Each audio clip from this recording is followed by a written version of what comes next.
In recent years, virtual events have gained immense significance in the world of business. With the ability to connect companies with their customers and stakeholders, regardless of geographic locations, virtual events have become a vital tool for modern businesses to expand their reach and influence.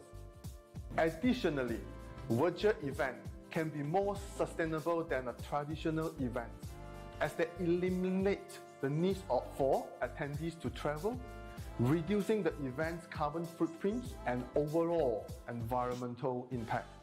The question is, how can you make your virtual event stand out and capture the attention of your target audience? That's where a 3D virtual set can help. Come, let me show you.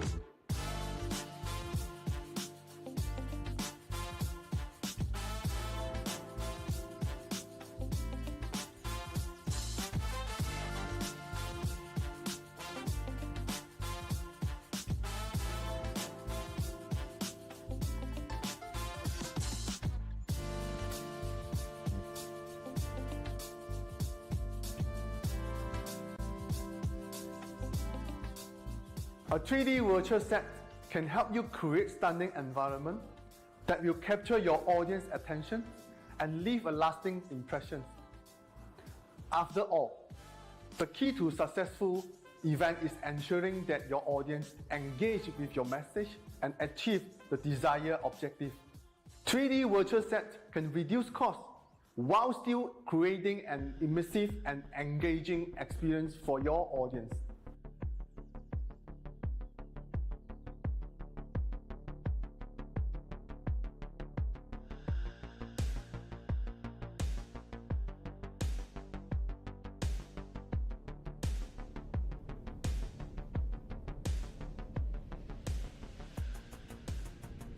With Virtual 3D Set, you have the complete control over your design and the layout of your virtual space. This means you can create custom backdrop, set up a branding element that is uniquely set up just for your audience to enjoy. By adding interactive elements and gamifications, you can make your virtual event even more engaging and memorable.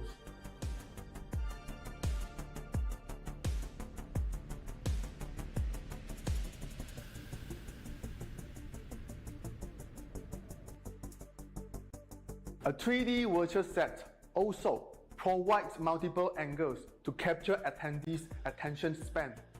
You can easily switch between different angles to highlight the speakers, products, or interactive elements.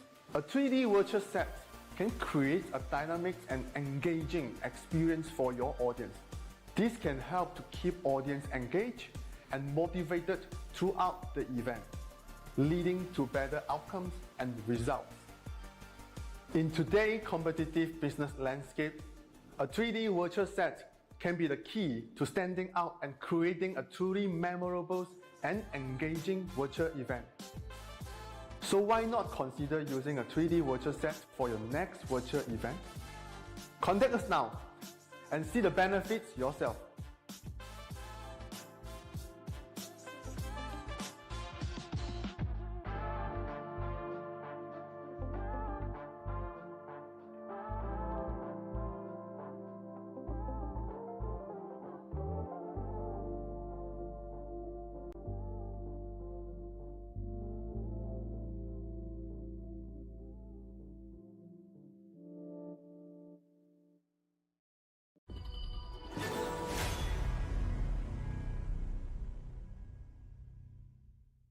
Hi everyone, I'm Jan, lead for global esports products at IAG Global, and I'm here today to share what we have in store for our fans and players around the world. It's going to be an exciting year for Honor of Kings and esports. The game will be launching in phases throughout the year around the globe. Building on our successful launch in Brazil, we'll be expanding and opening game pre-registrations in selected regions, including Eastern Europe, South Asia, the Middle East, and North Africa. At the core of our ecosystem, we'll be focusing on you, the player, and teams around the world. Our plan is to invest $15 million to build an international esports ecosystem. This system will include local and global tournaments specifically designed for our different regions, aiming to give more players and teams the opportunity to participate in our esports programs. We have established our Pro League in Brazil last year, and we will be looking into building more in the other regions following the game's launch plans. For regions without a dedicated product, we'll be hosting other professional tournaments, bringing teams together to compete against each other, to earn a spot for the new global competitions we are introducing.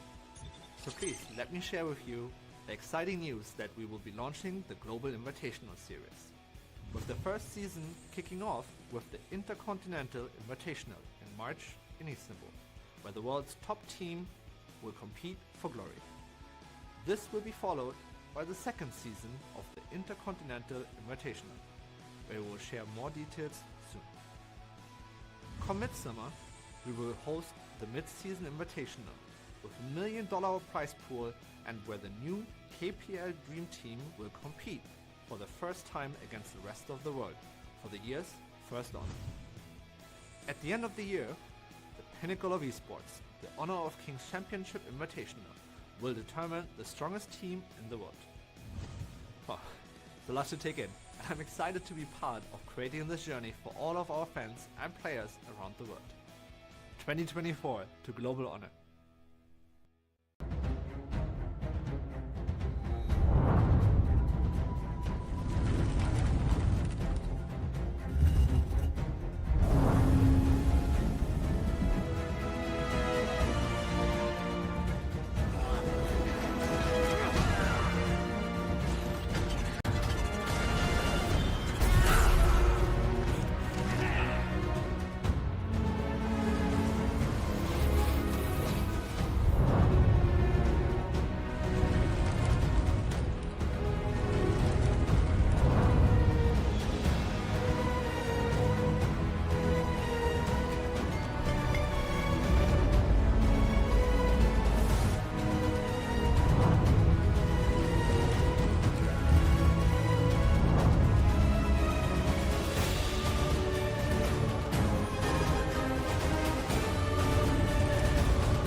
我是 Honor Kings 的全球发行制作人666。今天我有一个激动人心的消息要分享。随着近期的发布 ，Honor Kings 现已向土耳其、中东、北非、东欧、中亚和南亚的玩家开放。这意味着全世界更多的 MOBA 爱好者现在可以享受 Honor Kings 带来的迷人手游 MOBA 体验。自2015年推出以来， Honor Kings 不仅是最早的手机 MOBA 之一，还有全球最大的玩家基数。随着我们将 Honor Kings 扩展到全球更多的区域，我们致力于不断提升所有玩家的手机 MOBA 体验。在这次发布中，我们将建立区域本地的服务器，以确保玩家享受流畅稳定的高质量游戏表现。除了本地化的语言版本之外，我们还将逐步引入本地化的英雄、皮肤、配音等。我们非常重视玩家体验，所以努力创造一个公平公正的竞技游戏环境。此外，我们将投资$1500万来建设 Honor Kings 的本地和全球电竞生态系统。在不久的将来， Honor Kings 将逐步在全球其他区域上线。我们将在第一时间与全球玩家分享这一扩展的最新信息，以及更多关于游戏的信息。I look forward to meeting you in Honor Kings. Hello everyone, I'm Dean, the lead designer of Honor Kings. Today I'm excited to introduce Honor Kings to all of you. Since its birth in 2015, Honor King has gone through more than 40 version updates. With more than 1,000 team members participating in its development, it has also gathered feedback from millions of players across tens of millions of matches, making it the most played competitive mobile game in the world.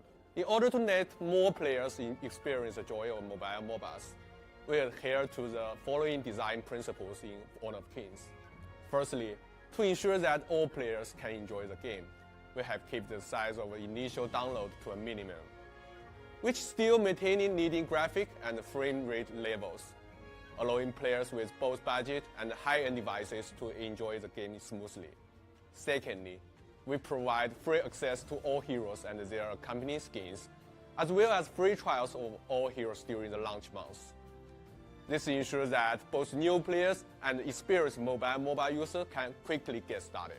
Finally, in addition to original heroes and skins, we will also introduce both globally popular IP characters from global partnerships, as well as regionally exclusive heroes and skins. We hope that Honor Kings can bring a more enjoyable gaming experience to players, and we look forward to receiving your feedback. Let's start your Honor Kings journey. See you in the game. Hey, I'm Evan, and I'm here with my colleagues on the community team to listen to what you, our players, are saying about Honor of Kings. Good or bad, your experiences are crucial to help shape the game's future development and make Honor of Kings the best MOBA it can be. Everyone's voice counts, so don't be shy in sharing your feedback. That said, listening alone isn't enough. We also want to engage in constructive, two-way dialogue with our community. To demonstrate this commitment, we've already opened regional social media channels operated by local community managers and will continue to do so in the run-up to Honor of Kings worldwide launch later this year and beyond. Welcome to the Honor of Kings community, each and every one of you.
Imagine you can elevate your virtual event with this. What about this? and this.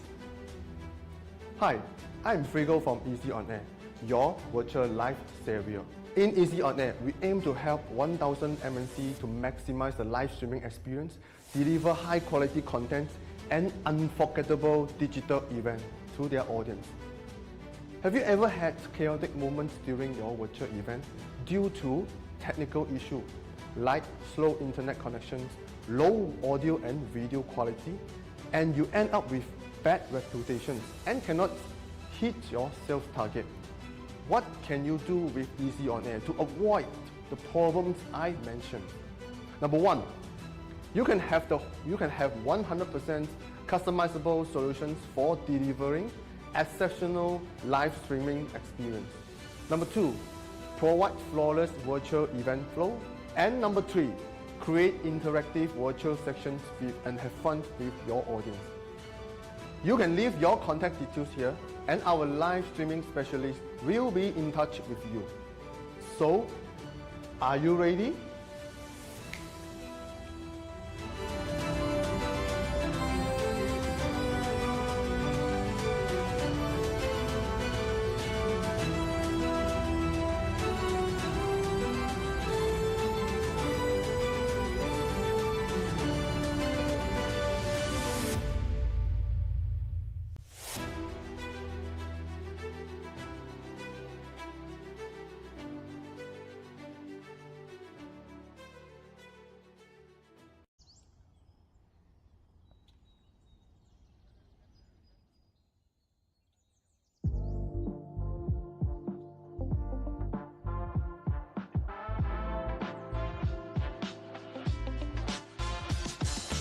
In recent years, virtual events have gained immense significance in the world of business.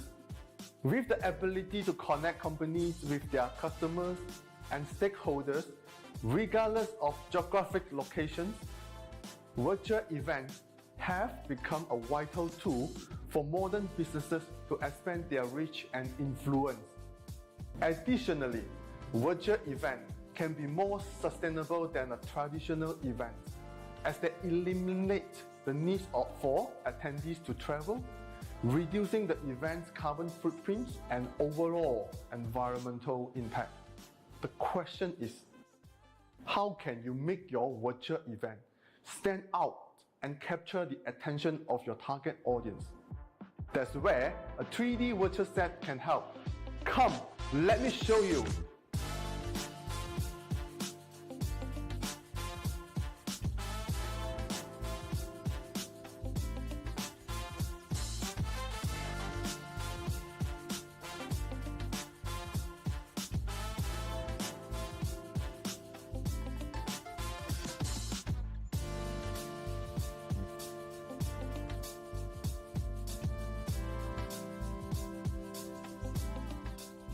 A 3D virtual set can help you create stunning environment that will capture your audience attention and leave a lasting impression. After all, the key to successful event is ensuring that your audience engage with your message and achieve the desired objective. 3D virtual set can reduce costs while still creating an immersive and engaging experience for your audience.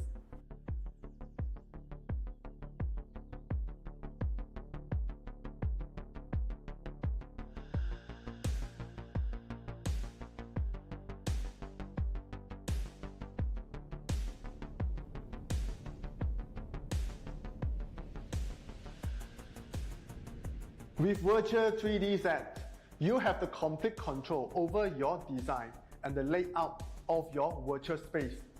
This means you can create custom backdrop, set up a branding element that is uniquely set up just for your audience to enjoy. By adding interactive elements and gamifications, you can make your virtual event even more engaging and memorable.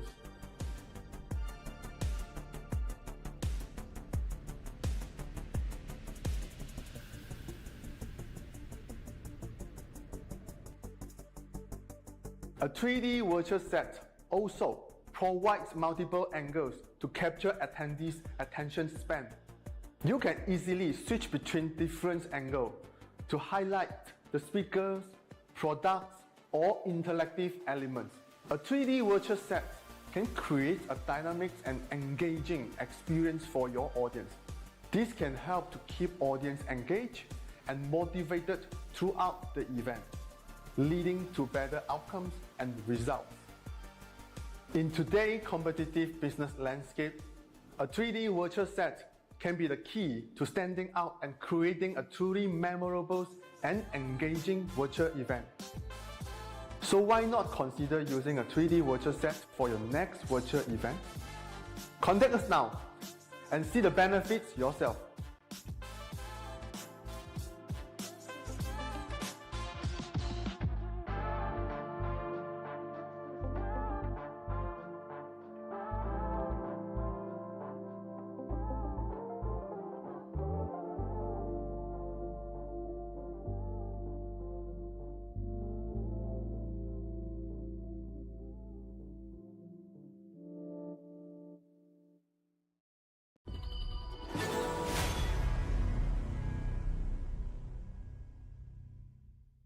Hi everyone, I'm Jan, lead for global esports products at IAG Global, and I'm here today to share what we have in store for our fans and players around the world.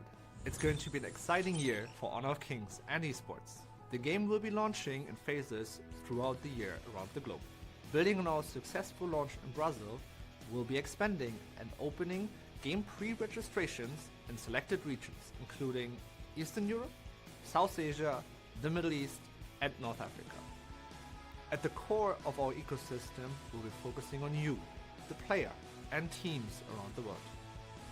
Our plan is to invest $15 million to build an international esports ecosystem. This system will include local and global tournaments specifically designed for our different regions, aiming to give more players and teams the opportunity to participate in our esports programs. We've established our Pro League in Brazil last year, and we will be looking into building more in the other regions following the game's launch plans. For regions without a dedicated product, we'll be hosting other professional tournaments, bringing teams together to compete against each other, to earn a spot for the new global competitions we are introducing. So please let me share with you the exciting news that we will be launching the Global Invitational Series, with the first season kicking off with the Intercontinental Invitational in March in Istanbul, where the world's top team will compete for glory. This will be followed by the second season of the Intercontinental Invitational, where we will share more details soon. Come midsummer, we will host the Mid-Season Invitational with $1 million prize pool, and where the new KPL Dream Team will compete for the first time against the rest of the world for the year's first honor. At the end of the year, the pinnacle of esports, the Honor of Kings Championship Invitational, will determine the strongest team in the world. Wow, it's a lot to take in, and I'm excited to be part of creating this journey for all of our fans and players around the world. 2024 to Global Honor.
And we are now live once more here at the Clash on Air Cup Honor of Kings Season 2. We're casters. I'm Kaysaya. With me is Sejkas. Sejkas, how are you doing for tonight?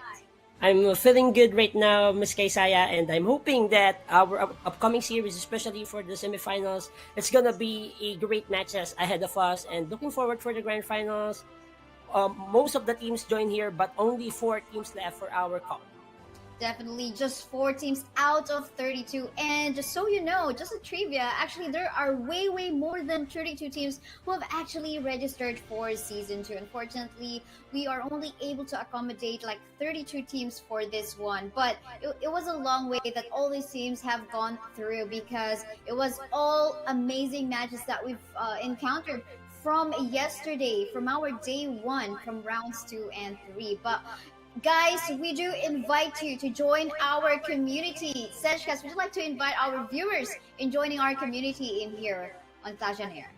I would like to invite all the viewers, all the followers, and avid solid players for the Honor of Kings community to scan this QR code to join our community. So you will be directed on our community channel for the Discord Clash on Air Cup. So you will be updated for the upcoming events that we will be serving for you. Definitely, if you're looking for scrimmates, if you're looking for teammates, or if you're a solo player just looking for party mates to play in the ranked games, this is definitely the place for you. And you know what, Sej, in here we had a lot of participants, teams from different countries. But so far in this final state that we all have all Malaysian teams. My goodness.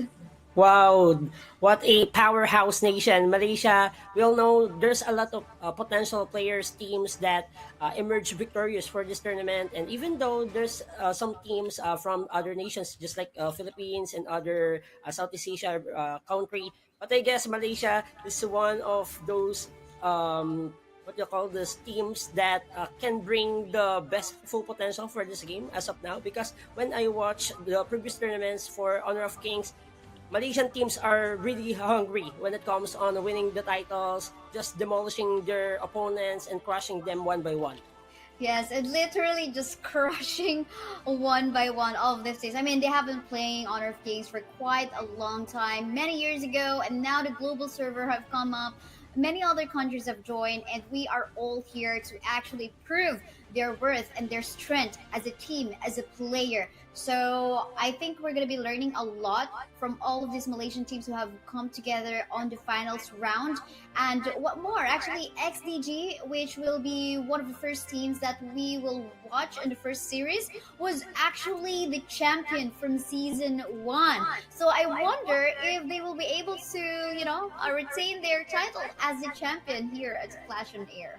Anything can happen, Kaysaya. And for the XDG, you said that they are the defending champions for our Season 1. But heading for the Season number 2, we will be seeing the path that we can differentiate on what happened. Because we have different teams who undergo for this tournament. But Doom of Gods there will be the best example to somehow cut the ties on reaching the 2-peat title for the XDG. Meanwhile, for our Sky Dragon Gaming against Rival Esports, I want to see different flavor when it comes on approaching to these kinds of tournaments. Especially you are on the Final Four, so you need to excel. You need to release all the prowess that you can for you to be able to be crowned as the champions. That's true, but of course, it's all now just will boil down on how they have actually prepared in here. And well, all of the matches of these teams, well, except for Rival Esports, we were able to showcase that from the stream last night. So we do hope that all of these teams did their homework in studying the strategy of their opponents for today. But we show you guys our schedule of matches for tonight. It is going to be XDG versus DOTG, which means Doom of the Gods for our first semifinal round, and our second one is going to be Sky Dragon Gaming versus Rival Esports for our second semifinals, and then followed by the grand finals match, which is going to be a best of 5 match, intense best of 5 match. What more? This is actually a global band pick mode. Yeah. And just so you know, we will also have a best of one, off-stream best of one battle for third match later. That is going to be the match between the losing teams from semifinals 1 and 2. In case the global band pick system needs to be reminded for each players joining this tournament, because if you use a certain hero for the number one, you cannot use it for completing rounds or completing games that you have. So might as well release those pop pick, be flexible when it comes on dealing your team composition or building your strategies against your opponent, because if you have more flexibility on your team composition and also players, you have a larger pool for your hero composition, it will allow you to become unstoppable and also a great team to watch on. Definitely. We'll see how the coaches and the teams will actually work in that. But we'll show you the total prize pool of this event. It is going to be a 600 Malaysian ringgit, almost like about, well, if we still have Filipino viewers currently, that is about 7,500 Philippine peso. The champion will take home 300 Malaysian ringgit. For our first runner-up, it is 150 Malaysian ringgit. And for our third place, or rather our second runner-up, sorry, got confused on that one. Our third place and our fourth place is going to be 75 Malaysian ringgit for each of these teams. But of course, not only they will take home all of this, good money, but they will also take home some experience from the tournament as well. Exactly, and gaining momentum as well. If you will be a great team, you can join different tournaments related on HOK, and this is a good platform. This is a good tournament that you can enhance your macro and micro abilities when it comes on team synergy and also having individual plays. So it will develop your character as a team, as a crew, and you need to have a better focus on dealing to those challenges ahead of you. And I'm excited to those teams qualifying for our top 4 here for the Clash on Air Cup Season 2, because all Malaysian teams will fight their way to become the new champions, or maybe we can see a back-to-back champions for the XDG.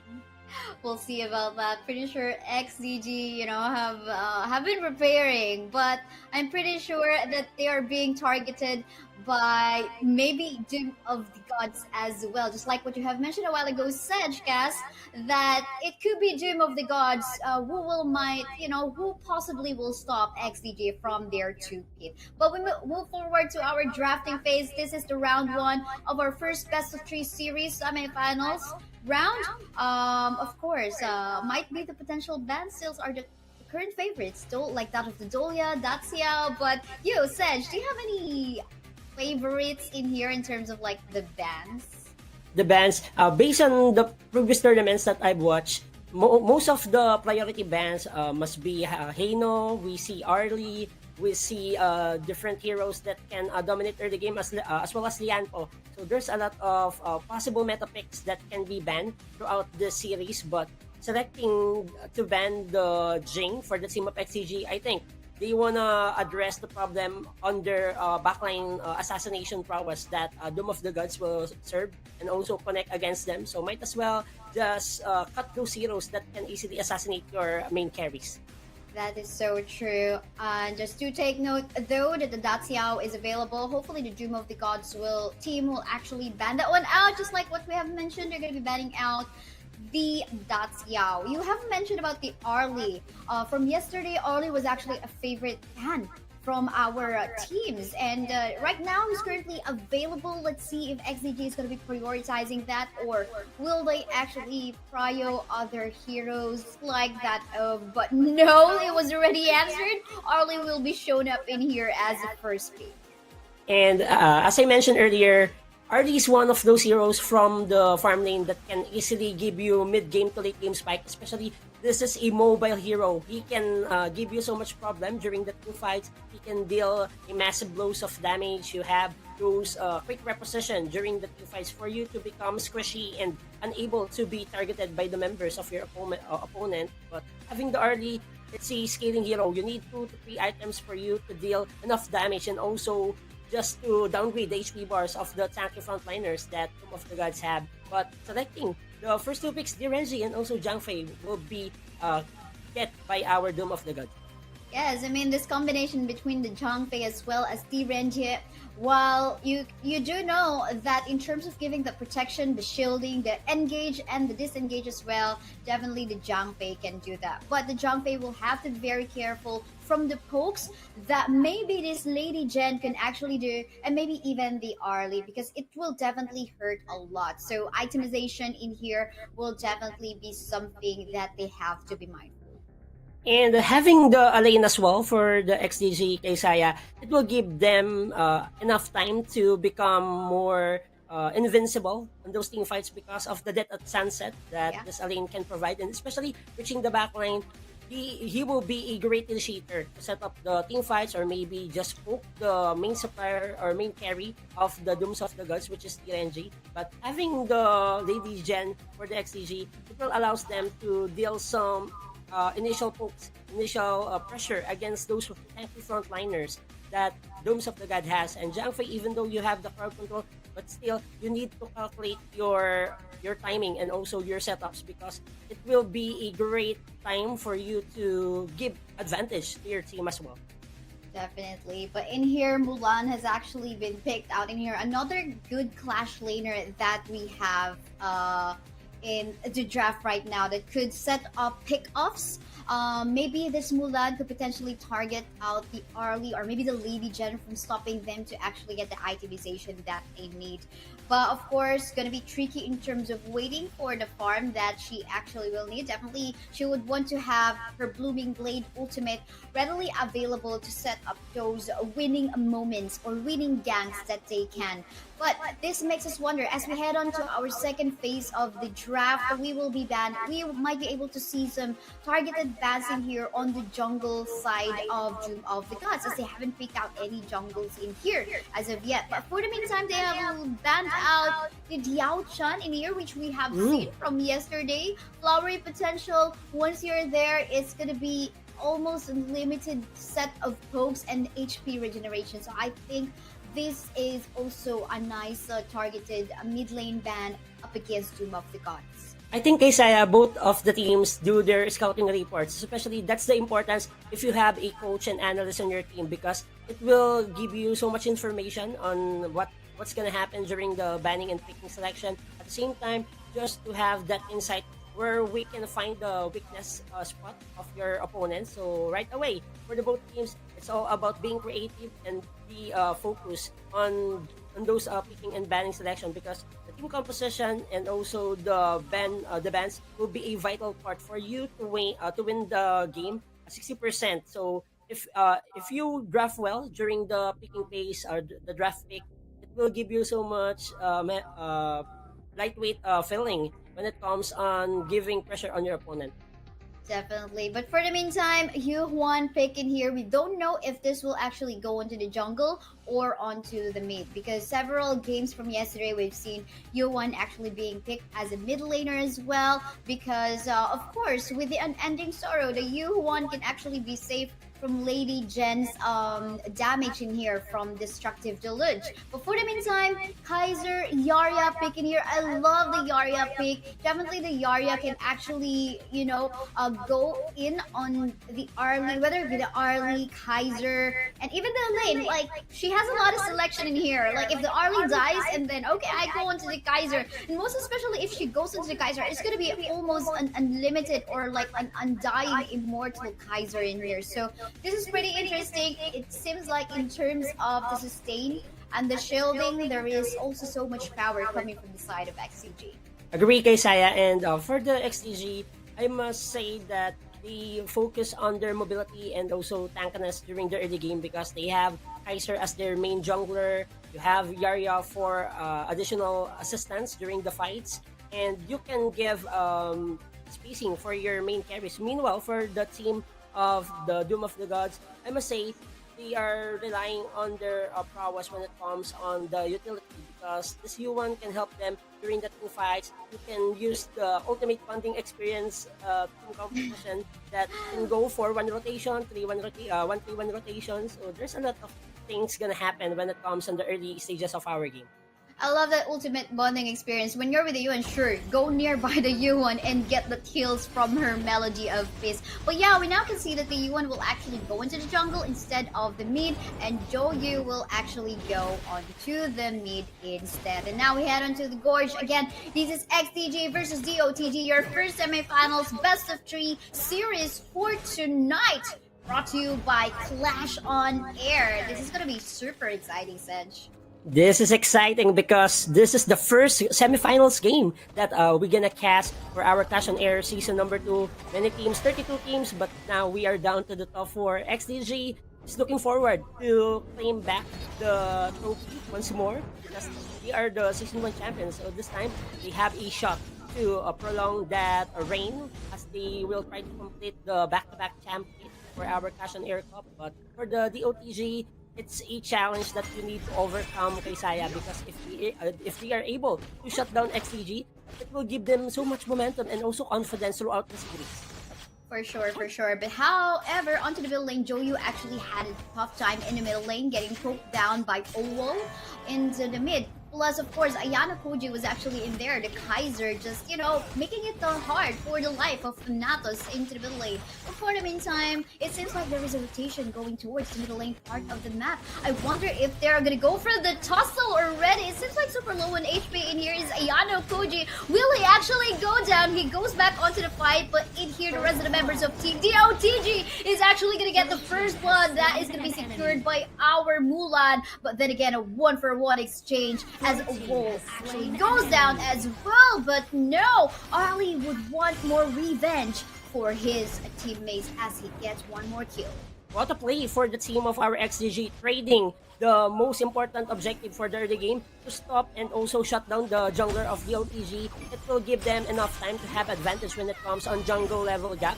And this Kaiser of Ayana Koji needs to capitalize his team right now when it comes on getting some neutral objectives and securing the jungle camp positioning for the XTG jungler. But for the DOTG, I want to see how they will respond in this kind of pressure. Even though they get the head of Owol of Lady Jen, but I think they need to invest more time to give their DRNG a lot of time to scale and to secure his item. Definitely, we would want that, but hold the thought because into the middle lane, almost getting killed is our Kaiser. Fortunately, there goes the healing due. At the same time, of course, some HP regeneration innately that he has in his kit. But yeah, I mean, this is no way after for it game time at the moment. So I think there's still more way for DOTG to catch up in terms of gold.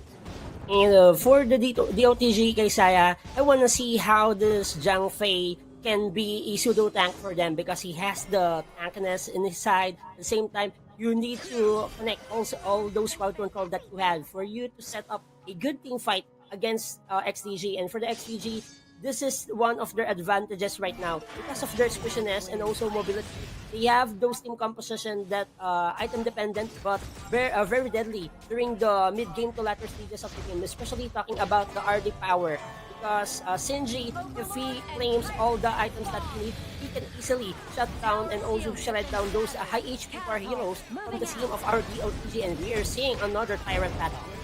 Yes, indeed. And here we go, super low on HP right now. But there goes the steal and the spear coming from the Kaiser, but it cost him his life. But then again, everyone else from the side of XDG is actually trying to obliterate the rest of the members of DOTG. What a free hit coming from Shinji in there. Gonna go for the double kill thanks to the shield coming from the Yarya, but make it triple kill. She's even more hungry because he wants more claim onto the kills up against DOTG. And now they got a position actually taking down the tower on the bot. What a play for the team of our XGG. What a great positioning during that team fight. They are able to take the Tyrant and as well as make some head counts against the DOTG. And this is a great advantage that they gained right now because when it comes on invading the jungle camp, Azor and Crimson Golem, this will be a defensive mode strategy that DOTG needs to conduct for them to reclaim the lead or most probably to catch up because XGG having a better start in this game.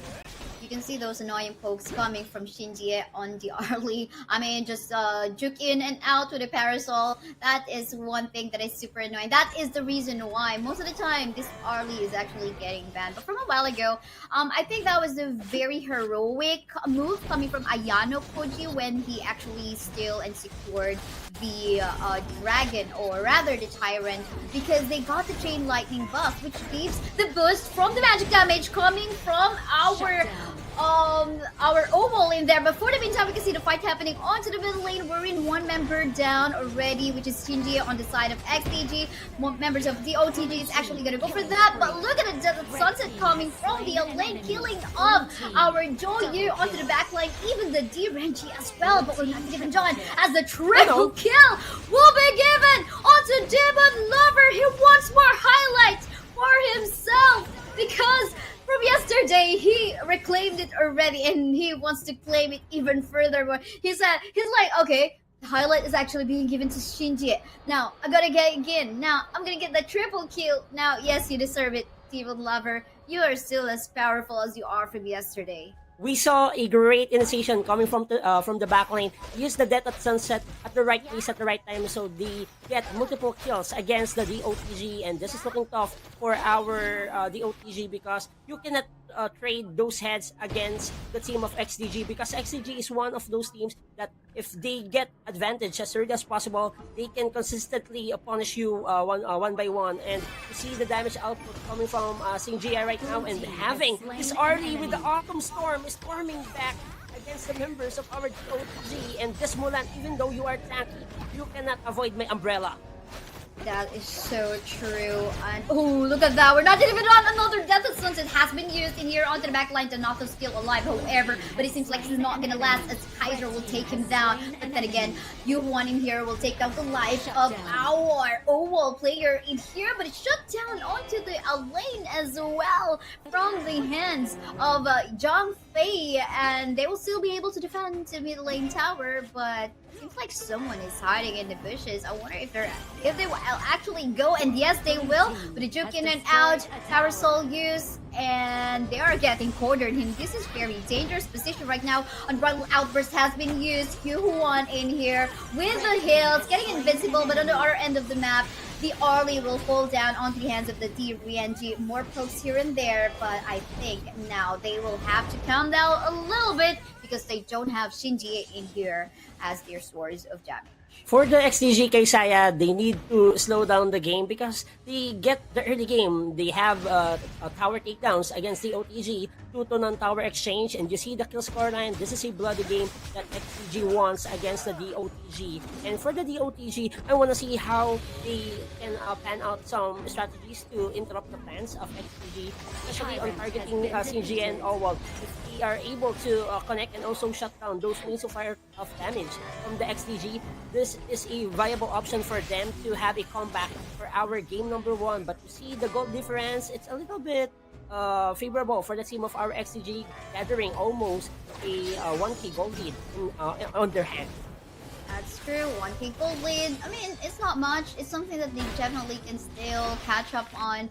We did see quite a few times wherein Zhang Fei will secure a kill, so as a steal one, but I guess we want to see more highlight kills coming from the D-Renji, definitely because he's going to be carrying the game onto the lake. But it seems like they're having a tough time making that happen because most of the time, even Lover will actually just target the backline, killing of Joyu as well as D-Renji. So he's got this focus fire onto this particular target, making it hard for DOTG to last this fight. And for the DOTG, they want to rely on their utility, and we saw this jungler Yuan. He needs to have more assistance and to help his teammate during the team fight. He has the heals that can easily replenish the HP bars that are being taken away by the XDG. But you see right now the objective of XDG, putting more siding pressure against the DOTG because that is a long lane Kaisaya. So if you will get the inner and outer turret onto the top and bottom lane, it will expand their map ownage.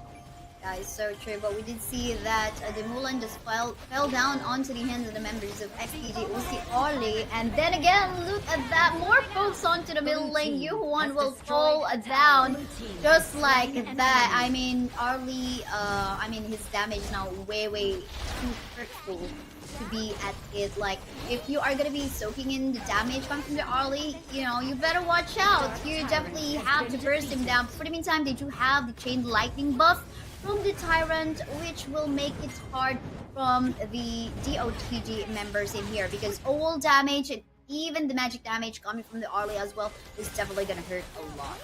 And the tough situation is on the hands of our DOTG, because XDG just looking forward to take more territorial ownage against the DOTG and securing the innovation, especially on the Azure Golem and Crimson Golem. Still allows them to downgrade the potential power spikes of this Yuan and as well as this Mulan. But I need to see this JJ up RNG needs to step up, needs a better positioning during the two fights, and with the proper setup of Zhang Fei, I think still there is a little hope that the OTG will come back in this game.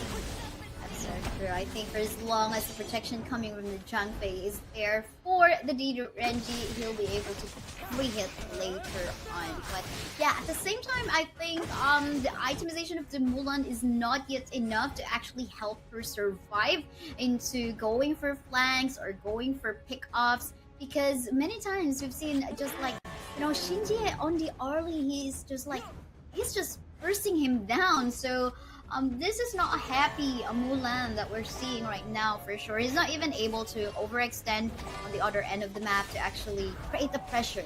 He is not able to do that because once he sees Arlie, it's like, okay, I'm just gonna hide because Arlie hurts a lot. And Arlie is one of those heroes that I'm speaking early on, that he secure his main items, he can demolish and just shred off those tank heroes from the team of our DOTG. And we were seeing another team fight for the both teams. That also with the setup with the multiple knockups, and this is looking tough right now for the team of our DOTG. 3 men down on their side, and XDG just pushing that button to go in and all in, and that's a win again once more for the XDG. Wow, Demon Lover once more, double kill just on that team fight alone. And I think he was even like chill on that part. He didn't even go for the triple kill. Could have gotten one more kill in there, but the rest of the members of Team DOTJ already are under tower, and still Demon Lover would actually respect that. But it seems like there's gonna be already another tower takedown up top as well as onto the middle lane. Might this be the end as soon as possible? Look at the damage coming from the Ollie, killing off the Junpei in no time, and one more member in here actually getting slowed, getting burst down by Emir. Death of Sun is gonna be used just to try to go for an attempt to go for a kill, but then again, a rampage coming from the Arlie as he takes down one more member, which is the Yuan. Now they got definitely the upper advantage in here, as all of the minions are now flowing heavily towards the base. More folks coming from the Arlie, getting off Renji. He will just go back to the Parasol, but then again, the Mulan will actually take his life down. But then again, it seems like this is going to be it anytime soon, as the members of Team XDG tries to block Square onto the Crystal. Killing spree going for the Rarya, and there we go, another Death at Sunset just to show off. And congratulations to XDG for cleanly winning the game 1. There's no Ross Kaysaya for the team of XDG, proving themselves that they want to capture that back-to-back title fit for them. So this is a best start for them to somehow reach the grand finals once more. And totality of the game, Kaysaya, I want to say that the OTG, they have those potential winning trades, but at the same time, just maximizing all the resources that XDG gathered against the OTG. That's a massive one. Securing sighting pressure, and getting some innovation to the jungle camp against the OTG, making wonders for the XDG to take the game number 1. They definitely made a lot of wonders just from that game 1. But this is the best of 3 match. Definitely there's still hope for the fans and supporters of Tomb of the Gods. And yeah, I mean, we do have a lower bracket though, but it's just for the battle for 3rd, but not to mean to actually like go for some chances onto the grand finals. But then again, come to think of it, what makes me wonder is, where was the mistake coming from the side of DOTG, right? Was it the draft? Was it the execution at all? For you, Sejkas, what do you think it is that Doom of the Gods must prepare for our second round? For the second round, I think, Isaiah, the most important thing that the OTG needs to do or to address, for me, it's more on controlling the macro objectives because, okay, the winning small objectives, the getting some kills, but at the same time, tower takedowns is lacking on their side. But for our post-game MVP, for the game number 1, we have XDG Demon Lover with the kill status of 818 and having damage of 55.9k and having the bounty, the gold of 10,148. He plays well. He demolished the backline, and especially with the winning conditions that they had, they are able to shut down the main supplier of damage coming from the DOTG, just using and initiating in while captivating the members of our DOTG, and that's the winning option and winning man for the team of XCG, no other than Demon Lover. Definitely, without his help on going for the backline, targeting the Joyu as well as the D-Renji, there's gonna be, the sources of opportunity for the main sources of damage coming from DOTG won't be gone. So thanks to Demon Lover. And although we see Shinji in here actually did a great job in making use of the Arlie as well.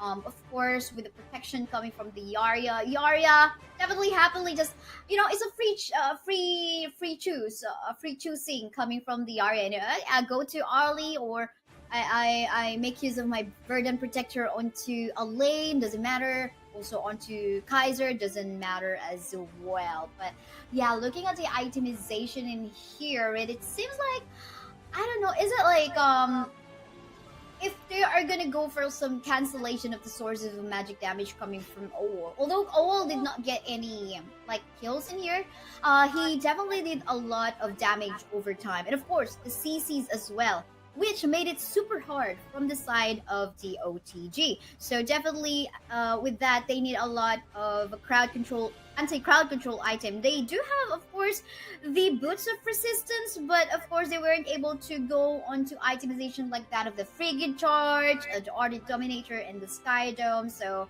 I think that made it hard for them to actually be safe from the CCs coming from the Lady Gen.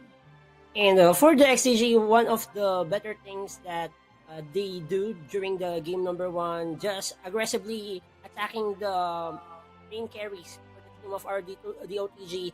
Thanatos, even though he deals AoE damage with the burst fires, but the backline assassination of Shinji and Demon Lover is too massive for the team of our DOTG.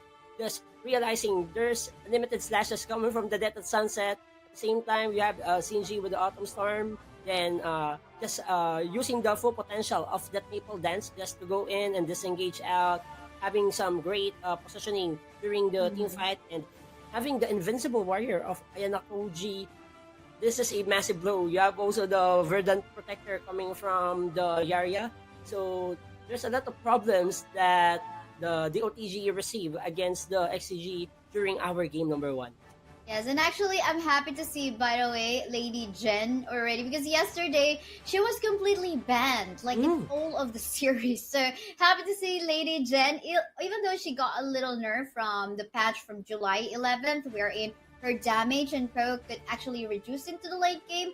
But of course, the early damage is super improved. So I think that helped XDG a lot in winning the early stages of the game, which also in turn helped out the rest of the teammates in winning team fights. So we saw a while ago wherein just within 1 minute game time, Joyu was actually having a tough time into the middle lane because of the pokes coming from the Lady Jen, and that's primarily because of the boosted or the buffed early game laning damage from the Lady Jen. So I think that was I think the OTG forgot to ban out the Lady Jen. They were primarily focused on banning out the Julia as well as the Daciao.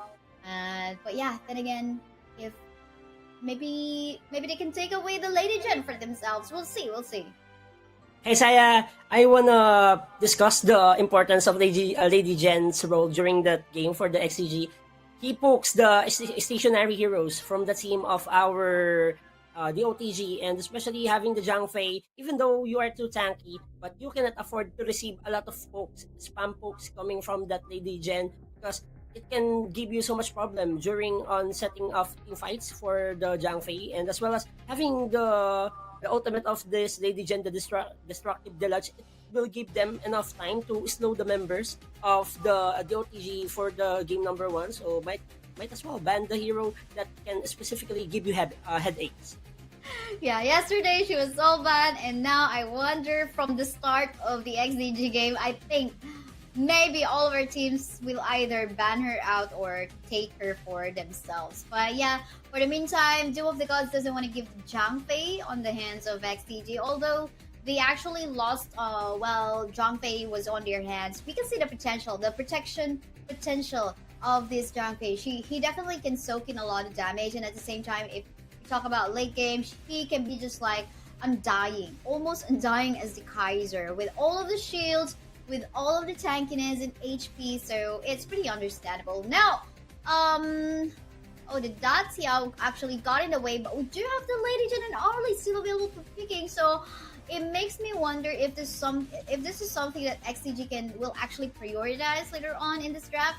But the Dacia has been having a very good showing from yesterday, as the Dacia definitely can go for surprise attacks whenever you want. And also, Dacia has the Leaping Koi Tide for the early lane clearing options. At the same time, you have the in and out option during the team fights because of the Eye of the Whirlpool. But selecting the Lady Sin and Mossy for the team of XDG, I think they wanna capture this Dacia at the right place at the right time, because if you use the think inside the box, it will give you time to somehow cancel the initial disengagement factor that this Dacia will provide for his teammate and also for himself. That's so true, but for the meantime, surprisingly, Arlie is not going to be prioritized by XDG this time. They want to give it away to the hands of Team of the Gods, which they have actually secured already for themselves. Mai Shiranui is actually one of the highly contested heroes as well, not only here in Clash OnAir Cup, but also in many other competitive teams. But in terms of zoning, we do have a lot of that coming from XDG. Now that they have Xiao Qiao, who can actually make use of the Meteor Storm, and as well as Motsu, who can actually just go for pokes and creation of space with a Cannon Blast. So that will give a lot of space and room for Lady Sun to actually free hit onto the backline. But of course, Doom of the Gods still also has a lot of potential in making that surprise attacks and pickups as well, given that they have the Mai Shiranui and the Datiao.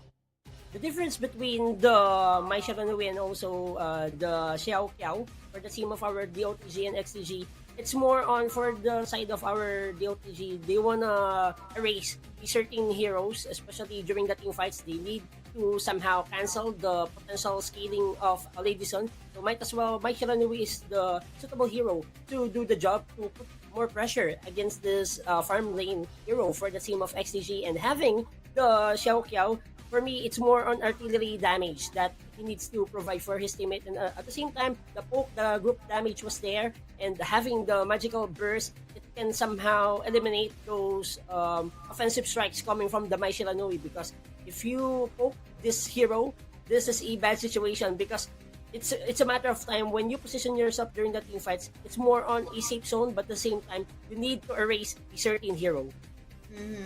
Definitely, but now let's look at the Byron securing here coming from the side of XDG. Another source of tankiness in here coming from the side of XDG. Definitely can soak in damage, but at the same time can also set up some team fights, with the forceful suppression that he can actually deal out, gain more shields and some sustain to actually deal more damage. But it will be answered by the Dharma, which is also actually super like. I mean, two of these heroes coming from the side of DOTG. We have the Mai Shiranui and the Dharma. So I think the Lady Sun needs to be very careful on her positioning. Lady Sun is very late game hero in here as well. Well, actually pretty similar to the Arlie, but in terms of scaling, definitely Arlie can dish out more damage into the early in comparison onto the Lady Sun. But they definitely can match up. But the Luna jungle pick in here, been a while. I mean, I'm so excited to see her here into the battlefield, but let's see how she can actually match up as XZG will secure a Nuja final pick in here as the jungle of XTG. So this is looking scary because Nuja definitely can actually just fly, go for the ruin incantation onto anywhere he wants whenever they want to set up a team fight. And for our team compositions for the game number 2, I must say that Team Doom of the Gods wants to have that better macro objectives because they want to protect each lanes and protect the most important tower on their side, which is the outer turret onto the middle lane. And having that mobility, the in and out option is there for their side for the Dashiao with the Eye of the Riverfall. So it's more on creating macro objectives for the team of Dooms of the Gods. But for the XDG, they wanna retain their momentum as well during the game number 1. It's more on poking game and giving space to Shinji because once this Lady Sun erupts, this is a big problem for the DOTG. I agree, I definitely agree on that one. Just like what they are doing right now into the lane, you can see it's just like a spam of cannon blasts in here coming from Matsu, and of course Xiao Qiao definitely can poke out as well. So I guess it's gonna be pretty similar. I mean, anyway, Datsio is actually has some pretty annoying sources of pokes as well, with the Leaping Koi Tide as well as Sea of Fate in here. So I think it's now just a matter of who is gonna have the better skill shot. But talking about skill shot, it seems like there's a better cannon blast in here, and skill shot coming from the Matsu, followed by the Lady Sun final hit in here onto the box. That is not looking good because we're talking about an Arlie who actually fell down. But hold a thought, because in here you can see Mai Shiranui actually holding on to protect her target. I guess that was very too deep coming from the Lady Sun going under tower, and now there goes the invade. But Senuja, I'm just gonna be backing away. Our Lady Sun has fallen down, so it's a 1-for-1 trade between the farm leaders. For the team of our DOTG Kaisaya, I must say that this is a good opportunity. Shut down as early as possible the possible power spikes of Shinji. Just shutting him down will give them so much advantage during the team fights because this Lady Sun will be needing some items to deal some damage with the ultimate nutshell. Then you need to secure also the better assistance during the team fight. So as early as possible, the OTG managing to get some free kill or early kills against the Shinji. So they need to continuously do that for the OTG for them to overcome the storm. That is for sure. Overcome the storm, especially the autumn storm coming from Arlie. But for the meantime, a potential 3v2? Nope, they're just gonna be calming down. I think they will have to wait for the Overlord and the Tyrant to go up before we'll actually see before we see who will actually get the upper hand from this game. For the meantime, everyone's just going in here onto the middle lane. Ooh, look at that Leaping Koi Tide connecting onto the Ninja. What just happened? Meteor Storm has actually been used, but not really connecting onto majority of the target of GOTG, and thus they lost the jungler. That is not looking good from the side of XTG. But for the meantime, invasion into the jungle top of XTG right now. There's a backup coming from Byron in here. We can see Luna falling down as well onto the hands of the Lady Sun, but the members of the OTG trying to back away, but no afford. We can see that the Eye of the Whirlpool has been popped in here. Backups coming from members of TOTG, but then again, we can see the Dharma will just fall down. Cannon Blast will connect onto the Mai Shiranui, but the Mai Shiranui seems like he won't be able to go for a defense in here onto the middle lane tower. Still, there's a chance, and a poke coming from our Lady Sun trying to eye onto the target, and this is gonna be. You should have just like gone back. I don't know why he was actually staying in there. But that's what you get when you try to be a little brat on that particular fight. Oh no. Oh my god.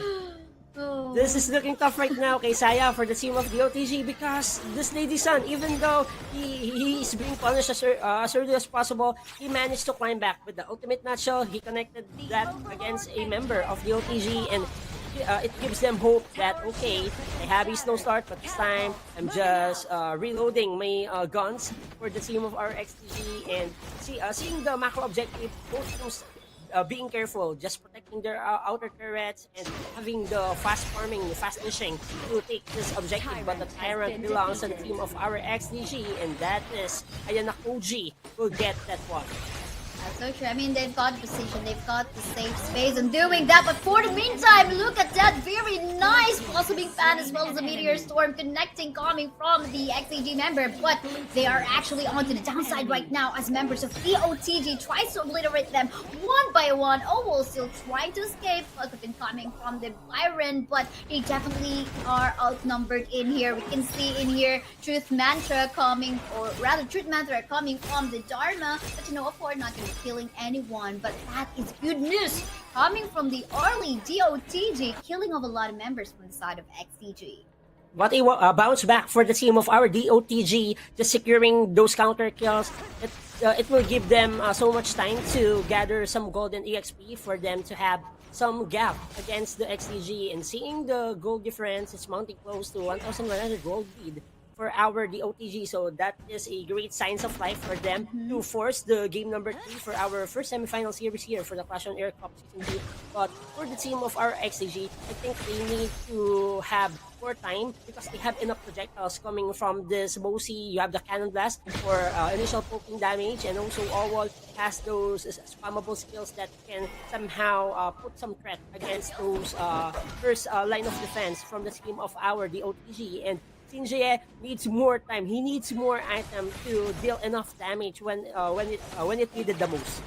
That's so true, but for the meantime, we can see XZD already starting off the Overlord in here. This is quite dangerous because everyone else is actually healthy on the side of the OTG, but meantime, they're going to be securing that with a quick smite as well. Well, Nuja is very low. He has to back away, so it is not a good opportunity for XZD to actually start the fight because they will just back away. But I think something is happening onto the top side. We can see Demon Slayer actually going for the 1v1 tussle in here. He's so low, and he will not escape from the hands of Luna. He tried his best. It seems like this is not a demon lover from our first game and from last night, but XCG will actually go for a secure on the tower onto the bottom lane, but we're not gonna get on. Meteor Storm has actually been using here onto the middle lane, but we can see Luna actually diving in, trying to go for the target onto the back line of XCG, killing off the Xiao Qiao as well as it's just Xiao Qiao and Demon Lover just came back alive. But the tower, the bot lane part of the map, is secured by our Lady Stern, who is now trying to go for escape, getting slowed down, getting poked. Will he be able to survive? He will kill the Mai Shiranui, and he will do survive. What a rolling raid coming from that Lady Sun of CGA.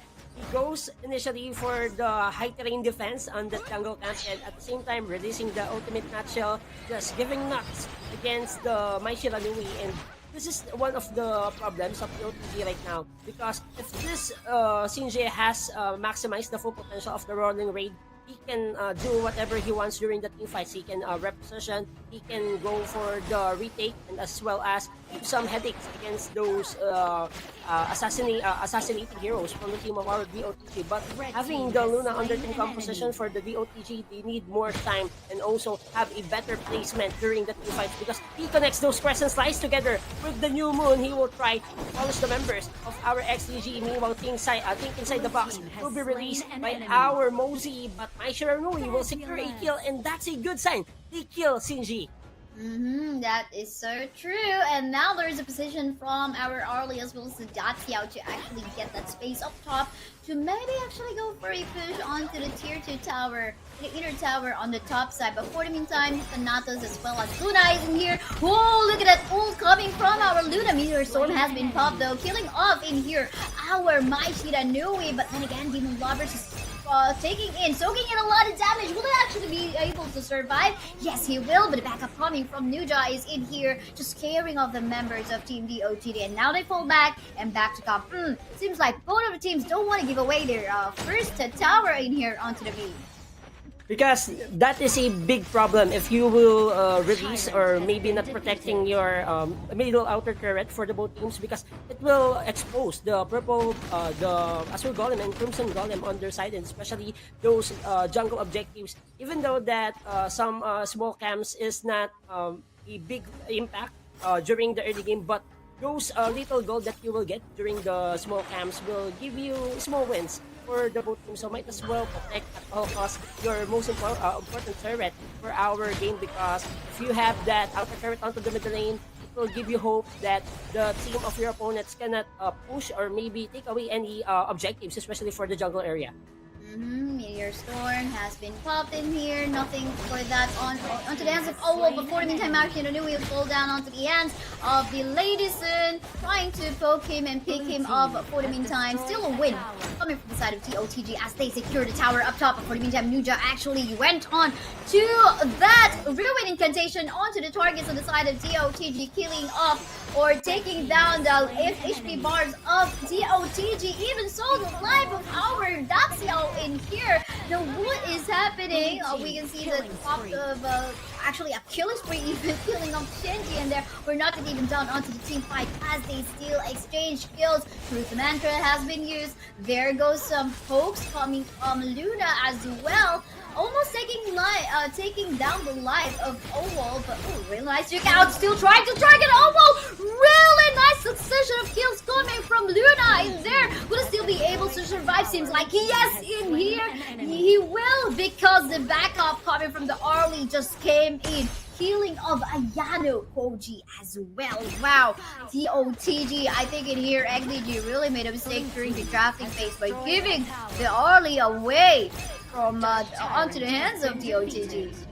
And for our game number 2, it's a different story right now for our DOTG against XCG. For the first game, they played aggressively but not taking any turrets against the XCG. So this time, they're focusing on the macro objective, getting away the outer turrets, the inner turrets, and also protecting their main carries.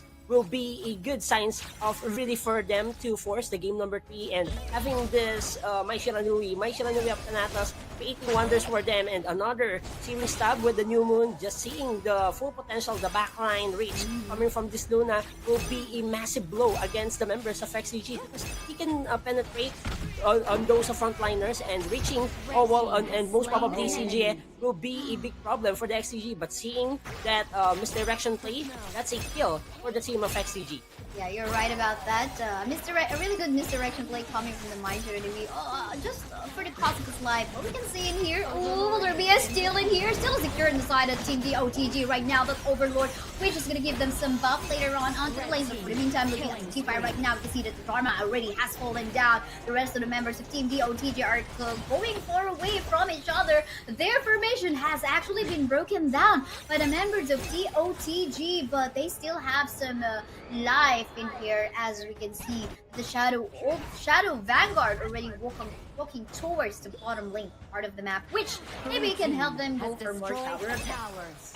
And also just get some high ground defense towers against the XDG. If the OTG will secure that base high ground turrets, it will be a great opener for them to finally close the game for our game number 2. Even though that XCG has a lead when it comes on the kill scoreline 12-11, but you see the macro objective that the OTG plays right now, and we will be seeing another casualty for the team of our XCG, and that is Ayana Koji going overextending against this DOTG members, and that's a ambush from the members of our DOTG. Really bad position coming from the Nuja. Wasn't even able to make use of his Ruin Incantation to save his life. But then again, I mean, the Arlie already hurts a lot here. It makes me wonder what itemization this XCP has already. The Dharma will fall down. However, no more frontliner in here or a flanker coming from the side of TOTG. But we do still have the Luna to potentially do that. But for the meantime, in here, look at that. The Nav is actually trying to knock back a target. But seems like a member of XCG was able to escape anyway. So maybe they will definitely need the Dharma to actually successfully win another potential team fight. And one of the things that the OTG needs to connect right now, they need the high precision connection of the Enlightenment Mantra coming from this Dharma. It will give them so much time to catch multiple members against XCG, and knocking them back, that's a big dime if they wanna cut off guard the members of XCG. And for the XCG, I think this Demon Lover needs to step up. During the game number 1, he is the best against the DOTG. So this time being, I think this Byron can create more on initiation prowess, just putting some pressure against the members of our DOTG, and most probably just to spot out this RD, because JJ's RD right now is very deadly. He can give you so much volume when it comes on dishing out damage because of the Maple Dance. He can reposition during the team fights, and with the Autumn Storm, he can give you so much headaches during those crucial situations. Definitely true. I mean, because a while ago when we were seeing Thanatos actually going in for the flanks here and there, he just gets burst down with the damage coming from Shinji. So yeah, let's just leave it to Dharma, and then maybe followed by Thanatos, Mai Shiranui. So maybe that is gonna be helping them a lot. In the meantime, they still have to respect, of course, Hook. Then the members of XTG can actually dish out with the Matsu damage and even with the Xiao Qiao damage as well. But definitely, we can say it. The ball is onto the hands of TOTD. I love the pressure that the Luna has been doing up top as well. This is a really nice 1-3-1 position right now. Maybe the Dharma can actually go into the bot instead of the Maishinui, because Maishinui just like can easily be taken down with the damage of Shinji right now. We've seen her fall down a couple of times, so I think now it's a really nice siege coming from DOTG, but we see the team fight happening already. Think inside the box wasn't that as successful, but for the meantime we have some minions trying to hit the tower onto the bottom lane part of the map as well. Do you take note? Luna is actually not even joining the team fight onto the bottom lane part of the map as of yet, but the pressure is definitely in a position to even take. The Shadow Overlord is very much free onto the hands of the OTG. Hey Saya, as we take a look on the gold difference, I think the OTG has the upper hand when it comes on tankiness from their front line. At the same time, you have the damage output that this RD can provide for their team, and also the knock-up effect, the knockback effect coming from Thanatos as well. So it's more on for the XTG needs to wait for the errors that the OTG will be conducted during our game number 2. And I want to see the perfect plantation of that thing inside the box coming from this Mosi, because if he connects well the thing inside the box and caught the most crucial players here for the DOTG, XCG can somehow bounce back for our game number 2 and most probably to have a good sweep against the DOTG. But we need to remember, DOTG members is very squishy. They have a lot of ability. They have a lot of knockback factors, skills that can be given against XCG, and you have also the in and out option coming from the Dash Yao. Talking about, however, the Meteor Storm already has been used in here by the Xiao Qiao, bursting down the life of the Dacia, which I have mentioned a while ago, but still gotta respect what lead currently DOTG has, because they also still have the Shadow Vanguard walking down bottom part of the map, and within 48 seconds, I mean, once the Shadow Vanguard already walked towards nearby the tier 3 tower down the high ground tower in the bottom lane part of the map, they will definitely have a good position here. Even the Luna can actually just solo there on the Shadow Tyrant, which will give them the Chain Lightning buff, which will empower the magic damage in here. But for the meantime, the fight has been happening in here. Look at this, Demon Lover will fall down, trying to take down the life of that Mai Shiranui, but fall down onto the hands of our Thanatos, or rather our Arlie. But then again, Nuja will fall down too. Now there's just 3 members left onto the side of Team XDG, and 1 member in here. Luna will fall down, but fortunately he will go back to life. But for the meantime, this is now under tower. They don't care. 1 member left. Oval is left in here, and there are some minion waves actually flowing up top. And it seems like TOTG will actually make this win up against XDG. They want to claim the title as we make a 1-1 score in here on this series. Congratulations to Doom of the Gods, dooming the lives of XDG. What a play for the team of Doom of the Gods, just having that resiliency even though they lose the game number 1, but heading for our game number 2, it's more on a different ball game, different story for our Clash on Air Cup season number 2. And based on yesterday's results, it's more on 2-0 sweep, but this time we will be seeing a force out team number 3 for a opening series here for the semifinals for our tournament. And Doom of the Gods, just I think main factor here is the safe zone of the farm lane, especially this RD from the team of our Doom of the God. As long as the farm lane or the main carries having the safe zone, gather their items well, and having that full potential to secure their better placement during the team fights, it's not a joke that they can bring a lot in the table. And this RD is very squishy, can destroy the tanky heroes from the team of our XDG. And I think one of the biggest factor there also when the itemization builds, because it's more on doing some items that can really help you during those tight situation. And the Pure Sky, I see the items for the both teams, especially for our Clash Laner, they build Pure Sky for temporary damage immunity or damage reduction. So it's more on just giving a lot of options for them to live another day for the DOTG. For the meantime, let us show you who our MVP is from that particular game. It is gonna be, okay, I'm sorry if I pronounce this wrongly, but I'm gonna try. Han Haojing de Shofa.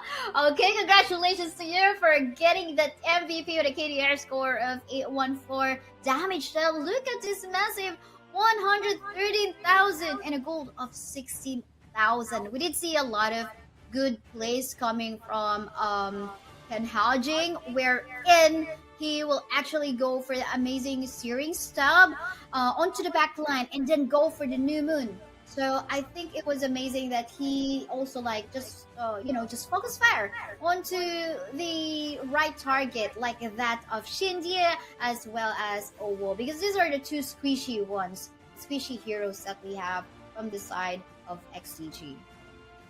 And for our post-game result, we saw that the team of the OTG realizing their major problem during the game number 1. It's more on the tower takedowns that they cannot get during the game number 1. But heading for our game number 2, kay Saya, it goes to show that they adjusted big time.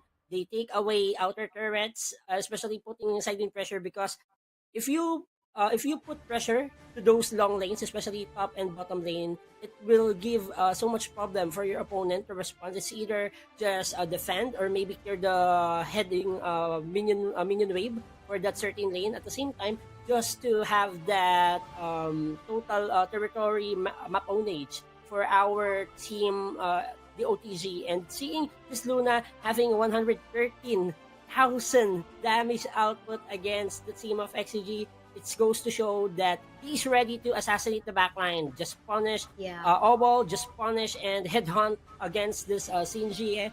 Because during the game number 1, Shinjie and Obol, and as well as Demon Lover, is the main piece that creates more of a sort of problem against the DOTG. So this time for the game number 2, okay, we realize our problem. So we need to shut down those main carries at the same time to downgrade the confidence level of Demon Lover. So this time they focus more on punishing Demon Lover, not allowing this Byron to be a force to reckon with. So this is a ball game for the team of our DOTG. That's true. I mean, everyone almost on the side of XDG was forced to build the Succubus cloak item just to just to survive, coming from all those magic damage, coming from the Daciao, the Arlie, My Shiranui, Luna, my oh my. I mean, really definitely, but it wasn't enough. It made the lives of these players still super hard, because also, again, from the damage, late game damage, most especially late game damage coming from the Arlie. And I think that's the discrepancy. Like, once you give the items for the Arlie as well, it's gonna look scary. But then again, it was overall a really good team play, I must say, because they were very persistent about putting the pressure on the other end of the map so that the members of Team XCG will not be able to clump up together in one place, because they're also powerful in doing all those pokes, right? Like because of his Xiao Qiao as well as the Matsu as well. And unfortunately, we did not see a very good use of Nuja's ruin incantation. Most of the time he will just die onto the hands of our players from the side of the Gods. But let's see how this one will go. Do take note that this is a global ban pick mode, so all of the heroes that they have used in here from game 1 and 2 for each team, they cannot use anymore, only within a particular team. So let's see how the draft will go. And we want to see different flavors when it comes on selecting those heroes that can lead them the way to the grand finals here for the Clash on Air Cup season number 2. So it's a crucial thing to do right now. If they have some coaches or analysts, you need to practice more on depth hero pool for each players, and also the flexibility of each roles of each heroes that they gonna use, because if you have pocket picks, it can somehow give you advantage to become unpredictable for our series. And just discussing the global ban pick system, it's a big testament and big challenge for the both teams, because if you use a certain hero, you cannot use it for this game number 3. So it's more on bringing on their aces for our game number 3. This is a best of 1 game. This is a grand finals ticket if you win the series or you win this game. That's so true. It's like, okay, let's go back to reset with the idea of you're not going to be able to make use of the heroes you've used from games 1 and 2. And that is why we can see that Tatsiao and Dolia has actually been banned out by Doom of the Gods against XTG, because XTG hasn't used that from a while ago as of yet. And for sure, there's no need to ban out the Arlie in here, because of both of the teams have made use of that already as well. But for the meantime, Long is a pretty new hero that we have in here, not even 2 weeks young, but we've seen a couple of times Rain the Long making use of his infinite vastness. He can actually just go all in or be able to go back to safety. So in a way, he has a way to actually go for some survivability for himself. And also one of the strengths of Dalung, because he has 4 blades. You know, the Flaming Palm, if you connect that Flaming Palm, it will give you 1 Dragon Soul, and this will equalize to a physical damage as well as a true damage. So that's a great idea, because if you will deal true damage against tank heroes, even though the frontliners coming from the team of the Gods has high physical damage or high physical defense either, or high magical defense either for this frontliners, but you can penetrate, you can deal damage with those true damages coming from the Lung. That's so true. And now, seeing the Sunbin, actually a favorite. Although, like the Sunbin in Facebook groups, you would usually see, okay, she's kind of being hated because, okay, like what is this? You could have gotten some better roamer in here, like maybe like that of the Leotian.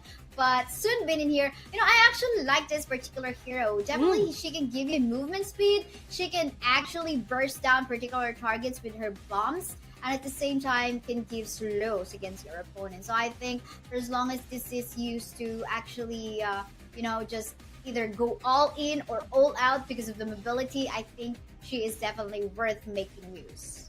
And speaking of the resiliency for the both teams, it's more on releasing their aces picks. Having the Sunbin, you will have that time lapse that can help you during the team fights, and giving more options to help your teammates to provide additional moments to come back from a bad start. And having the U1 for the XTG is goes to show that they will add more on flexibility on their team composition, because this U1 can be positioned as your main jungler or most probably your mid laner. So it's more on utility composition type, more on healing, more on group up setups coming from the XDG. And for the Doom of the Gods, having the Alain and also the Shangguan and Consort Q, it goes to show that they want some heads. They wanna access the backline against the XTG, and if they are able to reach the backline, most probably they can create more advantage and also gap against the XCG. Yeah, that's true. But now looking at the third and fourth pick of Doom of the Gods in here with the Alain and the Pei. With the Pei, definitely you would probably expect faster gank. So most especially when he is in his Tiger form, definitely can rush out towards maybe the Clash Lane and help out kill of the Ata together with the Alain, but Zhuangzi actually being picked in here as the final support, or rather roam pick of Doom of the Gods. We do know that they want to stop out all the CZs, the slows that might come out from the stuns of the Yuan as well as the Sunbin. So I like it as a way to counter out CZs, but sometimes I have like, okay, maybe you have to really buy some time for the Zhuangzi to actually give himself the tankiness that he needs in order to protect the consort here. Because kay Saya, the rumor of Doom of the Gods is more on cleansing and removing all the heavy crowd controls that this Ata can bring, and also this Musashi. So might as well, okay, we will having some purify skills or debuff factor for the team of the OTG, and having the Shangguan with the finishing stroke, he can somehow distribute a great amount of damage against the team of our XTG. But for the XTG, they adding versatility under team composition, positioning Owl as your U1 for the mid lane. It goes to show that you want that healing effects to be evident and confident for their team fight options, and at the same time just to be aggressive because of the unlimited slashes coming from the Musashi. He can knock up you and most probably just can cancel those disengagement factor that the OTG wants to do against XCG. Oh, look at that. I mean, Long just bullying out the consortium down bottom part of the map. He didn't even have the ultimate available as of yet. Just a Flaming Palm as well as the downpour being utilized to put down the life of that consortium. So, I mean, without the support coming from the Zhuangzi, just leaving alone the consortium, it's going to be a little bit scary. For the meantime, in here, an attempt coming from Olol to actually go for a vision, but he is actually super low in here, getting poked out by the human form of our Pei. Will still be able to survive though. And yeah, everyone's just go back to success. So it's still a equal footing for both of the teams. This is a more on disciplined play for the team of XTG and the OTG. They cannot afford to make or commit some mistakes as early as possible, and you wanna take all the necessary objectives that you will be needing for you to have reach your full potential, especially your team composition spikes for our game number 3. And for the DOTG, it's more on carrying the load or carrying the momentum that they gather during the game number 2 win. And for the XTG, it's more on quick adjustments because they are the favorites to win the title once more here for the Cushion Air Cup Season 2 because they are the Season 1 champs. So this is a big challenge for the XTG because if they cannot overcome this DOTG's momentum, this will be the end of the road for them. That's so true. You of course you would want the 2-hit win, but let's see about that because this is very risky. It is a test of one once more. For the meantime, you can see a potential 1v2 situation that's gonna happen on the top side. I wonder if Demon Lover actually was able to detect if the Shangguan is actually somewhere just over the bushes. But for the meantime, we do know that he's actually missing onto the middle lane. But for the meantime, stuns in here from the Tragic Beauty coming from our U1 will connect, but not everyone will actually commit onto the fight, and Demon Lover was actually successful in just being safe onto the top side part of it. Just avoiding risky plays. That's the main idea for the both teams as of the moment, and just looking forward for those opportunity. They cannot trade those objectives that can give them so much problem in this game, and specifically looking at the goal difference, it's a balance 8.83 for the both teams, but we will see that XCG needs to have more time to have better spacing for their main supply of damage for the game, because if they invest more time on the wolves, they can easily punish the members of the OTG. But you see the Death Sunset being casted by this Elaine just to disengage and avoid those pokes coming from Awa. That's true, and even Atta was able to make use of his goat ship already as well. But to no afford, actually he was able to get a target, but everyone was just able to go back to safety. Yeah, everyone's like playing safe, like quite a bit in here, waiting for avoiding risky play. But for the meantime, you can see the tussle already going up top already. This is going to be a potential 3v1 situation with Shangguan wanting to join the team fight, but then again, members of XCG was able to back away, and we do know the Tyrant, the Overlord, is already a free for taking.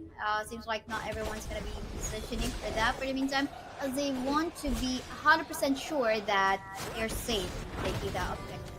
Safe zone is the key to victory right now for the team of XDG and the OTG, and just playing it simple. Go for the objective, just protect those outer turrets under pockets. Is a big chance for them to have the certain opening that they really needed to get against the both teams. And for this type of plays, it's more on just winning small trades. That's the most important thing that you need to do. If you will get some invasion to the jungle camp or just stealing some jungle objectives against your opponent, it is a good investment for you to have that upper hand. So true. Unfortunately, we just did not see the attempt coming from the OTG on going for a steal onto the Tyrant from a while ago, but we did see that Ayano Koji was able to actually secure that. But a bush fight, a surprise attack coming from the side of XDG in here, killing off the Consortium, but for the meantime, they're going to be continuing onto the team fight. A chase is in here. Look at that damage coming from the long, but we think the slow coming in from the Sunbin as well. And up top, we can see Demon Lover actually getting ganked by 2 members, Faye as well as the Alain onto the top side. He will fall down, and seems like DOTG will be able to go for the tower take up top. Let's see if members of XTG though will actually be able to go for the mid objective. Unfortunately, no, because it is well guarded by the Zhuangzi as well as I can't see who that is, but that is a lane. That's a good trading objective for the both teams, just getting some outer turrets against each other. It's more on creating macro objectives and securing this. Oh, Overlord still coming from all. What is you want? Oh, he did not even have a smite. It was just all out some, tragic beauty and mournful tempo. But for the meantime, the pokes here and there into the middle lane. But yeah, that was like, okay, that was very surprising. Oh my god, what a steal for the team of our XDG. Just having no smite, no problem for this owl from the U1. And these objectives or those trades, that's a really cautious moments from the DOTG, because you can't afford to give away those important objectives, because it will help your opponent to have some push through, especially on having that additional manpower to push the lanes against the team of XCG. And one of the good things that the OTG doing this game number 3, it's more on being the momentum setter, even though that the XTG is very cautious and very careful, but at the same time they're matching their tempo and not overextending or not over responding on the actions of the XTG. That's true.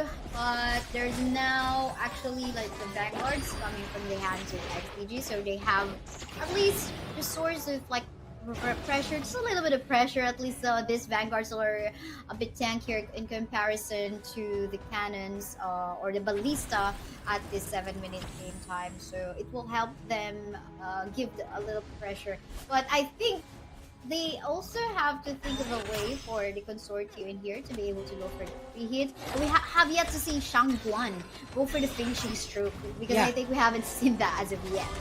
And especially just discussing the potential damage output that Thanatos can bring with the finishing stroke. I think it's more on the high precision, high connection of this finishing stroke must be conducted by this Shangguan, and specifically the vaulting shot needs to connect well for this concert. If he connects the vaulting shot at the right place at the right time, it can give the OTG great upper hand during the team fights, just lowering the HP bars from the team of our XCG, but XCG having the healing effect coming from all wall. That's his main job right now. Go for the OP strategy, the ultimate bonding experience, and just be a utility that can help and heal, can give so much on the table for the XCG mid laner.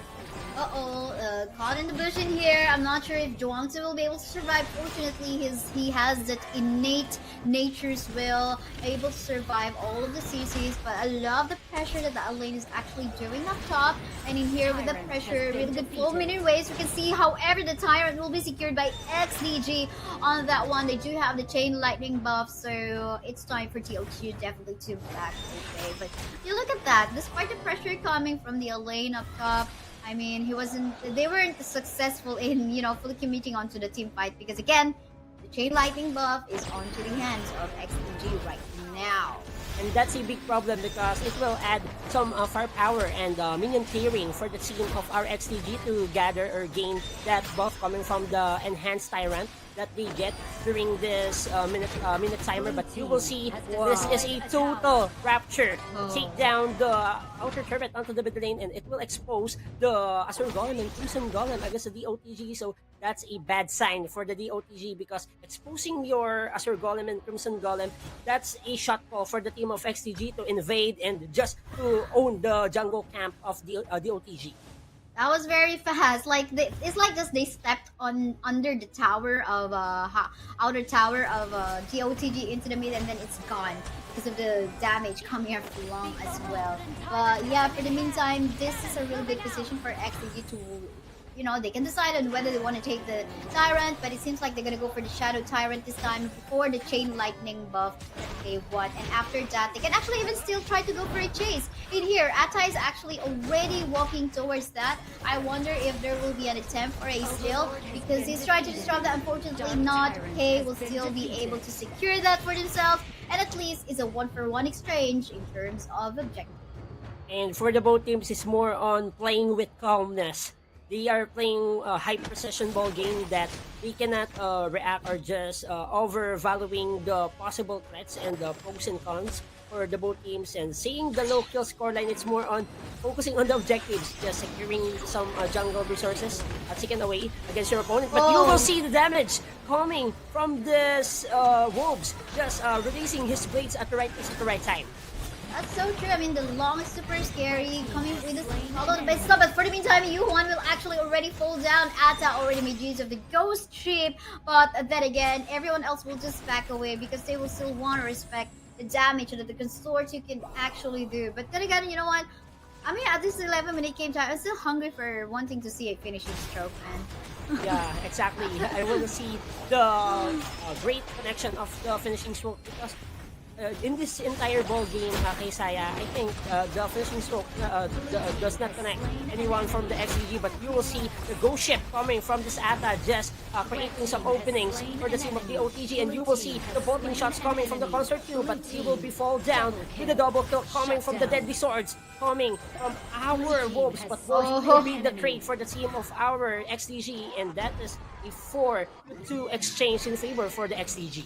Died from the time bomb. This lane is from the hands of the Sunbeam. That's actually one of the most annoying. Like, oh, I want to survive. I survived, but then again, you catch a time bomb coming from the Sunbeam. That's super annoying. I mean, this is why we love. We see a Sunbeam in competitive plays like this. And then again, I thought I just saw an attempt coming from Thanatos for wanting to make use of the finishing stroke, but then again, I think he made use of that to retreat rather than to actually engage. So unfortunately, there's no finishing stroke against like 4 or 5 opponents as of yet from the side of the OTG. And winning conditions here, kay Saya, for the team of our DOTG is to maximize the full potential of the butterfly effect coming from the Zhuangzi, because it will help you to somehow cancel the possible threat of the ghost ship coming from Demon Lover, and as well as just avoiding the dual death ultimate coming from the Musashi of Ayano Koji. So it's more on maximizing the most important cleansing skill coming from the butterfly effect of this roamer from the DOTG. And for me, I think XCG needs to invest more on their fight initiation, because they have heals coming from OWL, and you have that DPS that Wolves can provide during the team fights. Pretty much. But a pressure is already present onto the bottom lane part of the map. Everyone's just waiting for a pick off, to be honest. Seems like XDG wants that pick off to happen first. Same as for DOTG. Despite XDG having this 1k gold right now, they still, it's just 1k. This is something that DOTG can still create. They can still create a miracle out of this one. Because, just one mistake coming from XDG, let's say potentially taking down Wolves, our long player on XDG side, it can turn the tables around. So I think that's the reason why XDG in here just waiting for the right time to actually pick up the target. And also, just using the battle spells at the right place at the right time is the most effective way to give opportunities for you to have some advancement during the team fights. And you will see that the OTG being careful, just not allowing the team of XDG to take away the outer turret, especially onto the top lane, because that is a long lane to be prohibited against the XDG. But you will see Musashi Ayano Koji will secure that Tyrant for the team of our XDG. Meanwhile, K will pay the price by taking this Overlord for the DOTG. Right. Pay will pay the price. 1-for-1 objective take, but I'm gonna give it to on the side of the OTG as they were able to take down one tower up top. So that is a 2-for-1 trade. So it is a threat. I mean, from consecutive objectives already, the OTG took away 2 overlords, which means they are having the advantage on push onto the lanes, while XDG is more onto the team fights with the chain lightning buffs. And the OTG, knowing that, they are avoiding the team fights that XDG is actually looking for. So I think it's a wise decision that they have. But for the meantime, might there be a potential clash in here that will happen with the Tragic Beauty as well as the Mournful Tempo trying to connect. This U1 is trying to connect. As of the meantime, knowing that they have the buff, as usual, the OTG will just back away. And for the XDG, they wanna have that 5v5 situation battle against the DOTG, but DOTG just using their strength because of the split disability coming from this lane. This is a hard time that XDG will receive against this DOTG for our game number 3, and just not allowing to play your tempo. That's the main thing of beauty for the DOTG. Just having that 4-1 setup, just group up with 4, then let Alain do his job. Just put some pressure, not allowing to force some advancement to take away the siding pressure against the camps of our DOTG. But the XDG needs more on the pickoff. If they see the outage when it comes on lacking of manpower, so might as well punish the members of the OTG. And in here, is this the finishing stroke we're looking for? Not really connecting on to particular targets right now, but he will fall down onto the end of the long.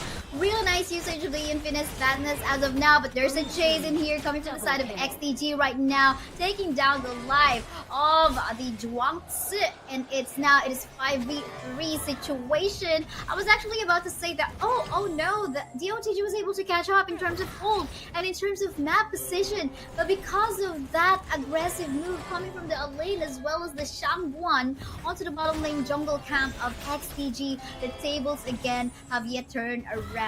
It is now onto the ball. The ball is onto the hands of XDG, but I love the push that the Pay is actually doing down bot in here just to create the pressure to force away the members of XDG to back away. Total side lane pressure. That's the objective right now for the team of our DOTG. Just getting the high ground defense onto the bottom lane against XDG.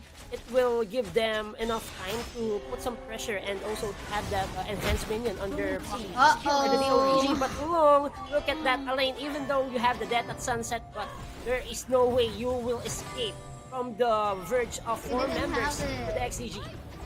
Unfortunately, he did not have it. Shangguan will fall down as well. I mean, the 2 casualties from a while ago are again the casualties in here. But on the other end of the map, again, it is a 5v3 situation right now under tower already. XDG members are eyeing onto the members of the OTG. Long will take down the life of the Pay. They don't have the minion waves, have to wait a little bit, but they're trying to actually, get the tower damage and poke this down already. And they are successful. Now they're just gonna wait for that minion waves onto the top lane part of the map. Zhuangzi tried to shot the members, but he will die in the end. So the rest of the members of Team XDG are now focus firing onto the base, but we still see a persistent consortium as well as a lane trying to defend their base, and now no more towers. The rest of the members in here will still try to go for some kills, but then again, U1 will fall down, and then they have to wait on the base! The base of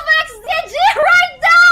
The minions actually made it a win! Congratulations to Doom of the Gods taking down our Season 1 champion, XDG!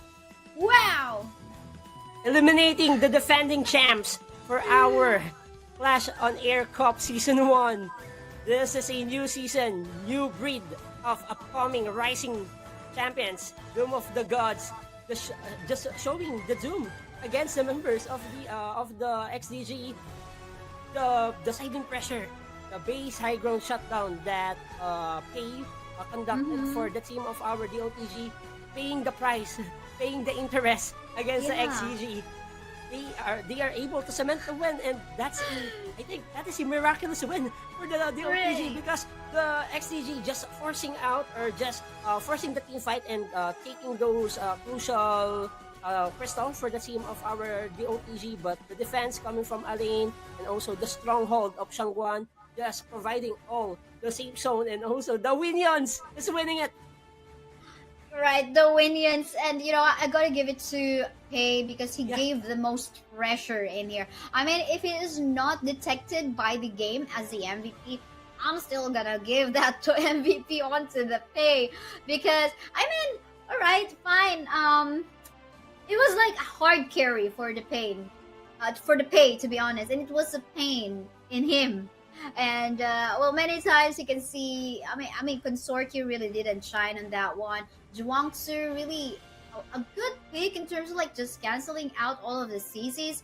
But what the sad part in that game was actually Alain and Shangguan not really also like shining at their best. We did not see a really satisfying finishing stroke. So I think the strategy of Pei to just work around and okay, I'm just gonna create a pressure onto the bottom lane part of the map because they're just there. So I think he deserves the MVP. I don't know if our pro team will actually give him the MVP, but I guess we're gonna be relying onto the stats from the game, but we will find out.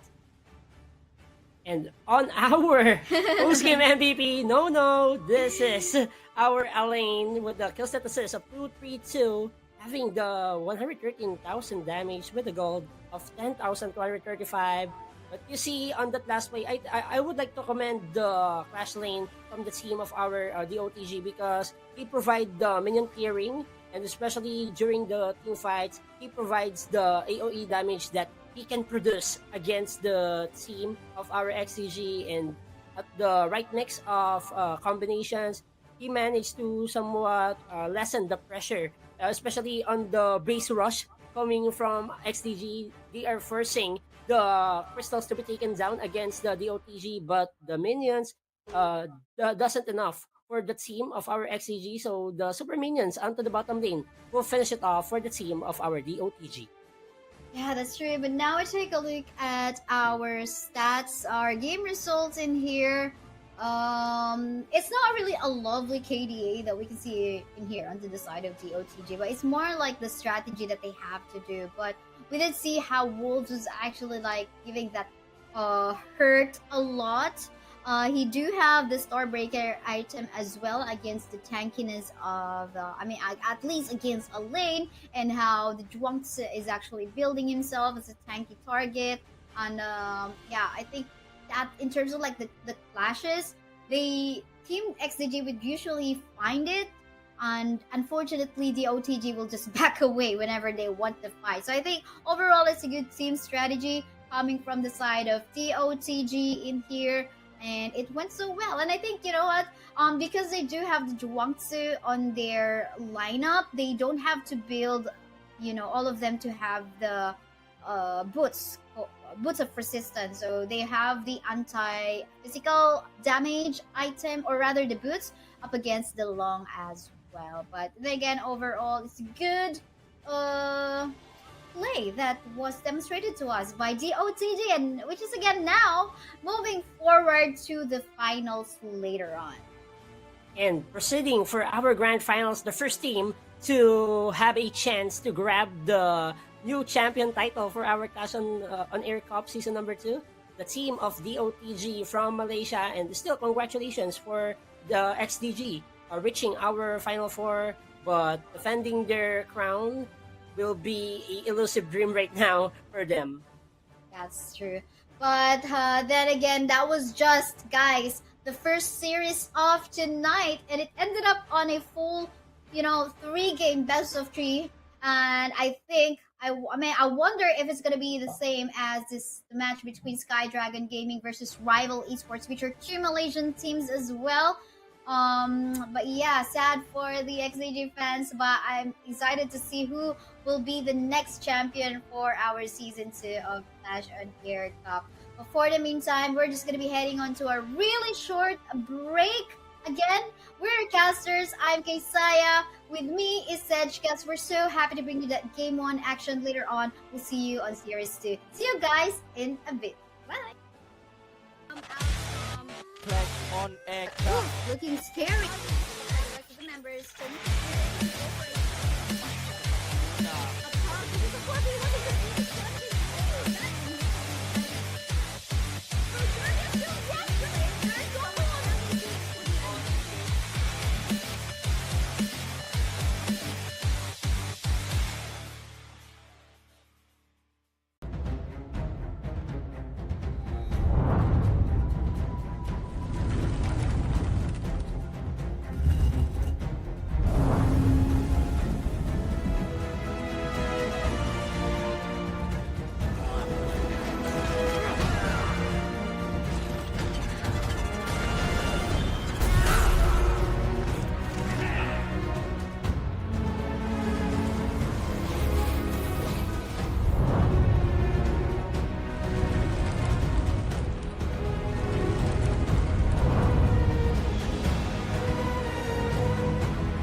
我是 Honor Kings 的全球发行制作人牛六。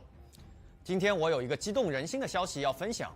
随着近期的发布 ，Honor Kings 现已向土耳其、中东、北非、东欧、中亚和南亚的玩家开放。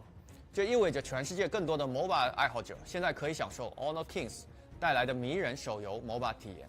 自2015年推出以来 ，Honor Kings 不仅是最早的手机 MOBA 之一，还有全球最大的玩家基数。随着我们将 Honor Kings 扩展到全球更多的区域，我们致力于不断提升所有玩家的手机 MOBA 体验。在这次发布中，我们将建立区域本地的服务器，以确保玩家享受流畅稳定的高质量游戏表现。除了本地化的语言版本之外，我们还将逐步引入本地化的英雄、皮肤配音等。我们非常重视玩家体验，所以努力创造一个公平公正的竞技游戏环境。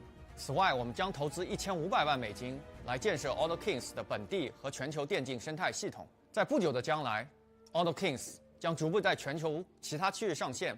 我们将在第一时间与全球玩家分享这一扩展的最新信息，以及更多关于游戏的信息。I look forward to meeting you in Honor Kings. Hello everyone, I'm Dean, the lead designer of Honor Kings. Today I'm excited to introduce Honor Kings to all of you. Since its birth in 2015, Honor King has gone through more. Clash on air. Looking scary. The rest of the members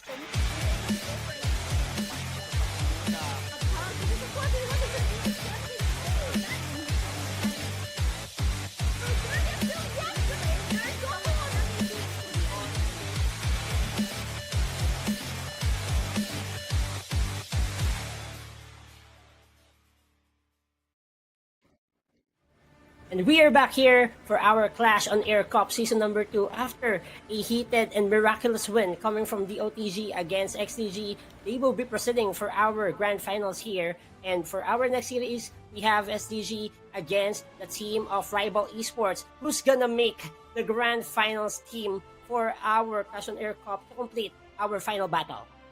I don't know, Sedge. I don't know the answer. Let's just find out later on for our series number 2. And I do agree. It was a pretty heated series number 1 just for this finals. I mean, I think as we go along this way, having season 1 and season 2 now for Clash on Air Cup, all of our teams keep on improving. But yeah, meantime, everyone, we are inviting you to join our community in Clash on Air Cup. You can just scan this QR code down below for you to get redirected on our Discord. So from there, you can actually, look for scrimmates or look for playmates in the ranked games, or maybe, you can queue or look for teammates in pick rank. But definitely, it's where you can connect with fellow HOK players. So you potentially can find me and Sedge in there, and maybe you can tag us if you want to also play with us. And also, please do follow, and share the page of Clash on Air Cup. For our Facebook, we have our TikTok account, Clash on Air Cup, and we have a YouTube channel as well. So please subscribe and follow for you to have more information about the upcoming tournaments here for Clash on Air Cup. That's true. So you mentioned our platforms already. We're actually live in all those platforms, and we are multi-streaming with the main broadcast of the Bahasa Malaysian language as well. So TikTok, YouTube, and Facebook, that's where you can all find us. But then again, I think we are ready to move forward to the match between Sky Dragon Gaming versus Rival Esports. We head into the drafting phase. Both Malaysian teams, I wonder what it's gonna be like.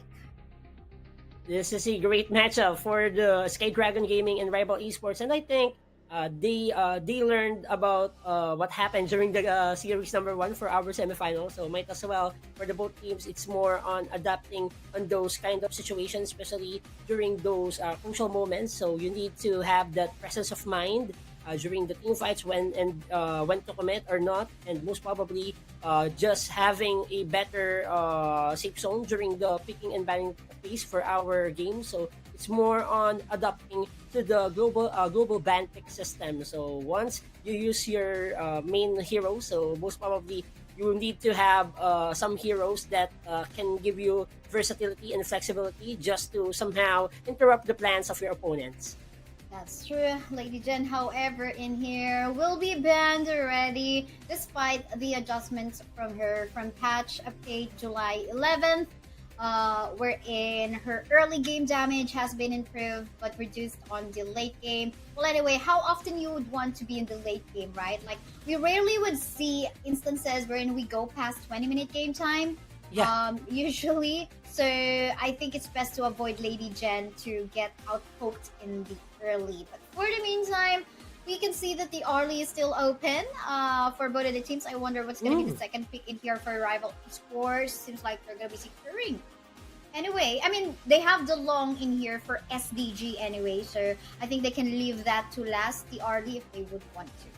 And also, for the team of Rival Esports Kaysaya, selecting the Mai Shiranui and Elaine gives them squishiness and at the same time just to put or maybe answer the Lung pick coming from the Sky Dragon just to apply pressure, just to target him out. And most probably, even though if you cannot kill this Lung, as long as you will lessen his HP bars, he can react anytime during the team fights. He must disengage or most probably just having some recovery period to re-engage during the fights. But having the Princess Frost, Winter is here, just adding some greatness during the team fights. The AoE coming from that ultimate can somehow punish the members of our Rival Esports.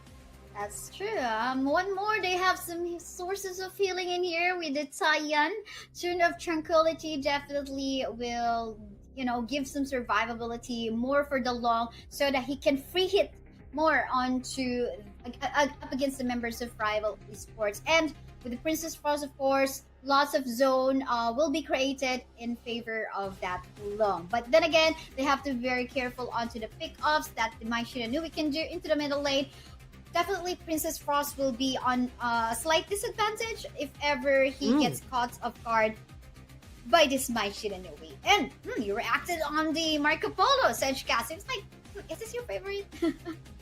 Yes, Marco Polo is one of those heroes, Kaysaya, that I see a great potential on reaching the backline because of the favored barrage. AoE damage wise, you can deal huge volume of damage to certain heroes from the team of our Sky Dragon Gaming. But answering this favored barrage in coming from the Marco Polo, just getting that Dharma, just give some punch with the Enlightenment Mantra. That's the only key for you to stop the barrage coming from the favored barrage. That's true. Stop the barrage from the favored barrage. But meantime, we can see a Dharma getting matched up against the Elaine in here. It's wait. Okay. Most likely Since gonna be used in here into the jungle for sure. And with a Sinse set sail, definitely they will have the advantage on looking for ganks or trying to catch on a team fight that could happen in one particular lane. So in terms of mobility, they do have, but Rival Esports has already that source of mobility too with the Sunbeam Time Flux as well. So now what makes me wonder, okay, I was just about to ask what could be the jungle in here for the side of Rival Esports. We did see a Luna, an amazing Luna gameplay from a while ago. I wonder if this is gonna be the same Luna onto the hands of Team Rival Esports, where he just goes for the searing stab and takes out the target onto the back line. But that might be a little hard because long, if Luna tries to target the long onto the back line, we're talking about you have to deal with the Taiyan as well as the Princess Frost. So I think they need to make sure that before he goes in onto the back line in here as a Luna, potentially you would want that there is no Winters here coming from the Princess Frost, or there are no Tune of Tranquility coming from the Taiyan. Because as you mentioned, Princess Frost and also this Kayan can give enough protection for this long because you have the Tune of Tranquility for healing buff. At the same time, it will increase your nearby allies' magical and physical defense at a certain period of time. So it's a great option for the team of our SDG to provide some protection and babysitting for this long for their main carry. But for the Rival Esports, I want to see how this fear can put fear against the SDG, because once this Marco Polo gets his initial items, those bullets can create massive damage. But for the damage output, you see this Lone just getting the head of this Hide Maker. I mean, Hidemaker tried her best to actually back away from the potential death, but I think it took a while. He could have just juke out from the wall behind the Tyrant, but he did not do that. He had to wait to walk towards the bush nearby Long, so that was quite an unfortunate route that he actually took. So I think he could have avoided that by just just juke out from the wall behind the Tyrant, so he could have avoided the first blood that was given for the long. And we do know that, of course, the first blood, if you get the first blood, you get some gold out of that.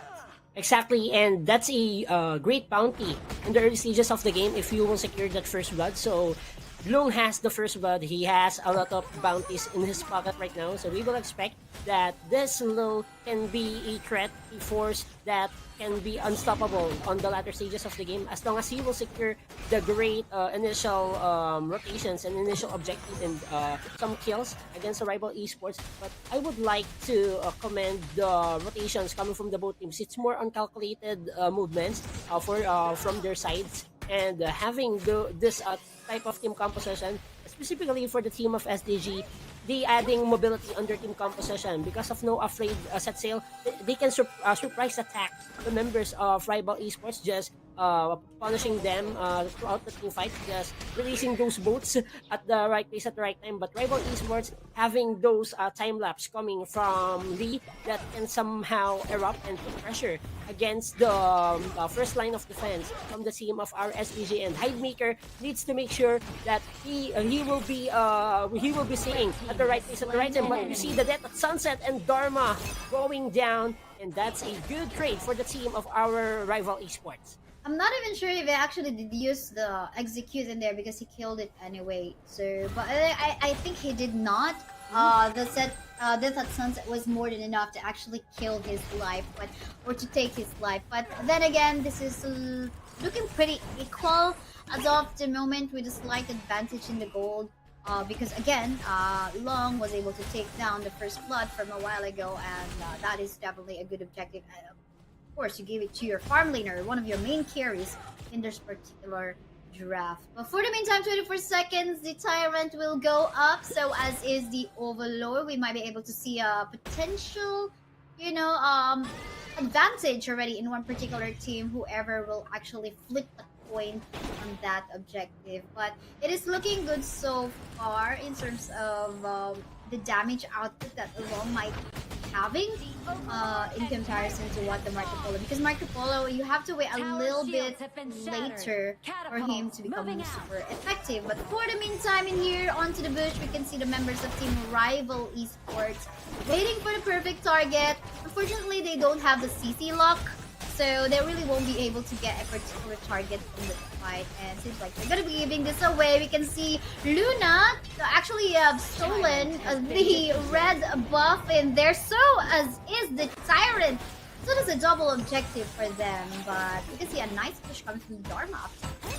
And for the rival esports, just securing the Tyrant, it will give them enough time to somehow speed the lane clearing, the minion clearing against the SDG minion waves. And for the SDG, it's more on focusing on their main strengths. They have the Winter is Here coming from PHY. You have the time, the ticking time bomb coming from this Lung. As long as he will get his initial items, this main carry from the team of our STG can erupt at any time soon. But you will see that this Dharma needs to step up because of the Enlightenment Mantra and also the Truth Mantra. He needs to be more on the calculated measures to punch it against the team of our rival esports. As long as this this Dharma plays well, I think they are on a good spot against the rival. But having this Nika from the lane, it's more on putting pressure, just having that immunity for a certain period of time, using that Death at Sunset at the same time. If you will go for the landing spot, the assistance coming from this Luna will be a crucial one, because you have the New Moon and also the Sailing Stab just to deal some damage against the STG, and especially the Crescent Slice, just giving you spell bump, the lifesteal effect coming from this Luna. It's so true, but for the meantime, let's take a look at the team fight that's happening onto the middle lane right now. Luna will fall down. That was a really nice, but the Death at Sunset has been used, not really being able to target a particular member from the side of SDG. They will just fall back a little bit. Really nice flow of minion waves, but look at the Winter is here! After they're targeting a couple of members to the side of RBL, and Lung is not yet even done, as it will take one more member down. Now we can see it here. Marco Polo is all alone, but will fall down indeed. That is almost a wipeout from the hands of Team SDG. And now they are able to go for some invades onto the jungle camps of RBL just to stop them from further growing. What a play coming from the SDG, just using that skill layering coming from their AoE damage dealers. The winter is here. It's the main ingredient for them to capture multiple members against the rival esports. And this long with the infinite vastness, that's a massacre that you cannot avoid if you use that, because it's more on initiating or maybe a safe zone for us to use this ultimate coming from this long. At the same time, the DPS, the damage per second was too vital for their offense as well. But Rival Esports has more time to somehow realize their trading system. They need to trade more of macro objectives against the STG for them to bounce back for our game number 1. But seeing another damage output and Maishiranui going down as well with the winter is here. The coldness after the storm. That is the feeling right now for the team of our rival. And also the infinite vastness. Oh, massacre once more coming from this low. Wow, oh my goodness. You know what? I'm so even more amazed with the animation that is in there with the long when it is in dragon form. So it's just so amazing. But yeah, we see from that fight, RVL members, actually 2 of them was actually wanting to go on a flank onto the back line of SDG. But despite them doing that, you know, it was actually them who fell down. I mean, the damage was just so much. At this point in time, to be honest, I don't think that Rival should be actually fighting SDG. They should be avoiding SDG because SDG definitely has a lot of gold, has a lot of item and experience in comparison to what they currently has. I think they have to get inspired on what Doom of the Gods was able to do against XDG from the previous series, where okay, SDG is looking for team fight.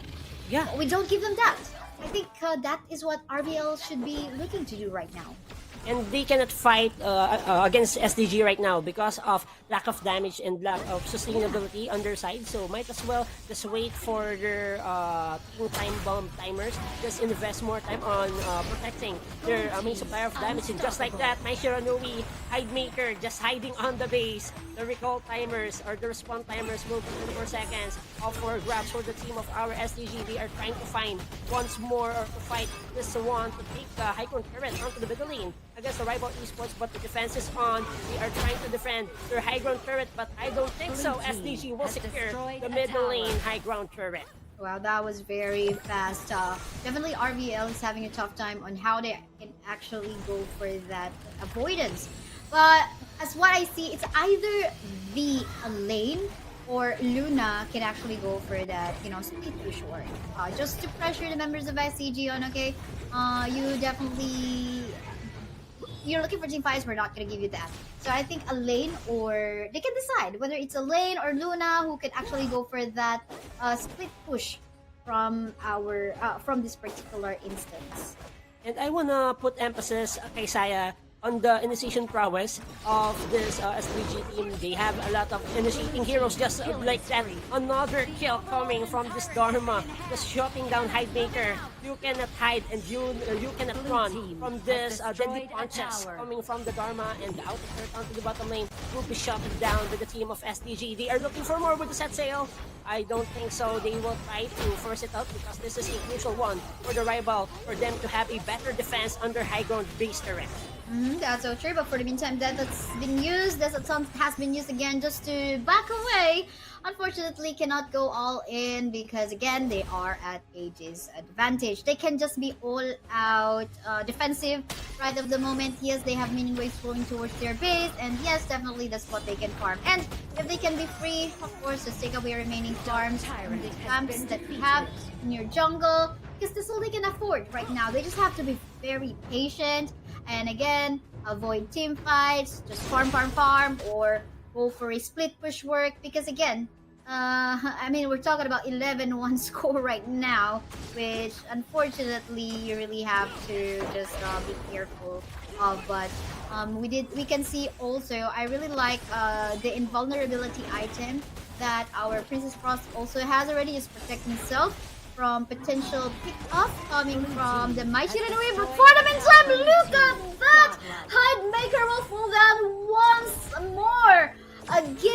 again, this is not a happy Mai Shiranui that we can see in this particular game right now. All of the towers, actually one remaining tower left for the side of RVL, and it's soon to finish. I wonder if this is going to be the fastest game that we can have so far for tonight. Will the members of Team SDG actually just focus fire onto the base? They want to get the life of the Luna. Death of Sunset has been used by the Alain, but then again, it will not help because Sky Dragon Gaming will still take that win from this game 1. Flying high, soaring high, Sky Dragon Gaming claim and also get this lopsided win against the team of Rival Esports. And I would like to commend the team composition that they build. They relying on their initiating prowess. They have infinite vastness coming from this long, even though he is the main supplier of damage, but he doesn't have any scare against the Rival Esports because he knows that this Dasun Sail will have that response with set sail. You have that damage output with the AoE, damage coming from the Winter is here of PHY, and there's a lot of problems that the Enlightenment Mantra connecting during the mid stages of the game for the team of Sky Dragon and securing the macro objective, taking away towers after towers against the team of our Rival Esports. It's more on pushing game, not killing game, but for the Sky Dragon Gaming, they want it all for them. That's true. I mean, that's the fastest game so far that we have witnessed for tonight, and it seems like Sky Dragon Gaming is not gonna stop for as long as they potentially get that lead. Actually, I would say that the lead that they got was mostly because of the mistakes that Rival Esports have done from the previous game. But let's take a look at the MVP from that game before we further discuss what has actually happened. It is gonna be Long Lu Chen Jushi Wushang with a score of 604, damage of 57.1k, and gold of 9.7k. But you know what? With the damage, it seems like it's small because primarily the game was fast, right? But definitely he did a lot of showing from that game.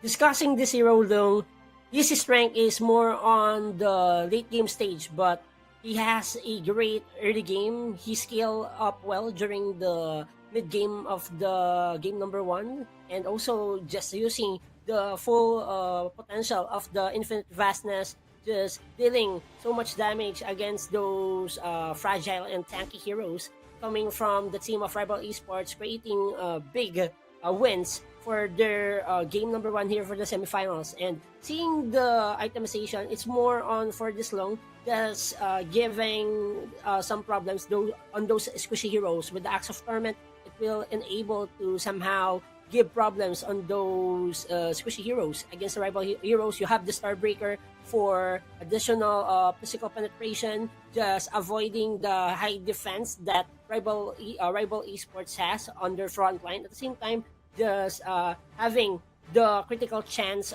boost coming from the Eternity Blade, just giving you a huge chance to somehow hurt the members of Rival Esports. And seeing the team fight and also the damage output dealt coming from this long, it goes to show that he is the protagonist for the team of our SDG during the game number 1.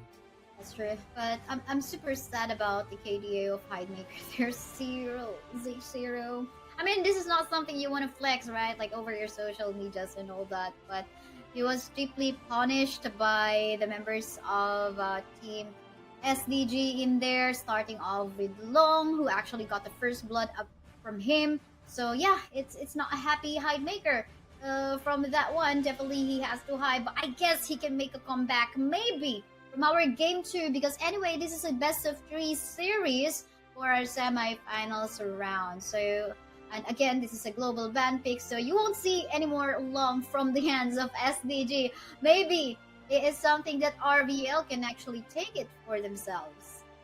And for this day, I wanna put emphasis this long selected once during the first series of our Clash on Air Cup Season 1, and it's a bad sign because the team that used that lost. But this time for our second semifinals here, for the Clash on Air Cup Season 2, it goes to show the importance of the long because, as long as you will be able to protect and also provide all the spaces in the world for this main support of damage, he is a new hero for this patch notes. So I guess he is a little bit too OP, overpower for me in the early stages of the game. And as long as he hits his stride during the early game, he can destruct anyone, even though you are too tanky, you have high physical defense, you have high magical defense. It's a no. That's a no-brainer. Long can prolong the winning conditions here for our tournament. I love that. Long can prolong the winning conditions. I love what you did that, Sedge. But yeah, let's move forward to our second game between Sky Dragon Gaming versus Rival Esports. Again, this is a global ban pick mode, so whichever heroes that each of our teams have made use already from their previous game, they cannot use anymore. So there's no point on banning this out up against them. So, but from the previous game, we did not see any Arlie. So I wonder if there's gonna be Arlie. Oh no, they banned it out right off the bat. So I think I just gonna shut on my mouth from saying that we hope to see an Arlie. But meantime, Dolia, is understandable. You don't want the recess to come out on your teammates, most especially if you have those heroes wherein they have the game changer type of skills like that of the Princess Frost or maybe even the Kaiser, which can go invincible all out. And banning the Dolia for the Sky Dragon Gaming kay Saya, it goes to show that for the previous game, they managed to prioritize the mid lane and also the roaming heroes to be cancelled out because I think Sky Dragon relying on their backline damage and also backline safe zone. So they wanna address those heroes that can easily interrupt their plans, especially on giving those protection for their main carry. So banning the Dolia, it's more on just avoiding the threat against your side. So also this is a respect ban. I think the Sky Dragon Gaming respecting the potential of the long, so might as well, okay, you banned the RD, so we will not give the long to the team of our rival esports. Yeah, I mean, this is something that made them win from the previous game, and it's still open for picking for rival esports, and they just don't want to give that one out. For the meantime, the Kaiser, as well as the Haino, definitely one of the top bans as well from previous patches, but still workable, to be honest. Most especially the Kaiser can definitely go invincible as he wants. I'm talking about his skill name, but not literally invincible, just to avoid the confusion. And of course, Haino, super annoying Scepter of Fate. From here, that can just like spam here and there. Yeah. Of course, the Fate Rewind as well, that can even bring back a tower. Unfortunately, not Crystal. Guys, I know there's a meme out there that he can bring out crystals back, but no, not the Haino. It's not part of the Haino skill. And discussing right now, kay Saya, the first three picks coming from the both teams. First up, we have the rival esports, Dashiao having the Mankey and also Mayin. It's more on adding mobility on their team composition. They want to control the fast movements, the fast rotation, the fast visitation onto the side lane, and most probably just to secure insurance play for the Eye of the Whirlpool coming from the ultimate of the Dashiao. And you have the Mayin that can help you during the team fights, just giving some revelation on where the main carries of Sky Dragon positioning during the fights. And Mayin is one of those heroes that can easily combat you out because of the whatever one, whatever two, the combination of strikes can somehow give problems against the farm lane and also the mid lane of the Sky Dragon Gaming. Yeah, I gotta love the skill of that Mayin. Whatever two. Seems like she does not care because she's super serious about, potentially picking off targets. And now, we can see on the second phases of our ban, the Marco Polo has been banned, of course, in here because you want to avoid, risky heroes that could potentially the Mayin could pick off. But Lady Sun is in here because they don't have the Arlie as an option already, and Mayin, or rather Lady Sun is secondary. But of course, we have to wait somewhere late, a little bit late game, for her to show her power. But for the rival esports, of course, they still have the option of Kirenji. They can definitely pick that.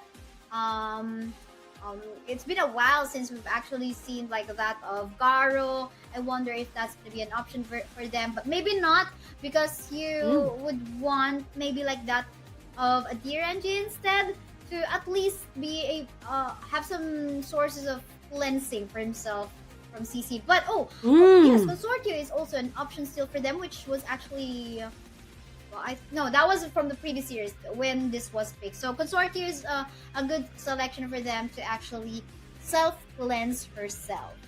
And also, this is a battle of projectiles for the both farm lane heroes from the team of our Sky Dragon against the rival esports. And having the Consortio, it helps you to have that projectile damage coming from the bolting shot. You can hurt multiple members from afar, but the Lady Sun as well has the projectile with the ultimate nutshell. It's more on dealing AoE damage that they needed to somehow control the tempo during the fights or during the pickups from the both sides. But I'm looking forward on their strategic plans. It's either go for the early aggression or maybe go for the kill first, at the same time go for the objective.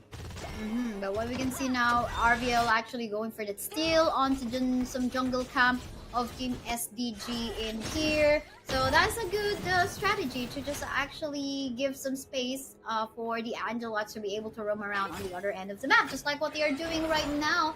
Authorium is actually being bullied in here, being forced to back away a little bit. But yeah, our matchup into the bottom lane between the Consortium and the Lady Soon is really good, but hold of thought, because we do have a first blood already brought to you by Easy on Air. Autrium, which we were talking about getting bullied a while ago, we already fall down onto the hands of Nick. Better start for the team of our rival esports. Just getting the head of this lane, it will give differentiation on the power differential as early as possible. So for the rival esports, you need to control the tempo. You need to step up for our game number 2 for you to force also this semi-final series into a full action game number 3. But for the STG, it's more on controlling the macro and having the 1-3-1 rotation. It will help them to somewhat provide the protection, especially on their jungle area, to get the necessary jungle objectives, especially the Azure Golem and Crimson Golem for their junglers, especially this No Afraid, who want to have a better scaling, better layering of skills during the fights, and you need those resources for you to prolong your life during the skirmishes. Because of the Invincible Warrior that No Afraid, he is not afraid to initiate as long as he has all the resources that he needed to cut the members of our rival esports. Definitely no, not afraid from any of that. For the meantime, again, it seems like from there on, Team RVL will capitalize on the lead that the Mayin was able to get from the first blood a while ago, as we saw the Menki actually rotating up top. But seems like they changed their mind. Will they want to actually empower the Consortio instead? As definitely will this will help. Definitely the Consortio will help a lot later on, dishing out a lot of force damage. But I think both of the teams will just wait for that objective phase again, wherein before we can say that one already has the upper advantage. And for the both teams, it's more on controlling the smaller camps, the river monsters, and securing those jungle objectives for them to have that upper hand against each other. And seeing the goal difference, it's a 100 to 200 goal lead in the hands of SGD, even though that the team of rival esports get the first blood. But you see, the bounty belongs to the SDG because of the macro play that they placed.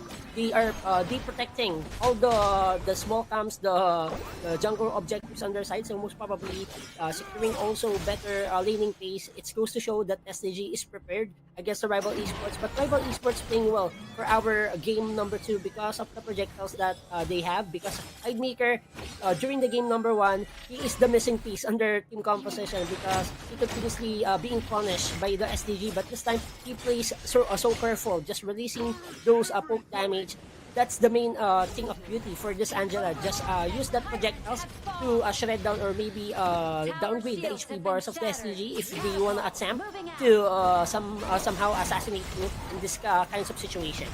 That's true, and we can see both the Angela as well as the Daxiao able to take away the taskboard jungle camp of Team SDG repeatedly, many times. That's why they're able to catch up in terms of gold. But the differences in here, wherein SDG already had the upper advantage, just like few golds, is probably about the creep score, right? Like the last hit that they got from the lanes. But for the meantime, we see the fight ongoing right now in here. The ultimate has been used by the Daxiao, Eye of the Whirlpool, calling out the rest of the members of Team RVL. Will they continue to commit onto the team fight? Folks here and there coming from the high note with the Scepter of Fate. But everyone else will just back away. They will not fully commit onto the fight. But for the team of SDG, Kaysaya, they need to maximize all the presence of PHY. As long as he scale well, this Fate Rewind can rewind what happened during the game number 1. He can dish out so much damage during the fights, and this Lady Sun is a two-time bomb. As long as he will secure his main items, the ultimate shell, the rolling raid will be too effective, but you will see the Tyrant being taken down by the rival esports, and they will try to get some more, but the retake, the SDG wants to have some fight, but rival esports will take away freely the Tyrant. Well, Menki is quite tanky, so he will survive that despite being super low on HP already right after taking the Tyrant. And I guess, as they said already, okay, they have the Chain Lightning buff, so might as well just avoid them because the damage coming from the Angela as well as the Dacia is going to hurt even further if we fully commit onto the fight. For the meantime, seems like they are transcending or rotating towards the top side, but no, actually Angela's just waiting for a target, just giving some vision for his teammates before they want to make some play. I guess on the top side part of the map though, we can see a 1v2 tussle, not going to be fully committing, but do take note. Consortium is all alone onto the bot, and it seems like his tower will fall down. At least it's just that and not to the cost of his life. But the rest of the members of Team RBL actually going for a push onto the top side. The Whirlpool has been used already. Consortium will fall down onto the bottom lane part of the map. And I think a tower will be destroyed as well in the process in there. So overall, lots of exchanges in there. I could not count anymore as to how much, but I think this is overall an upper advantage from SDG because they took away the life of a Consortium plus 2 towers down bot and more kill because they will take down the life of the Mayin. Blazing Brilliance has been used, but not enough to take down the life of the members of Team SDG. Heading for our 7-minute mark of the game, Kaysaya, it's a total win for the team of SDG. Trading their outer turret onto the top lane first tier, that's okay because we get the outer turret onto the bottom lane, especially the inner turret, which expand the lead when it comes on territorial ownage for the SDG. And siding pressure-wise, it's a big problem for the team of rival esports because it will give you so much time to decide if you're gonna defend the side lane because it totally exposed some neutral camps or jungle camps from the team of our rival esports. And SDG after objectives overload been taken down, this is a good signs of life, and securing the 2 towers, this is a massive lead for them. But hold the thought because we can see onto the bottom lane part of the map right now, 1v2 situation, but the ultimate coming from the, or rather, our Daciao has been used already to call the backup in there, which will cause the life of Otrium falling down to the focus fire onto the tower by the Menki in here. Gonna be rotating all around. Unfortunately, the minion has fallen down, so no tower take from them. But they do took down the life of Otrium, which gave them some gold as well. And for this kind of game, it's more on objective-centric approach for the both teams, just giving some punches, giving some pokes, but initially they are after looking to take down towers and just owning or invading jungle camps against each other. But seeing the pressure right now for the team of our SCG, looking for more dash out, going down in the process, and rival esports having some disadvantage during the man tower, and seeing the retake, Concert 2 down as well with the deadly bombs coming from this Sunbeam. This is a big problem right now because the Angela being chased down by the Alain with the death at Sunset. This is looking tough right now. Big problem. Problems after problems being received by the team of rival esports. And this Alain is too tanky. OMG, but Tanky Zen needs to disengage.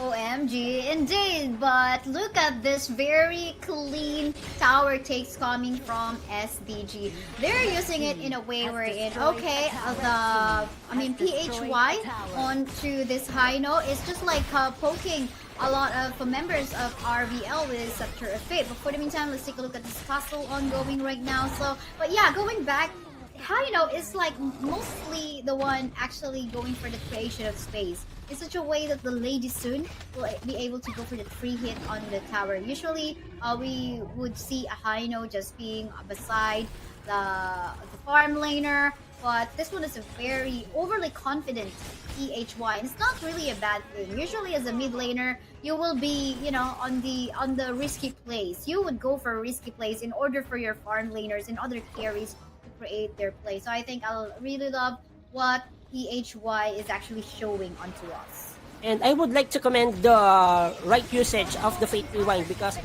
gives you crowd control immunity at the same time just to burn some resources, especially ultimate skills coming from the rival esports. So SDG maximizing all the wins and also the advantages that they gained for our game number 2, and seeing the 5-3 kill scoreline, it's a different story right now because during the early game, it's more on when it comes on the kills difference. It is favorable for the team of our rival esports, but right now, SDG just pushing the red bottom right now. Just call the ambulance 911 because we will take away the high ground turrets. Not only that, because one more life is going to be taken down already. Hidemaker will fall down, so was his Mika, and so was his Sphere, and seems like they're going to be eyeing on the Crystal already. Zen, can you defend this? Unfortunately not, because SDG will take the clean 2-0 win. Congratulations, Sky Dragon Gaming. You'll be moving forward to the finals round. Soaring high, Sky Dragon Gaming will be our next grand finalist to complete the cast for our Clash on Air Cup Season 2 Grand Finale. It's the battle between the DOTG against the SDG. Who has the guts to take the new season, the new crowned champions? Who it will be? Is it the team of our DOTG or maybe the Sky Dragon Gaming? We just have to find out because they really gave us a really good showing from this match. But then again, if you're curious, for our battle for third later on, it's going to be XDG versus Rival Esports on a best of one offline match. So there is going to be no rest for Rival Esports because they're going to be heading towards the battle for third. But yeah, later on, Doom of the Gods versus Sky Dragon Gaming. I don't know what to say. I mean, all of the games of Sky Dragon Gaming was super fast. So I wonder if it's going to be the same thing up against Doom of the Gods, because Doom of the Gods did manage our previous champion. So that was a champion we were talking about from Season 1. So I wonder if it's going to be a fast game as well, just like how SDG did it against a Rival Esports, or will Doom of the Gods finish it off against Sky Dragon Gaming, because we're talking about them being able to defeat the defending champion. And also dethroning the defending champions, that's not a easy task for the team of our DOTG. So DOTG wants to prove that they deserve to be in the grand finals, even though that game number 3 is a win-wins. But for our post-game MVP, this will be the lane of Omun with the 3-2-0 kill statuses, having 41.k damage dealt against the opponents and having 6,500. It's more on macro objective, it's more on low kill scoreline, but at the same time providing space for their main carries. The time bombs coming from the ultimate nutshell of this Lady Sun is helping them out, and also this Alain, you see his initiating charges, just using the Death at Sunset for high value trades. That's one of the mechanics that he does during our game number 2, and just giving space and tempo against your opponent, which means that you can be easily gain confidence on those team fights, because if you see low HP bar heroes for the team of your opponent, and the Alain will be more on a pursue type hero. He will pursue, he will cut the heads. And yeah, and that's so true. And yeah, Otrium being the MVP in here, but one thing to take a look at as well is the roaming item that Coriander the best has in here. Some healing item as well as a source of DPS, and with the DPS damage as well, that is gonna further empower the Kaiser and the Alain. I mean, Alain, even without this DPS buff or roaming item, he already can deal so very fast attacks, right? So what more if there is the buff coming from the Sunbin's roaming item in here? But yeah, it was a nice try. We did see how Hidemaker also tried to make his play, but it seems like PHY was able to become more aggressive as a mid laner in here to create that space for the Lady Sun to free hit. So overall, I think it is a job well done for both of the teams. It's just so happened that SDG is much more prepared or more synergized on how are they gonna make their play. And the stage is set for our grand finals, Kaisaya. It's the battle between the Sky Dragon Gaming against the DOTG. So I'm expecting that our grand finals will be a big bang for the viewers for our Clash on Air Cup Season 2. And please do follow, like, share the live for our Facebook gaming stream, which is the Clash on Air Cup. We have TikTok coverage as well with our TikTok channel, and kindly support and subscribe to our YouTube channel, which is the Clash on Air Cup. And we have Bahasa Malaysian stream. So if you want to visit the other stream for this coverage, kindly visit it for our Clash on Air Cup Season 2. And also, kindly scan this QR code to join our community. So please do so. You can meet different players and just have a chit chat and play with the best of the best solo players out there. Solo players, maybe you'll be able to maybe find some scrim mates, or if you want to join a team, definitely you maybe have to just connect, because how will they know if you're there if you don't connect? So yeah, that's me, like Mommy Kaisaya talking. So just like giving some tips. You have to push yourself. Just find a community that you want to be a part of. So yeah, that was it for our 2 semifinals round, 2 best of 3, and later on it's gonna be even more intense because it's going to be a best of 5 match between Doom of the Gods versus SDG. You know what? Sometimes it's confusing because we have XDG and SDG. So I wonder if XDG meant like X Dragon Gaming as well. But yeah, I mean, so much overthinking. Let's just maybe head on to a short break. Once again, we're Surcasters, and I'm Kaisaya. With me is Sej. We'll be back after 5 minutes. So make sure you guys don't go away. See you guys in a bit. Clash on Air. Looking scary. Members.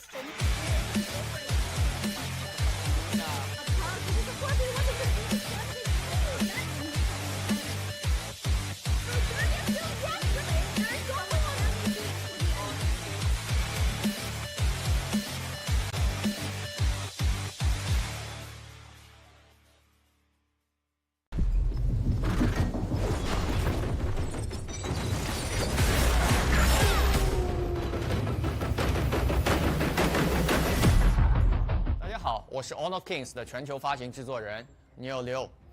今天我有一个激动人心的消息要分享。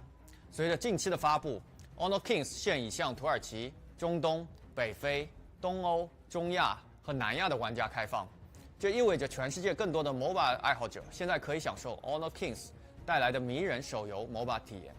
自2015年推出以来 ，Honor of Kings 不仅是最早的手机 MOBA 之一，还有全球最大的玩家基数。随着我们将 Honor of Kings 扩展到全球更多的区域，我们致力于不断提升所有玩家的手机 MOBA 体验。在这次发布中，我们将建立区域本地的服务器，以确保玩家享受流畅稳定的高质量游戏表现。除了本地化的语言版本之外，我们还将逐步引入本地化的英雄、皮肤、配音等。我们非常重视玩家体验，所以努力创造一个公平公正的竞技游戏环境。此外，我们将投资1500万美金来建设 Honor Kings 的本地和全球电竞生态系统。在不久的将来 ，Honor Kings 将逐步在全球其他区域上线。我们将在第一时间与全球玩家分享这一扩展的最新信息，以及更多关于游戏的信息。I look forward to meeting you in Honor of Kings. Hello everyone, I'm Dean, the lead designer of Honor of Kings. Today I'm excited to introduce Honor of Kings to all of you. Since its birth in 2015, Honor of Kings has gone through more than 40 version updates. With more than 1,000 team members participating in its development, it has also gathered feedback from millions of players across tens of millions of matches, making it the most played competitive mobile game in the world. In order to let more players experience the joy of mobile MOBAs, we adhere to the following design principles in Honor of Kings.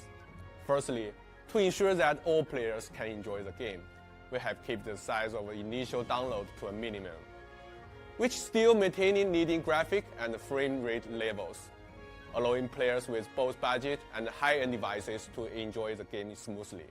Secondly, we provide free access to all heroes and their accompanying skins, as well as free trials of all heroes during the launch months. This ensures that both new players and experienced mobile users can quickly get started. Finally, in addition to original heroes and skins, we will also introduce both globally popular IP characters from global partnerships, as well as regionally exclusive heroes and skins. We hope that Honor of Kings can bring a more enjoyable gaming experience to players, and we look forward to receiving your feedback. Let's start your Honor of Kings journey. See you in the game. Hey, I'm Evan, and I'm here with my colleagues on the community team to listen to what you, our players, are saying about Honor of Kings. Good or bad, your experiences are crucial to help shape the game's future development and make Honor of Kings the best MOBA it can be.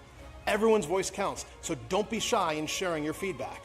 That said, listening alone isn't enough. We also want to engage in constructive, two-way dialogue with our community.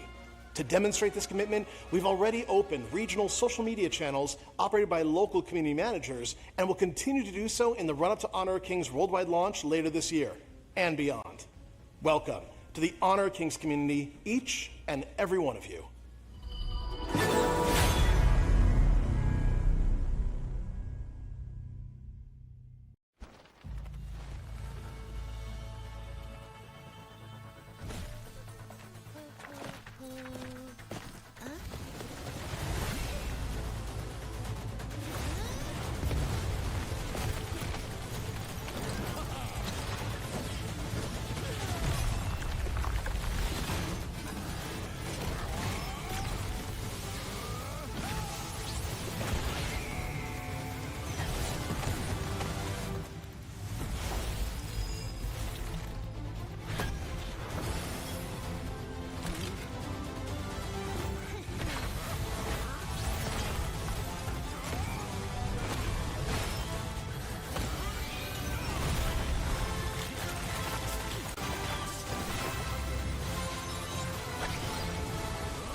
Imagine you can elevate your virtual event with this. What about this? And this? Hi, I'm Frigo from Easy On Air, your virtual live savior. In Easy On Air, we aim to help 1,000 MNCs to maximize the live streaming experience, deliver high quality content, and unforgettable digital events to their audience. Have you ever had chaotic moments during your virtual event due to technical issues like slow internet connections, low audio and video quality, and you end up with bad reputation and cannot hit your sales target? What can you do with Easy On Air to avoid the problems I mentioned? Number one, you can have 100% customizable solutions for delivering exceptional live streaming experience. Number two, provide flawless virtual event flow.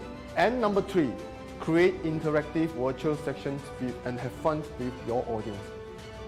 You can leave your contact details here and our live streaming specialist will be in touch with you. So, are you ready?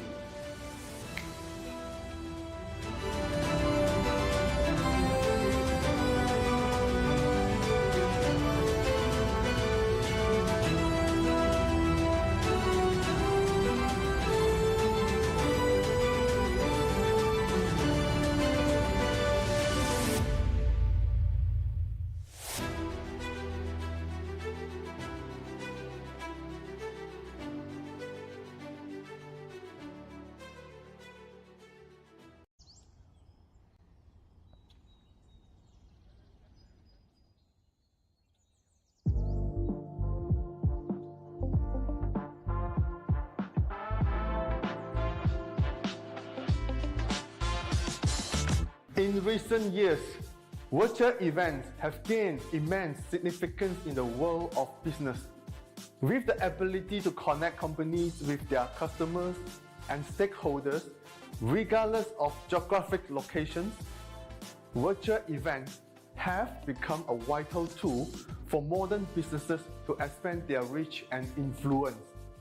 Additionally, virtual events can be more sustainable than a traditional event, as they eliminate the need for attendees to travel, reducing the event's carbon footprint and overall environmental impact. The question is, how can you make your virtual event stand out and capture the attention of your target audience? That's where a 3D virtual set can help. Come, let me show you.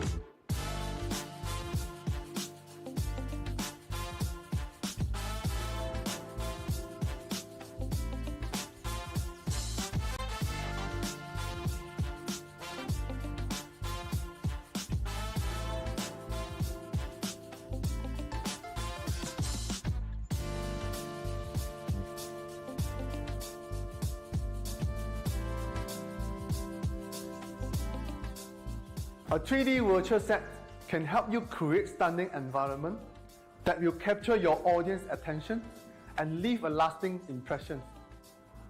After all, the key to successful event is ensuring that your audience engage with your message and achieve the desired objective. 3D virtual set can reduce costs while still creating an immersive and engaging experience for your audience.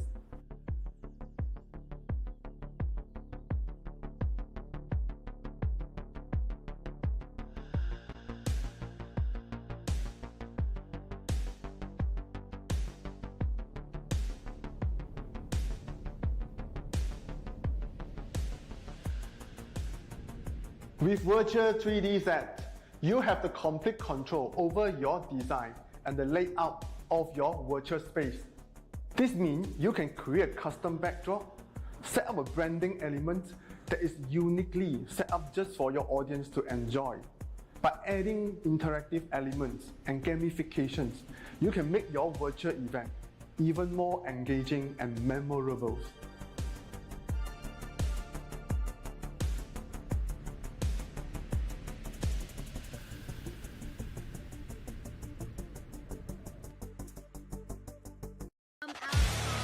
Clash on Air Ooh, looking scary. The rest of the members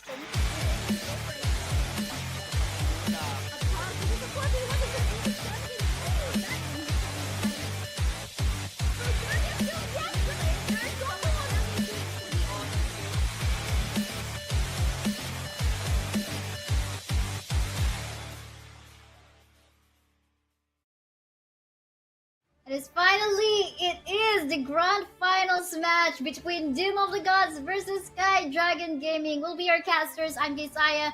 With me is Sedge. We're gonna bring you the action for this intense last best of 5 match. Sedge, how are you doing? How do you find this upcoming battle that we have? This is the intense one because we will be crowning new champions for the season 2 of Clash on Air Cup, but sadly, the team of XDG cannot repeat their dreams to have that back-to-back champ. So newly crowned champions will be crowned for this event, and this is a race to 3 series because of best of 5 series matches. So I'm expecting that this series will be tough. And for the both teams, the OTG and Sky Dragon Gaming, they show so much power.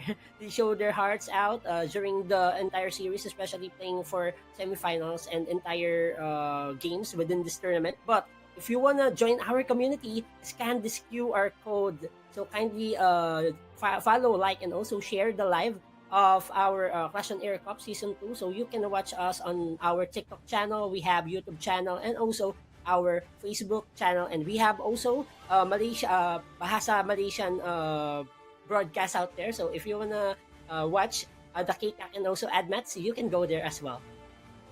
True. And yeah, everyone, we invite you to, of course, support all of the teams that are in here. But you do mention a while ago, Sedgecast, about XDG not making it to their stupid attempt for the season 2, but pretty sure they did learn a lot from the mistake that they had from a while ago. I mean, letting your opponent just split push from the map, I mean, it can definitely be vital, especially if you lost your high ground tower. So I'm not sure if we're gonna be seeing like a similar kind of plays between the OTG versus SDG, but for sure SDG maybe will try to come back on season 3. So make sure you guys follow Clash on Air Cup in all of our social medias for you to get updated as to when will the registration open up once more. And yes, I'm super excited.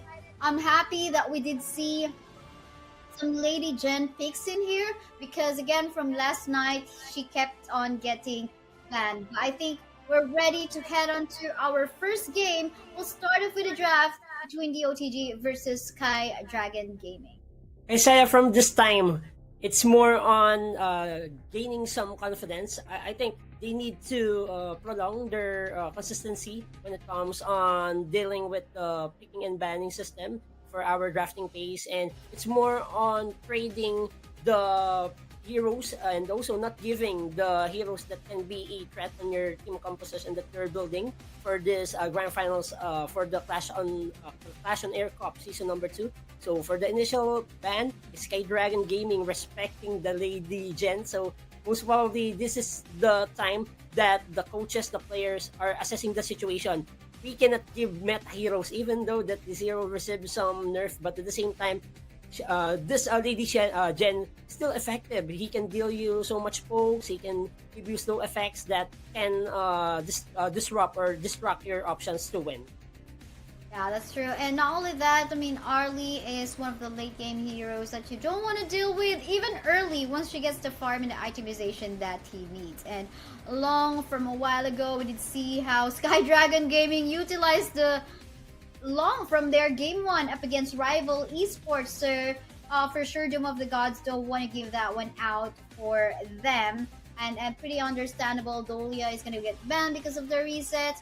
But that's, yeah, it's open for picking in here. I wonder if there's something that Sky Dragon Gaming is going to be prioritizing. But for now, they want to lean on to Mayin, who can just like get serious and say whatever. Exactly, indeed. But for the team of Doom of the Gods, they will be picking this Dashiao and also having the Jing. First appearance here for our playoffs here for the Clash on Air Cup Season 2. So Jing is one of those heroes that can literally assassinate you from afar, and especially reaching the back line, slowing and gaining some targeting against the main carries, the main supply of damage coming from the Sky Dragon Gaming. It's the idea for the team of Doom of the Gods. Okay, the team of Sky Dragon Gaming just investing more on protecting their backline, so might as well pick those heroes that can literally reach the backline. Oh, that's for sure. That's gonna look scary, especially if you don't have the mobile type of farm laner or carry that you have in your composition. But it seems like they are kind of safe in here because they do have the Princess Frost, which can actually just make use of the Winteries here, the Frigid Prison, as well as the Shuttered Eyes to actually lock down particular target. But obviously, that is something that Angela can do as well. Not in the form of the eyes, but of course in form of, well, depending on her skin, but mostly about fire and chaos from her blazing brilliance as well as the scorching barrage. So I think when you have an Angela opponent, you have to be very careful on stepping on bushes as you might meet her. So yeah.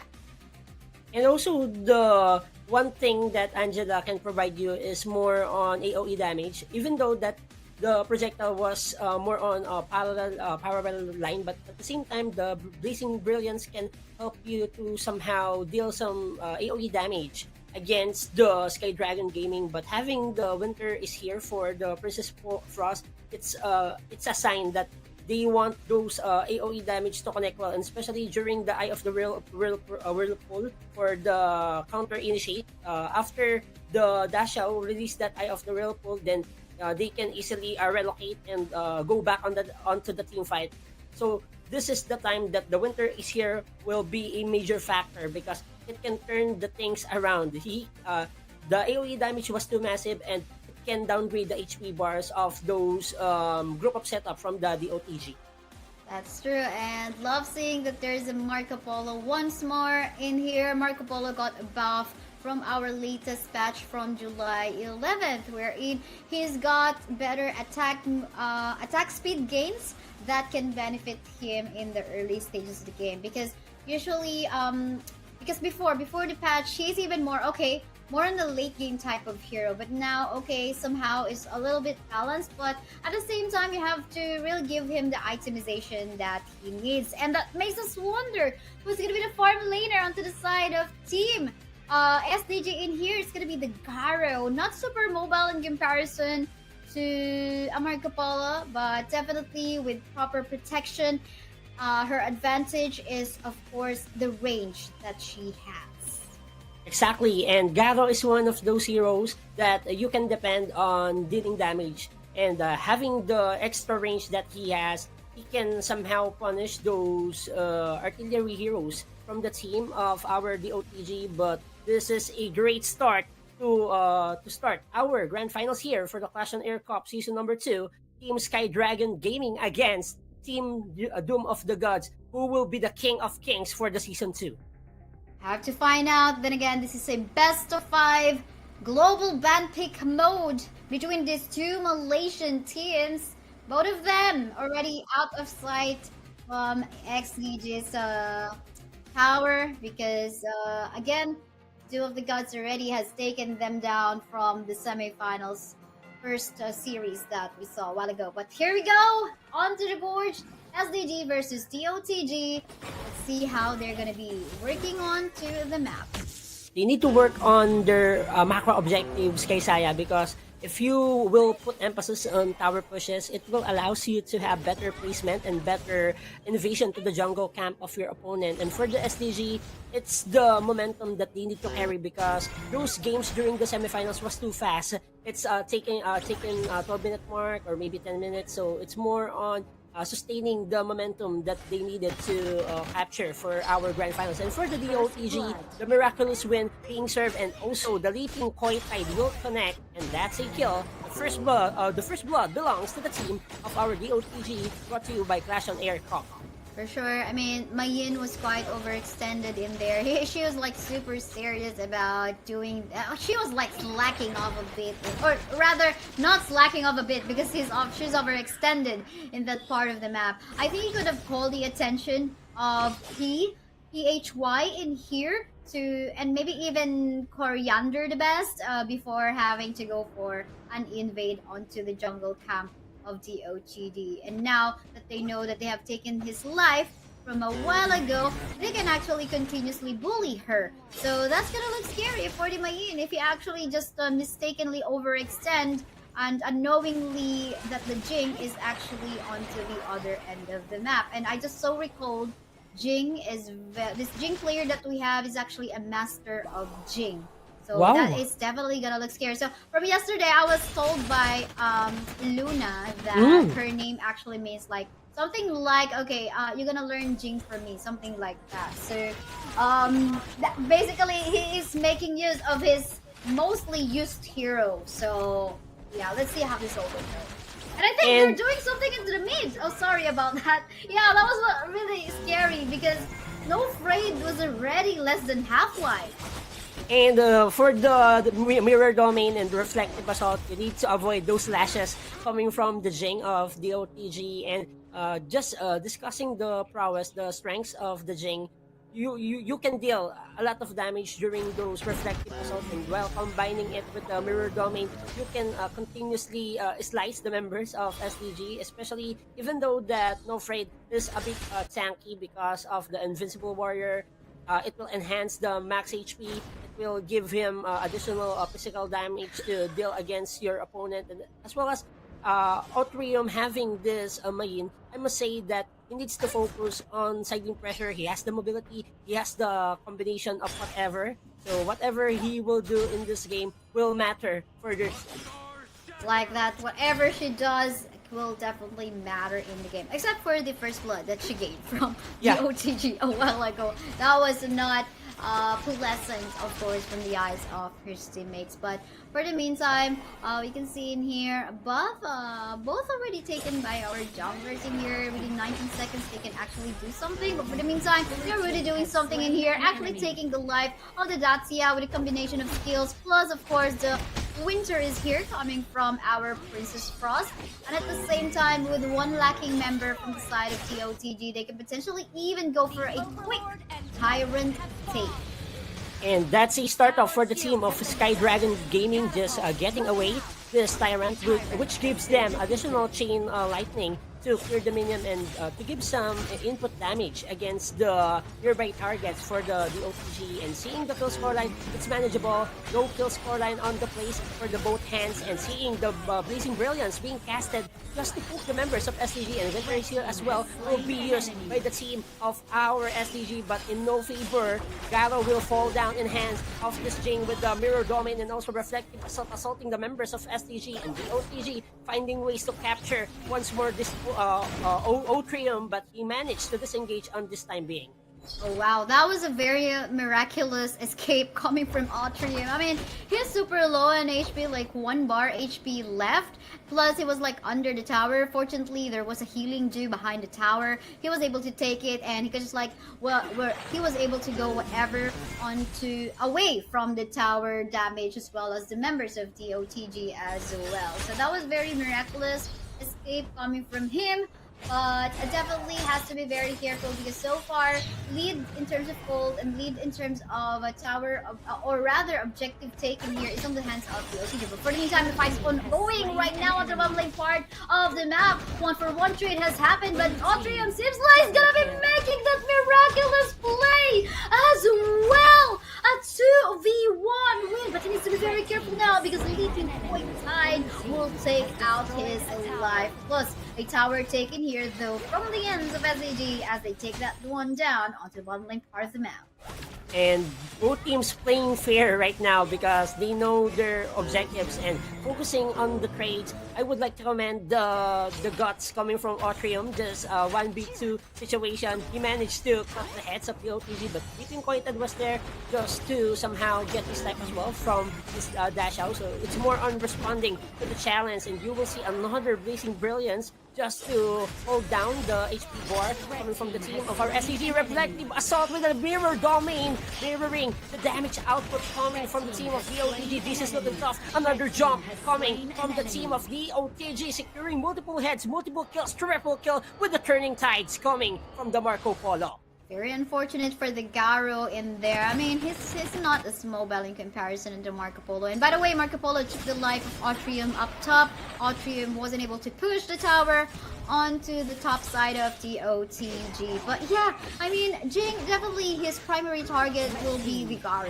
Garo is going to be the main source of DPS damage from SDG, so it's understandable. And of course, with the CC and support coming from Angela as well as the Dacia, it will render effective coming from Jing to actually just go onto the back line and just help them out. And there's gonna be even more because Dharma has some sources of CC too. But yeah, it seems like the OTG now is capitalizing on stealing all of the jungle camps of SDG. It's gonna be hard for No Fade if he loses his blue buff or his Azure Golem in here in the process as well, because he's quite dependent on that, or else he cannot be that invincible warrior that we know. Exactly, and also kay Saya, I would like to take notice about the connection of the Think Inside the Box coming from Coriander the Best. It's not the best option right now for him because I didn't see any right path of connection using the ultimate just to somehow control the members of our DOTG. The suppression, the lockdown needs to perform well if you are the roamer from the team of Sky Dragon to deal enough setups during the team fights and able to capture those squishy heroes against the DOTG. Meanwhile, the damage output coming from this Dharma, you will feel the karma right now. Yeah, that is so true. The Truth Manta is there, but then again, Mayin is quite mobile herself, so she will be able to back away from that potential threat. And anyway, he was even able to actually deal with a 2v1 versus the Dharma and the Jing at the same time. So why he cannot 1v1 up against the Dharma all alone? More so that despite the gold lead that the OTG has, he still has the upper advantage since he was able to take down the double kill from a while ago. But then again, lots of things can still happen despite the 3k gold lead advantage of the OTG. I guess for as long as the Garo is alive, we're able to free it. But let's not talk about that because it was a really nice setup coming from the Angela, connecting both of the Chaos Cinder as well as the Blazing Brilliance. But hold the thought, because in here we just saw our Jing killing of one more member with a mirror domain. But on the top we can see that the 1v1 tussle between our Clash later again. Mayin showing showing more power in comparison to the Dharma. And that is a well-executed Pure Sky just to deny the damage output coming from this Dharma, and you will see the item builds that needs to be effectively used by the both teams. But as of the moment, still, the lead is in favor for the team of the OTG, securing multiple tower takedowns, 2-1 trade. It goes to show that the team of the OTG came prepared here for the game number 1, and also just proving to us that okay, we defeat and also dethrone the defending champions of the season 1. So we will be capitalizing the momentum and confidence that we gain on that win.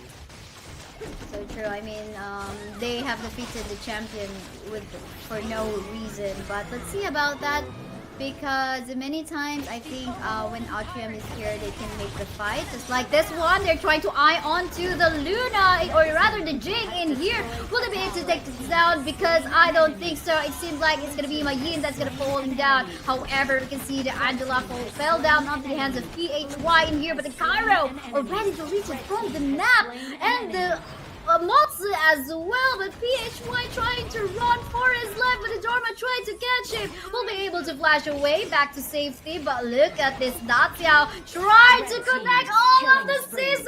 Look at that great combination of leaping point side as well as the Sea of Fate, just deleting PHY off the map. He timely used that Eye of the Whirlpool as well for this Dashao, and he managed to escape the death from the team of our DOTG, and it's a go sign for the team of DOTG to contest and also take this Tyrant objective on their hands. And I think this is an uncontested one against Sky Dragon Gaming. 12-6 kill scoreline, heading for our upcoming 11.5 minute mark of the ball game. We see a huge differential right now when it comes on economy. It's close to more often 5,800 gold lead in the hands of our DOTG. So this is a big problem when it comes on powered differential. The advancement and also the advantage is in favor for the team of our DOTG. And looking at the items, just having that enhanced physical attack and enhanced BA for the Jing, you will feel the damage coming from the reflective assault and also with the right capitalization on the mirror domain. That's so true, and definitely with that, there is some option for SDG to build out some anti-physical damage item, but they also have to deal with, some anti-CC. I mean, they have to deal with some CC sources coming from the OTG as well, because these are annoying, knock-ups and knockbacks coming from the Daciao as well as the Dharma and the Angela. So, but then again, we have yet to see a free hitting Garo on this particular game, but hold the thought, because in here they're going to be taking down the tower up top already. Blazing Brilliance will connect onto the Matsu. It's not going to take him down, but then again, that will create some space for the rest of the members of Team DOTG to roam around across the middle lane, maybe even push or create some good flow of minion waves down bot. And now we can see that the Kaiser is not able to get his blue buff, and that is bad news. But for the meantime, look at it, shut down by the Mayin onto that Jing. Really nice bush play coming from Atrium out there. Combination of punch and kicks being released, and that's a massive blow of damage coming from Atrium, and you will see the Eye of the Whirlpool being casted with the dash out just to disengage, and we will see No Afraid showing No Afraid against the members of the OTG, but the damage from the projectile Fever Barrage connecting from this Marco Polo. He will try to assassinate this invincible warrior coming from our jungler Kaiser. Blazing Brilliance, and you will be going down in the hands of the Scorching Barrage coming from Thanatos. Wow. And then to the bottom lane part of the map, we can see that they have successfully defended that one because we saw how Dharma is actually trying to go for a split push work a while ago as well onto the middle lane, where we did see like point, I don't know, like 0.5 HP bar onto the life of Tatsia. Fortunately, was able to go back quickly to the base with the help of his Sea of Fate. But for the meantime, seems like this is gonna be a free taking of the Shadow Overlord for the hands of DOTG, and it's definitely gonna be in favor for them because one high ground tower already has fallen down onto the side of SDG. They've got super minions in there. What more if they got the Shadow Vanguards? And look at that! My goodness, this is why Mayin, you don't want her to be in the draft. Just killed off the Natus in no time. This Mayin is very annoying. He maximized the full potential of that deadly brushes, then he will go for the surprise kick and also surprise punches with this hero, and you will feel that the Pure Sky is the one major item that added confidence for this Mayin, because he know he has temporary damage immunity for a certain period of time, so he will try to punish those squishy heroes and fragile heroes for the team of the OTG. And once he get that kill against the Angela, even though that we all know Angela is a stationary hero, when you use the Blazing Brilliance, you are in the same spot. So it's either you will cut the Blazing Brilliance to disengage and use the flash out, or most probably just accept the fact that you will be punished and being kicked by this Mayin. In that instance, he accepted the fact that he is dead onto the hands of Mayin. We were talking about bush play from a while ago, bush play that Thanatos can actually do onto the Angela, and the bush play that the Mayin can do on the Atrium. But instead, we can see Atrium doing all the bush plays even better in comparison to Thanatos. And look at that! The blue buff, the Azure Golem, was again taken by DOTG, and No Frey doesn't have any buff at all. He is super dependent on that one as a Kaiser, and this is now DOTG trying to siege the base of SDG. Right now, Atrium is actually onto the other end of the map trying to target the Natus in here, but he is super deep right now. It seems like it is gonna cost his life, and the double kill will go onto the hands of the Jing 2 member down onto the side of SDG right now. We can see in here trying to defend the base is the Kaiser, but will he be able to do it? Blazing Brilliance will still connect. Space being created by PHY. Thanks to that, at least we'll stop DOTG from actually continuously sieging the mid onto the crystal. But then again, no towers left onto the side of SDG right now. What can they do? We can see that the Eye of the Whirlpool has been used already to call the rest of the members in here. Healing Spree, Garo is down, and the rest of the members of the OTG will now just eye onto the Crystal Fever Barrage has been used. What can the Kaiser do? I don't think so. I don't think he can do any of that, because DOTG will end the game on this game 1. Congratulations, Doom of the Gods. Mobility plus projectile damage. Artillery-wise, Doom of the God providing all the resources to capture the game number 1 here for the grand finals of our Clash on Air Cup Season 2.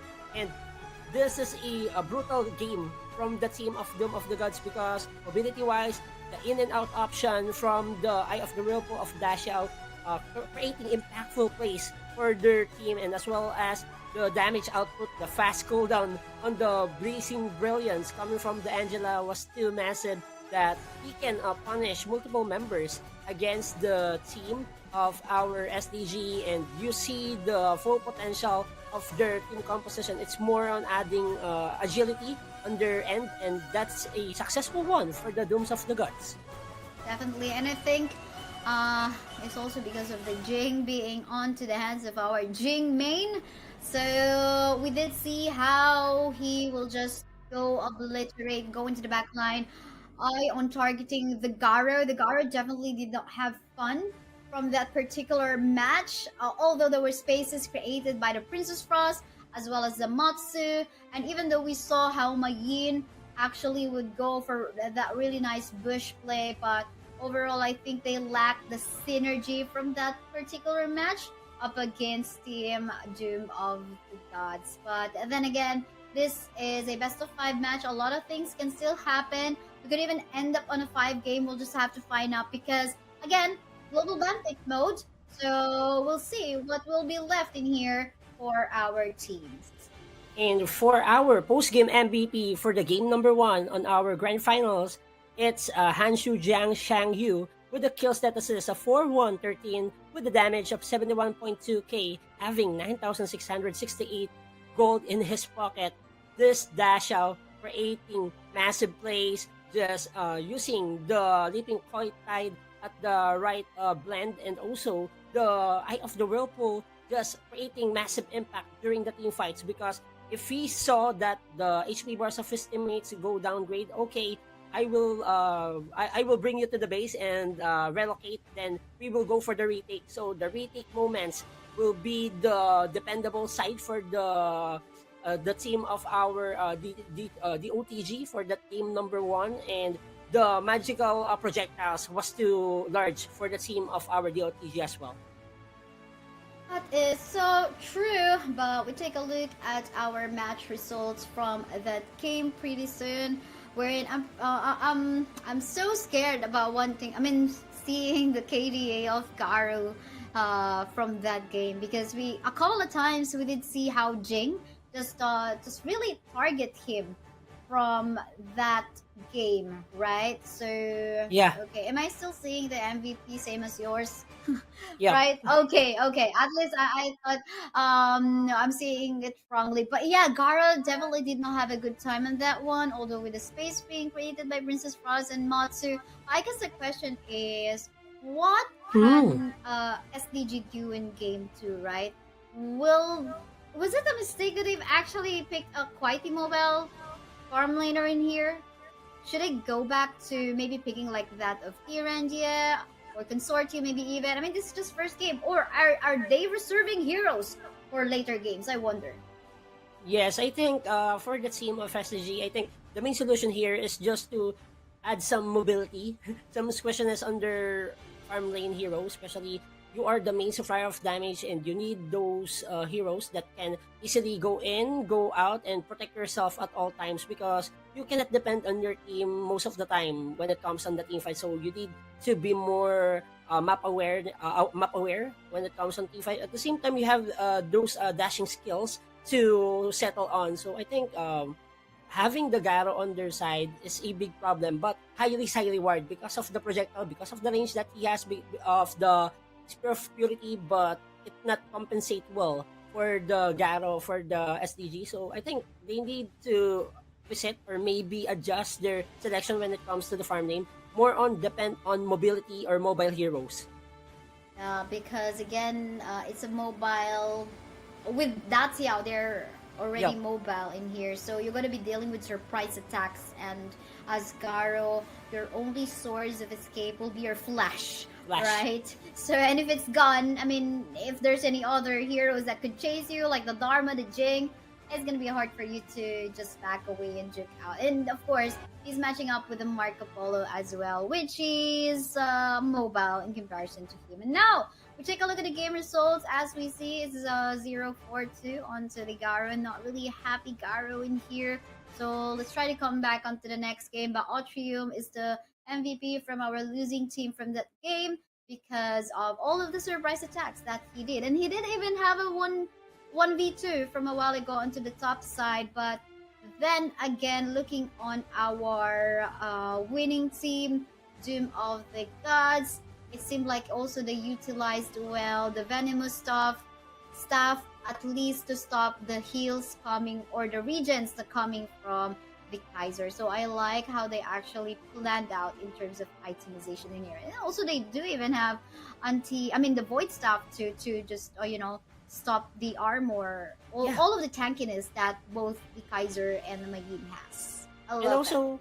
I would like to discuss the itemization of this Jing. Having the Siege Breaker, it is the highest physical attack in the game. So if you have that item, you can easily dish out massive blows when it comes on using the Illusion Shattered and also the Mirror Domain. Then Reflective Basalt, just continuously spam it at the right place at the right time. He will connect those high physical damage dealt. And having the Starbreaker adding penetration, it goes to show that even though you have high defensive items, for the team of our SDG, but that is a big problem for you to encounter. And having the Axe of Torment as well, it will give you time to somewhat counter the squishy heroes against your opponent. But overall, for the team of our SDG, it's more on total reset, except the fact that, okay, we made some mistakes during the draft and also in-game, and we need to address right it and also right away. Because if they address those problems for the game number 2, I think this is a exciting series that we will be watching right now. Very exciting as it is, because not only that, our winning team from game 1 defeated the defending champion from season 1. Yeah. Now they're actually even showing us that they potentially can even go for a 3-0 score in here. So it makes me wonder, okay, while I go off cam, we were like, okay, what's the score? What's the score? Oh, like, is it gonna be 3-0? Oh, now, Sesh, am I gonna put you on that? Your vote already is like gone. And I guess our chef production guy in here, our stream director, let's see if it's gonna be a 4 game. We'll have to find out. Prediction. So I didn't mention my prediction. It's really hard to just base it off that. But if maybe it's a round robin, maybe we can tell easier. But I think we're ready for our second game. This is the draft. Again, this is a global ban pick mode, so there will be no more Jing, no more Daciao for the side of Doom of the Gods. At the same time, no more Mayin, Princess Frost, Kaiser 2, which are of course power picks as well. None of that are ready for the side of Sky Dragon Gaming. And look at that, Doom of the Gods don't want to give away the Dacia, which they have used a while ago up against Dragon Gaming. Respecting your hero, that's the idea for the team of Doom of the Gods, because they used this dash out effectively, so might as well, okay, we get the game number 1 by providing a lot of pressure using the 0, so might as well ban the 0. And banning the early, it gives them options to lessen the hero pool, especially for the farm lane of the Sky Dragon Gaming. And banning the Dahlia and Mayin, this is an indicator that a total reset that the team of Sky Dragon needs to apply for our game number 2.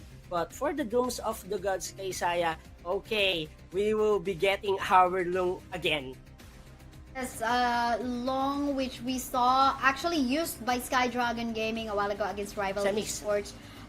Yes, in the semifinals. But one thing I noticed too is that Mayin has been banned by Sky Dragon Gaming, which they have used a while ago, although it was a losing game. But we did see so much potential of this Mayin. And Jing is free for taking. I think they could have just like put the Jing for the last pick, because anyway, Doom of the Gods won't be able to pick this one. So I think not a total waste, but I would say it's like kind of like not a good strategy to show it up, because Doom of the Gods will be able to counter it right off the bat. So I think they could have just left it for the last pick. But anyway, they have Lady Jen in here, and they have the Marco Polo. So it's looking good so far. I'm so excited to see how they're gonna play out the Lady Jen. For the Sky Dragon Gaming, kay Saya, selecting the Lady Jen, I think they wanna add pressure, especially on poking and having some fast clear, especially for the early stages of the game. Because if you can clear the minion waves as fast as you can visit the side lanes, you can help your jungler to leash and also to farm during the early stages of the game. So might as well, okay, let's get a hero that has a lot of AoE damage, and as well as having some poking prowess. And having the Marco Polo as well, you are adding arsenal when it comes on reaching the backline. Because of the Fevered Barrage, you have a lot of option to distribute those bullets against the bodies of Dooms of the Gods. And Jing, proficient Jing, we will return the favor to you guys for the Doom of the Gods, because the Sky Dragon Gaming just felt the damage, felt the impact of this Jing. So we will use this time this Jing. Yeah, that's true. Let's see how our Jing player on the side of SCG will match up onto the Jing of Doom of the Gods. But our Marco Polo in here needs to be very careful as to when he will be making use of the Fevered Barrage. Because again, there is a Princess Frost in here that has the Winter is here, as well as the Shattered Eyes and Frigate Priest, and just like could stop him from actually making use of his Fevered Barrage. So I like the Dongwang pick in here, so just so in case to give that protection for the Marco Polo, and at the same time to lock in a particular target that the Marco Polo can just like soak in with some damage, as well as the Lady Gen. So actually Dongwang is in ranked games, Dongwang is actually one of the heroes that I like to ban as well whenever Yeah. I make use of a Marco Polo. So I like that they have actually picked that one on their side instead of like giving it to Doom of the Gods, which can actually be an additional threat for the Marco Polo. And especially having the suppression because of the Forsaken contract, it's a big problem if you will go up against this Dongwang. But for the last two selection, Doom of the Gods settling for the fast jungler assassin hero, which is the Lamb, because of the immunity that he has during those full combinations. Then using the Death from Below can easily dismantle the possible survivability of the Sky Dragon. But the Guan Yu, you have the knockback, you have the AoE damage as well, and you have the initiation and zoning potential if you are the team of the Team Sky Dragon Gaming. But for the team Doom of the Gods, it's more on cleansing factor because of the Shuangyi, because of the butterfly effect. Yeah, that's true. They don't want all those CCs coming from the Lady Gen, so I think this is a good pick for the side of TOTG. But they have to give some itemization for the Duang too as well. So, but yeah, for the meantime, it's been a while. Lamb, huh? I didn't see Lamb for quite a while in many different competitive tournaments, so it's nice to see him back. I wonder how he will actually match up in here. He pretty same as the Marco Polo. He needs to be very careful on how he's gonna be entering team fights. But yeah, let's head into the gorge. This is already the match between the OTG versus SDG. We are now on game 2. Score is in favor of the OTG right now. And for the both teams, it's more on controlling the tempo. That's the main thing that they need to apply for our game number 2. And for the DOTG, they have a better start here for the grand finale. But we will see early group up setup from the team of DOTG. And the blood is pouring right now against the members of our SDG. And this is First Blood brought to you by Easy OnAir. That is a Dongwang good first blood coming from the side of the OTG, but it's okay. I mean, SDG, what died anyway is just a support, right? It's just a roam, but for the meantime, a trade up top or in that lane will actually fall down onto the hands of the Jing, and that is what you want as SDG. You get the kill and you give it to the carry, and you kill off actually a particular, an important target in here like that of the lane. And also, it will enhance your aggression level during the early stages of the game because of the early pickups that you will get if you are no afraid with the Jing, and you need to play aggressively for you to have great opportunities to deal some damage against the OTG. And once this no afraid against the DOTG, he can easily dismantle or maybe get some hits against the DOTG in this game. But seeing the gold difference, it's mounting close to 300 gold lead in favor for the team of our DOTG. So more on the objectives and also just lacerating the minions. That's the thing of beauty for the DOTG. True. But for the meantime, it seems like Chuangzi needs to go on to the bottom lane part of the map because there wasn't quite an aggression coming from Coriander the Bass as well as our Marco Polo in there. You don't want to get locked in by the Dongwang's Forsaken contract and not be able to escape. And then, followed by the Fevered Barrage by Marco Polo. But for the meantime, onto the middle lane part of the map, we can see in here, Princess Frost, the Winter is here killing off our Dongwang. They're not even done because one member inside of the OTG won't be able to escape. Our Marco Polo will secure that kill, and there is the chase in here. One member, Marco Polo, will fall down too and make that more additional exchange in favor of DOTG.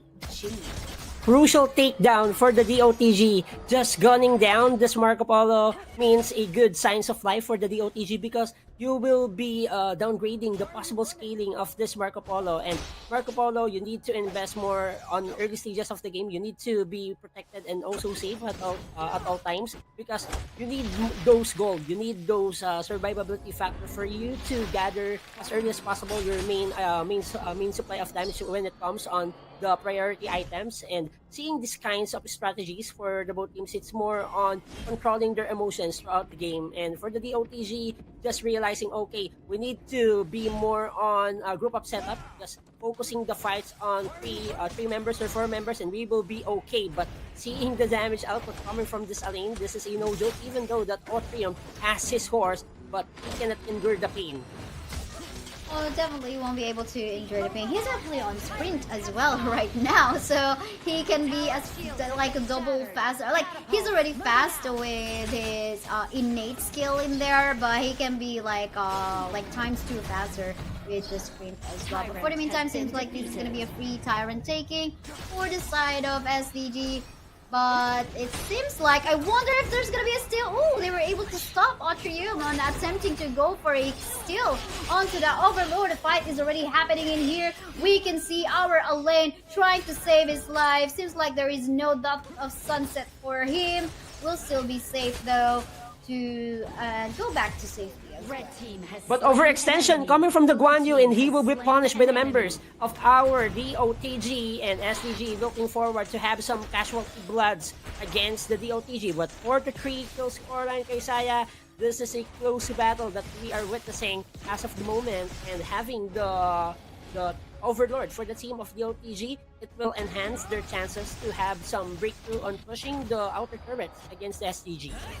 Oh, but for the meantime in here, Death at Sunset will be used by our Elaine to escape from the hands of our Jing.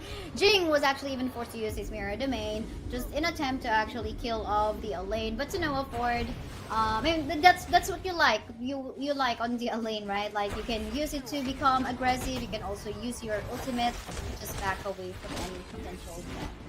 And also wasting the resources, the main skills coming from the members of SCG. That's the one thing that Aline has. You had the Death at Sunset just to force out the necessary spells, the necessary skills that SDG wants to provide against the DOTG. But this time, another opportunity for the team of the OTG to have some advancement, because they are able to take one tower against the SDG side. So this is a bad situation, because we will seeing slowly but surely the OTG focusing on the macro objective.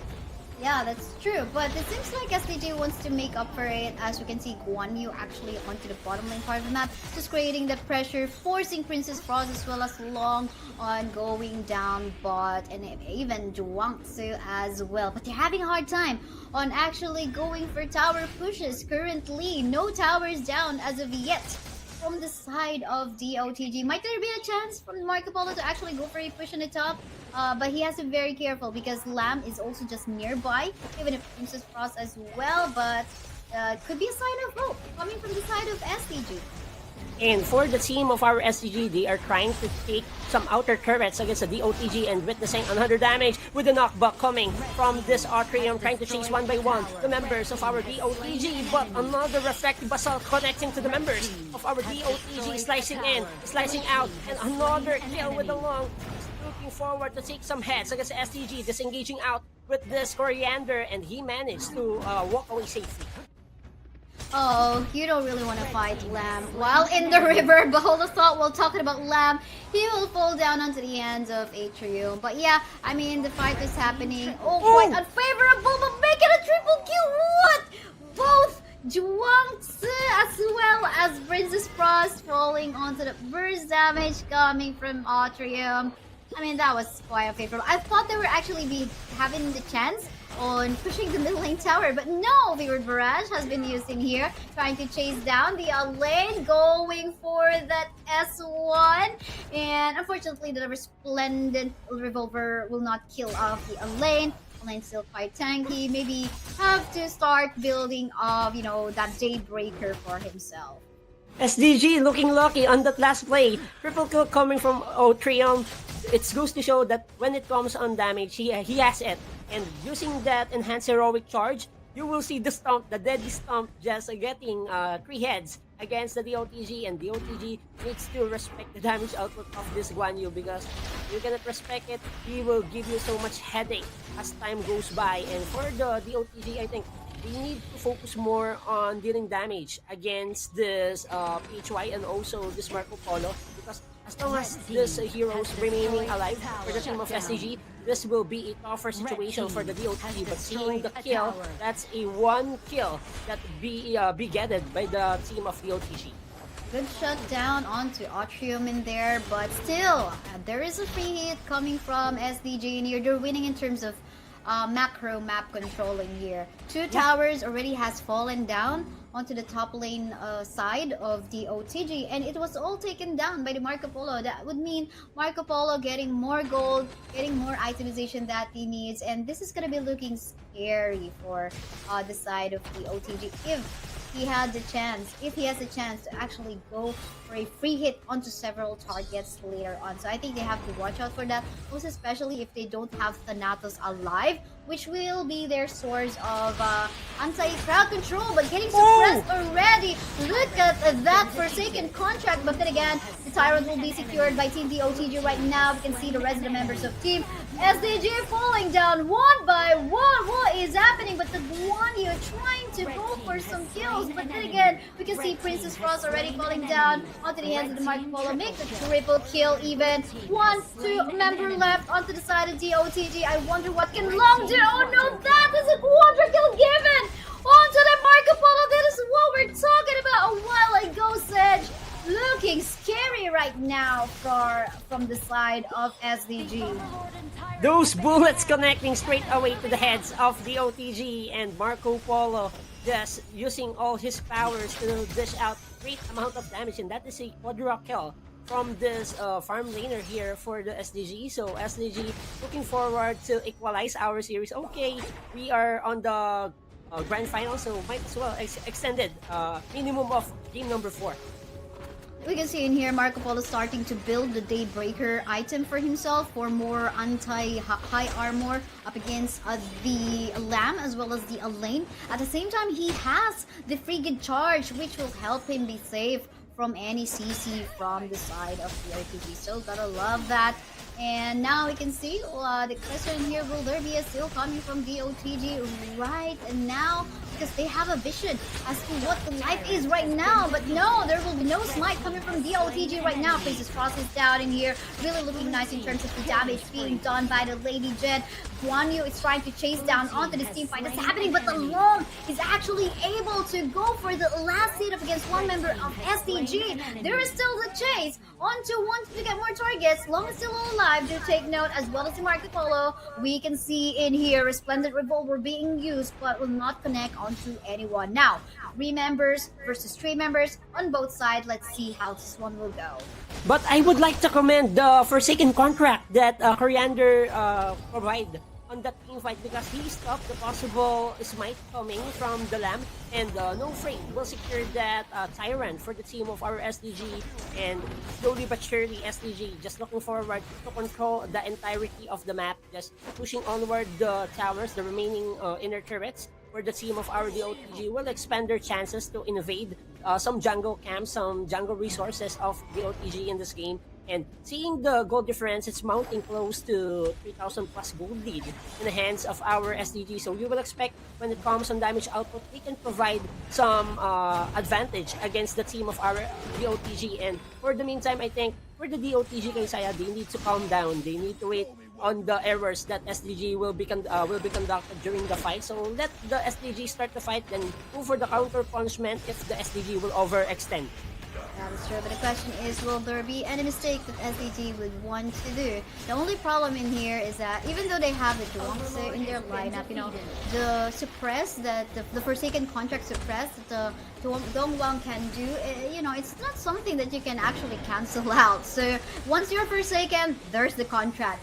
You are fully suppressed under my power. You definitely can cancel it out. But for the meantime, they have to be very careful of that. Look at the damage being done. Oh, look at that. I want to say it in Tagalog like Kingdom Pass. But there you go. You can see the double kill coming from the Guan Yu. But the Rampage is here coming from the Lamb. But to no afford as he will fall down as well. 2 members left onto the side of POTG. I mean, the damage coming up from the Marco Polo is just already way too much. He actually took down the life of the Princess Frost like to 1 HP bar, and that was it. Like just followed by the Guanyu. But then again, we're not even stopping as the Jing will also fall down onto the hands of the Long. But the question is, will they be able to defend this? They have to focus fire their bullets, their damage onto these vanguards, but it is now an open wide base onto the top as well as onto the mid. What can DOTG do? It seems like it is not enough with just like going for the, waiting for the mistake that SDG can do. For the roamers, it's more on protecting their farm lane and mid laner. And for the SDG, Coriander creating so much big upside plays while using the Forsaken contract and also providing all the space, the safe zone for P and also Marco Polo. And this Marco Polo is a deadly criminal for the team of our SDG because of those bullets from the Resplendent Revolver, and also you have the Fevered Barrage for the cleanup job. You will get some AoE damage that you cannot resist if you are the team of our DOTG. So for the DOTG, it's more on, okay, you have the cleansing factor coming from the Butterfly Effect ultimate of this Thanatos, but afterwards, this is a no-brainer. AoE damage-wise, you can penetrate those bullets from the Marco Polo.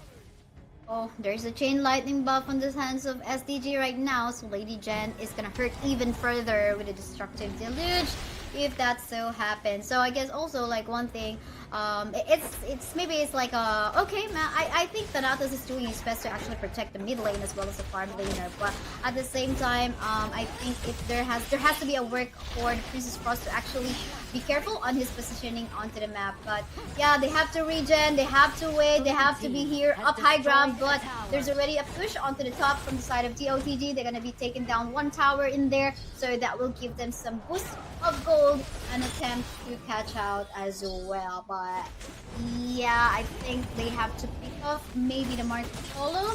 And but it seems like it's easier said than done because Coriander the best is here, being the best that he can as a roamer. Oh, look at that Fever Barrage really has been used by the Marco Polo and now being targeted, now shot down by the Lamb in here. The rest of the members of Team DOTG come back to life, killing off the Jig. There goes the Death at Sunset, targeting the several targets on the side of SDG. 2 members down on the side of SDG right now. All lane will fall down quite unfortunately because Guanyu, he just quite he hurts a lot. But now it's 3-4-3 situation. But could that be the light of hope from the side of DOTG? I wonder. And as of the moment, Kaysaya, it's looking tough right now for the OTG because most of the towers, especially exposing their high ground turret onto the top and also mid, will give advantage for the SDG because it will gaining them enhanced minions against those lanes, and at the same time it totally shows that in this kind of game it's more on setting the right place and Coriander just planting the seed of Forsaken contract at the right place. And you see the suppression, that's a deadly decision if you wanna connect or just get it for the OTG. But as of the moment, we will be seeing the Overlord takedown that the team of the OTG not will contest because of the greater positioning onto the river pit that our STG will gain for our game number 2, and we are smelling blood for our grand finals. This is the kind of grand finals that we cannot predict who will be the sure winners for our series.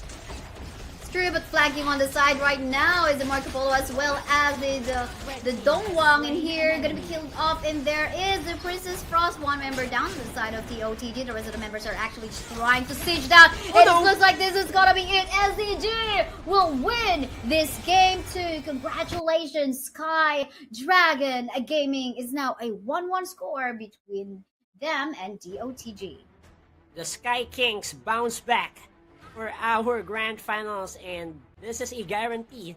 We will be witnessing most probably game number 4 for our series, and we are back on the race to 3.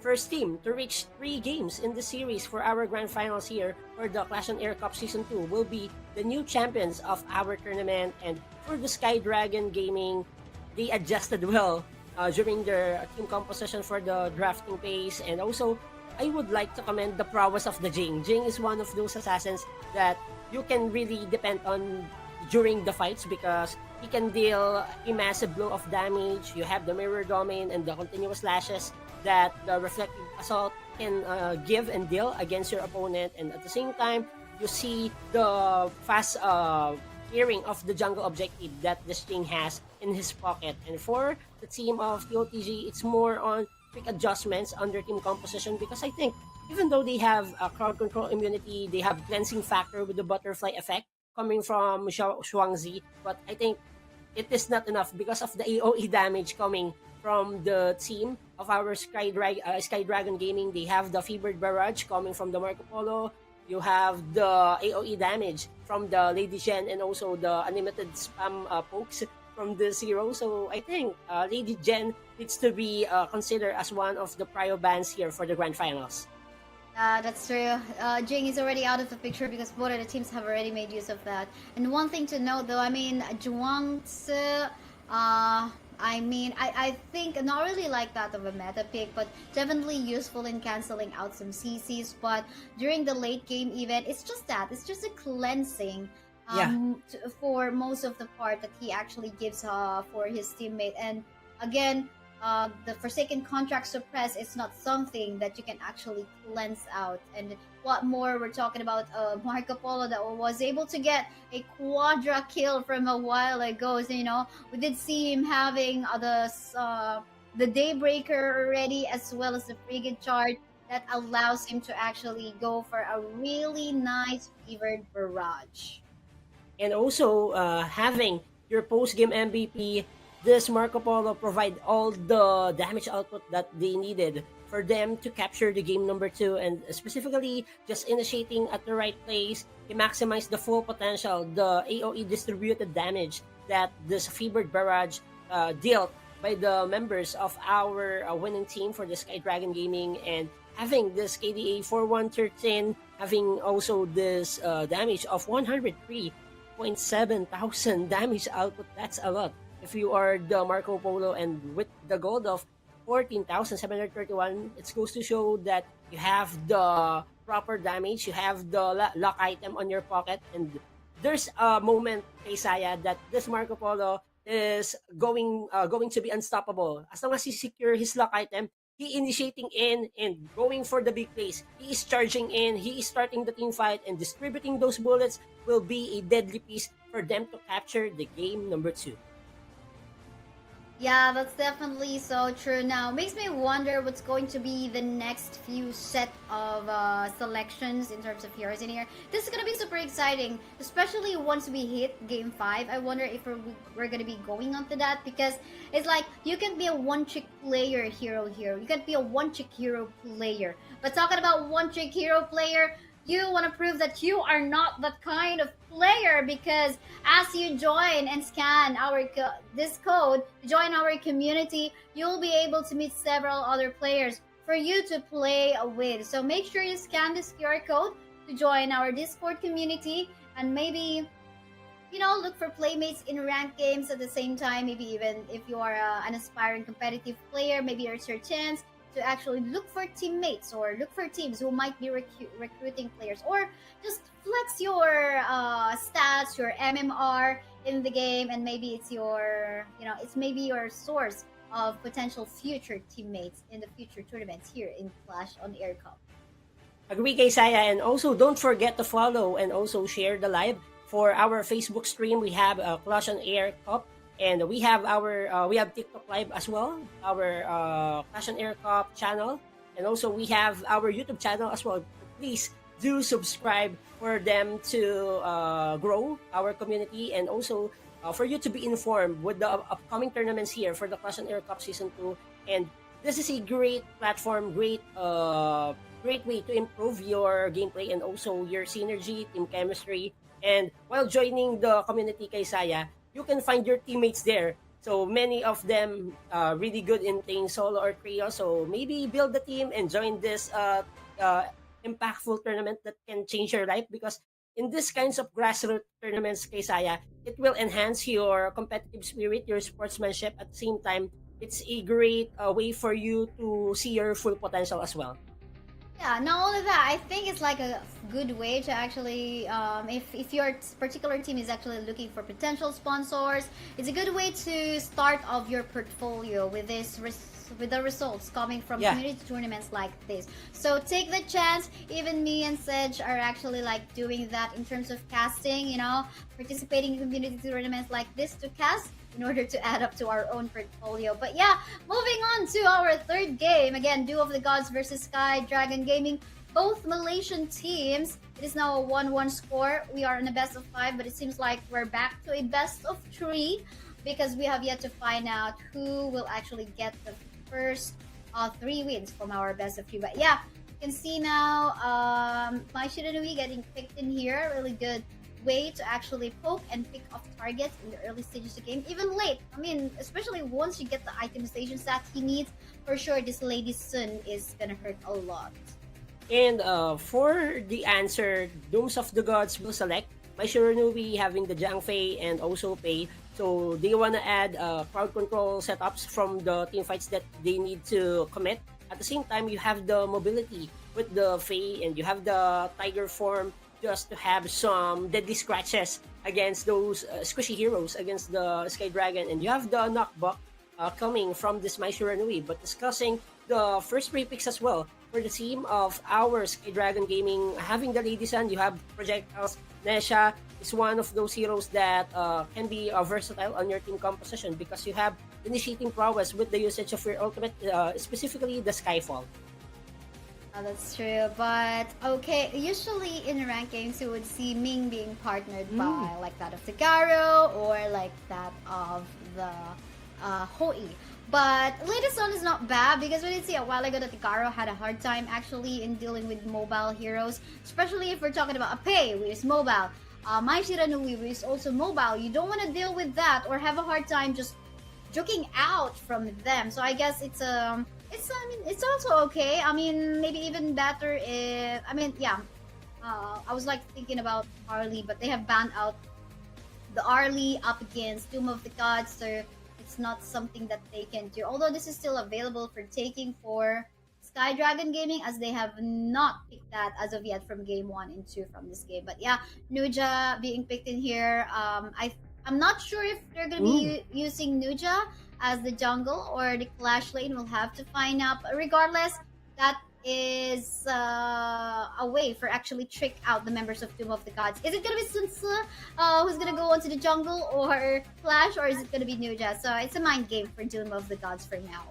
Versatility and adaptability on the current meta. That's the main idea here for the Sky Dragon, just implementing those heroes that they can rely to somewhat create confusion against the Dooms of the God, but having the Byron for their team composition, I think they want to match the possible threat of Neja or maybe Sun Tzu for the Clash lane. So because of the extra shield that he gains with the first wind suppression, he can win a 1v1 situation for this Byron as long as he maximizes the potential of the shields that he gained, and as well as providing all the pressure, especially on the side lane, because long lanes is hard to defend. But at the same time, if you manage to win your lanes, it will give big props and big advantage on your side as well. Yeah, that's true. But been a while on this Milady. It's nice to see her again. Milady quite tricky to use now. I mean, we've been seeing like I think that was yesterday. I forgot. Like when we saw Joyu being utilized as well, but to no afford in terms of like going for tower pushes, because I mean, like several heroes that we have here in Honor of Kings that can actually go for tower pushes. We have Fang, we have Milady. So I think that's the reason why they have picked out the Milady in here, to at least match up what the Fang can do in taking down towers. So it's nice to see Milady back in action again. So was his Fang. Again, this is Doom of the Gods versus Sky Dragon Gaming. We are now on game 3 on this best of 5 match. I wonder how it is going to be on this third game.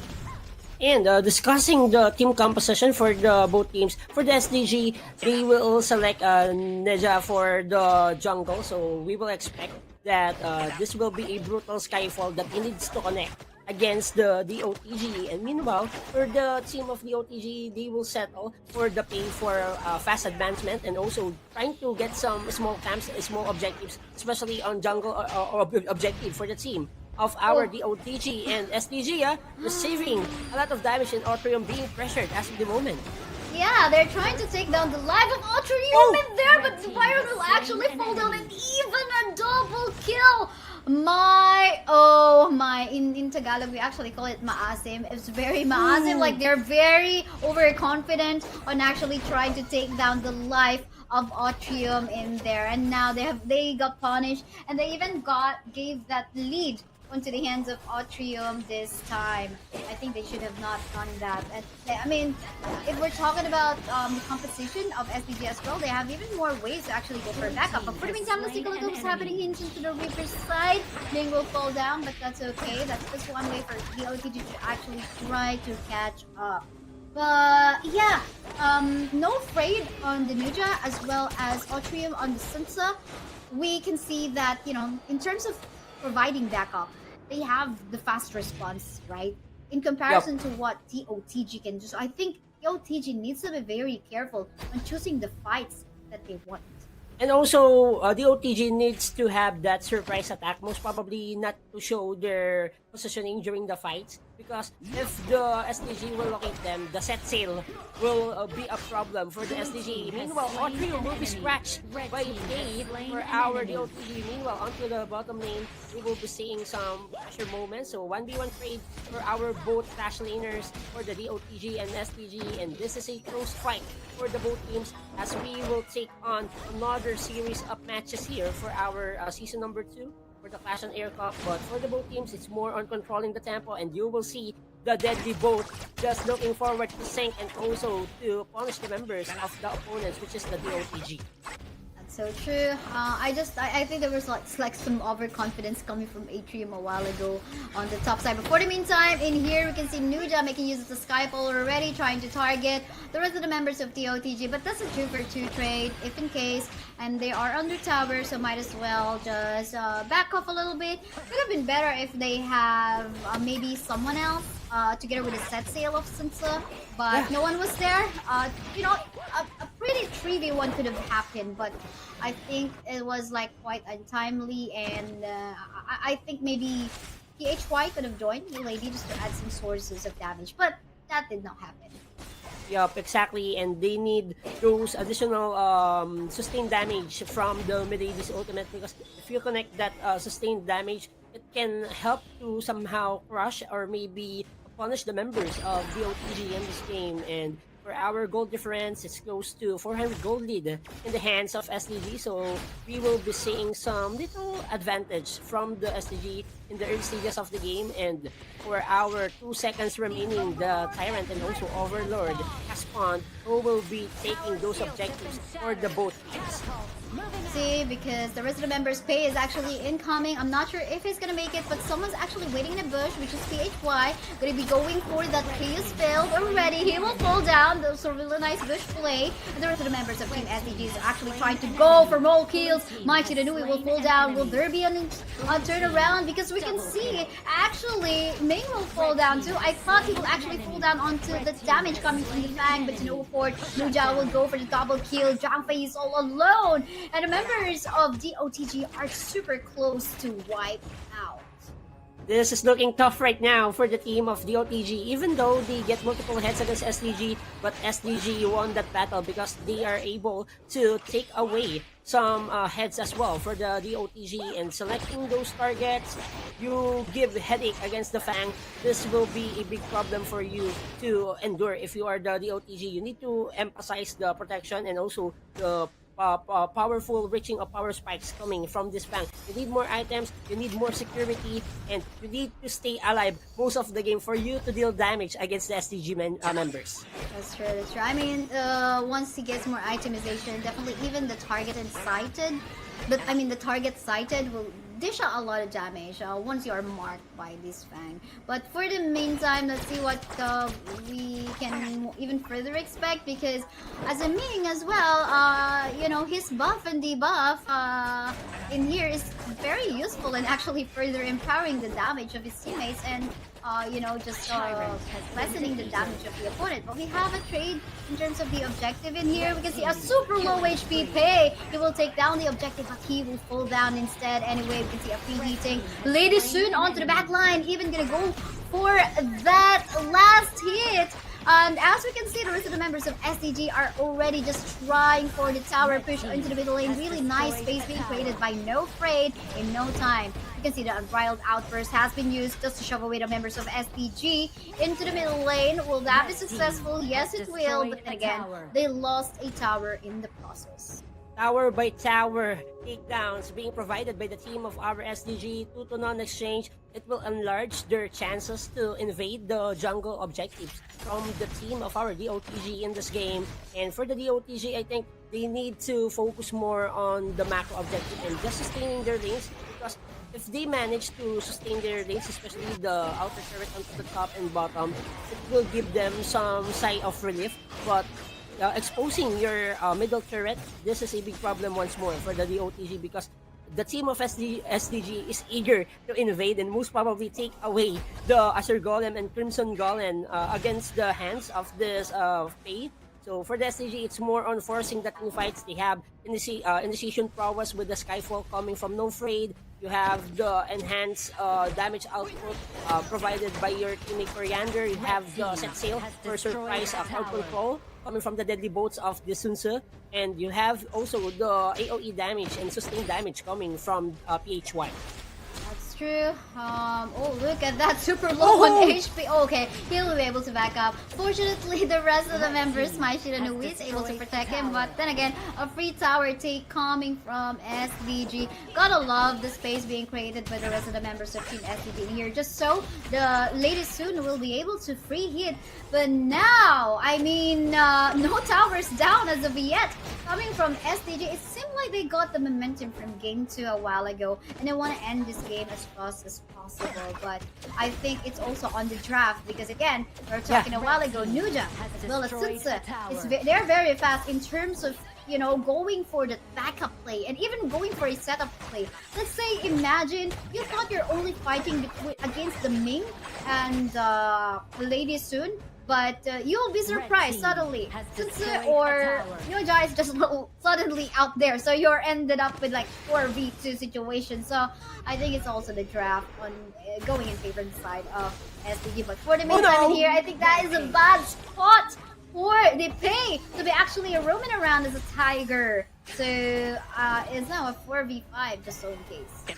The Tiger has been caught off guard on that last sequence. The Skyfall just connecting well for this Nuja for the team of our SDG, and slowly but surely taking away inner turrets and most probably trying to shut down or take away this middle high ground base turret against the DOTG will expand the lead for the team of our SDG. And seeing the damage output coming from the Chaos Field, I think if HY will try to ride with the set sail from Otrium, this is a deadly one, because we have magical burst damage against those frontline against the DOTG, and also you can release the Chaos Field for tower takedowns and also just to somehow downgrade the possible last line of defense for the DOTG. Yeah, that's so true. Now, actually, it makes me think, what should they actually do in here in terms of the itemization? You can see the venomous stuff even built by the mill lady in here just to potentially stop HP regeneration coming from our frontliner in here, which is the Zhang Fei. But at the same time, I think it's mostly like the zones and the creation of space also being provided for the ladies soon to feed. So maybe they could attempt to actually pick off the milady or the Ming. Just take that away, because if they try to focus fire on the lady soon or the milady, I mean, Ming is there to empower there, but for the meantime, Sun Tzu actually will fall down, but the backup incoming from Nuja in here is going to be a 5v4 situation, but they don't have the buff coming from Tyrant. They stopped it. They want to help out their teammate, but I guess if they continuously work on the Tyrant in there, they potentially could even have the buff and maybe even win the season. But look at that! The damage coming from Lady Sun is just way too much. The rolling raid, the frag grenade is just way too much for the Pei to actually handle. But we continue the team fight. Mai will fall down in here onto the hands of the Nuja, and he will actually kill off the Pei as well. Byron will fall down onto the hands of this Lady Sun, and there's no more hope coming from Fang as he will fall back away too, as he's the one left member from DOTG. And now we've got minions as well from Milady, the mechanical minions that is already going to be helping out the members of SDG to push up until the crystal. Is this going to be it? What can the Fang do? Trying to take it, trying to save it, but then again, SDG will get this 2-1 win so far up against DOTG. Congratulations, Sky Dragon Gaming, for winning Game 3. That last play kay Saya, the baiting of the set sail of Sunse. Just, okay, take away my life, but the retake, the repossession coming from the Sky Dragon Gaming was too crucial. They provide all the free hit attacks coming from the ultimate shell. You have the rolling raid and the basic attacks coming from the Lady Sun, and also providing the chaos field of Milady, just giving them crowd control and as well as sustained damage against the area of effect against the members of our losing team. And for the Sky Dragon, I would like to commend the proper assistance of Ming on that team, because he able to sustain the damage and also give some buff against the opponents when it comes on team fights, because you will enhance your teammates' power as well during the team fight. So this Ming plays a vital role to somehow create opportunities to have some upside during the fights, and this is a good signature for them to, you know, just start the fight well and finish it off. Definitely a lot of upsides, more than the downsides, because the carefree time and the glide mastery helped out a lot in buffing up the damage of his teammates. But then again, I think we'll find out who's going to be the MVP of the game. It's going to be Nuja, who is actually super present with the Skyfall Universe Ring, and just, you know, giving all those backup that is very much needed by his teammates. With a KDA score of 605, damage output of 43.7k, and a gold of 7.5k. What a showing in here. And even I think, you know what, I want to commend the Sunse as well, because a while ago while he was in the clash lane, right, like he's got the double kill just early game time, but that was mostly coming from also coming from the mistake from the Pei as well as the Byron, just being super, you know, like bratty onto, or overconfident rather, onto the clash lane from a while ago. And that's the importance, kay Saya, of early kills and also controlling the early tempo for our game, and having the multiple kills as early as possible from Autrium sets it all for the team of our SDG, having the right precision usage of the Typhoon, then the set sail connecting as well. Then no afraid with the follow-up. He managed to set the team fights because of the racing cape that he has. He has tankiness in his pocket, and just providing all the spacing in the world for Lady Sun to release those deadly bombs coming from the ultimate shell. And also Milady just trying to be more on pushing ability game changer for the SDG, just releasing the chaos field. You are dealing damage as well as you are dealing tower takedowns or tower threats against the OTG. Macro objective wise, tower takedowns and pushing ability, SDG just owned that game against the OTG. Look at the teamfight presence of that Nuja, but I mean, gotta commend the teamfight presence of the Changfei as well as the Byron, all 83% together with the Fang, but they weren't able to render the Mai, the Fang super effectively, because they weren't able to really go for the tower take that they want.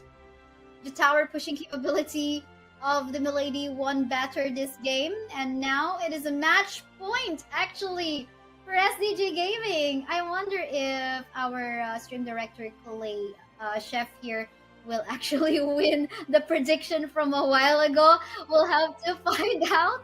So, but let's see if SPG will actually win that one. But before we find out for our fourth game later on, we're just going to be heading on to a really short break. Don't you go away, guys, because more intense action is going to happen here in Clash on Air Cup Season 2. I'm Bisaya, with me is Sechkas. We'll be back after a few minutes break. Clash on Air Cup. Looking scary. The members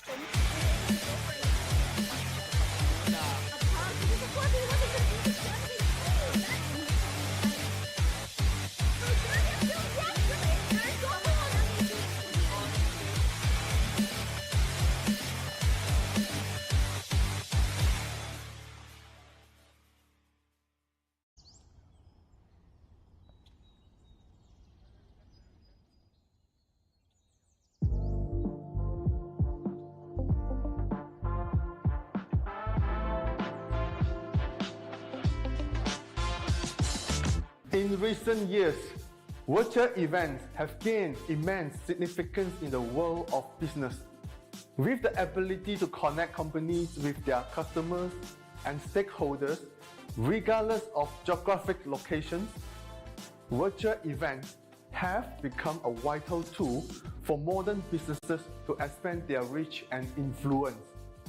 Additionally, virtual events can be more sustainable than a traditional event, as they eliminate the need for attendees to travel, reducing the event's carbon footprints and overall environmental impact. The question is, how can you make your virtual event stand out and capture the attention of your target audience? That's where a 3D virtual set can help. Come, let me show you.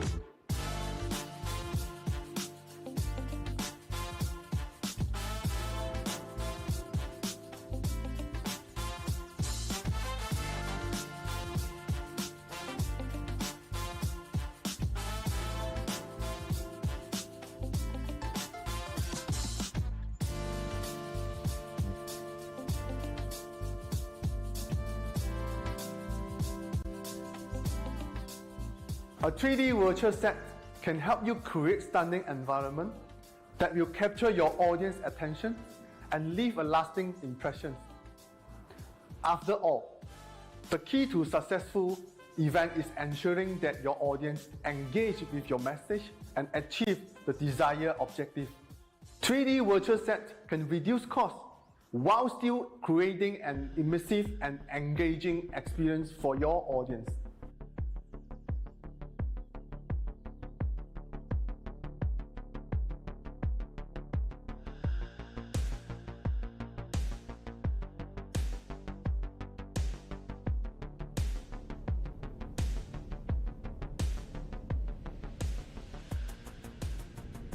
With virtual 3D set, you have the complete control over your design and the layout of your virtual space. This means you can create custom backdrop, set up a branding element that is uniquely set up just for your audience to enjoy. By adding interactive elements and gamifications, you can make your virtual event even more engaging and memorable.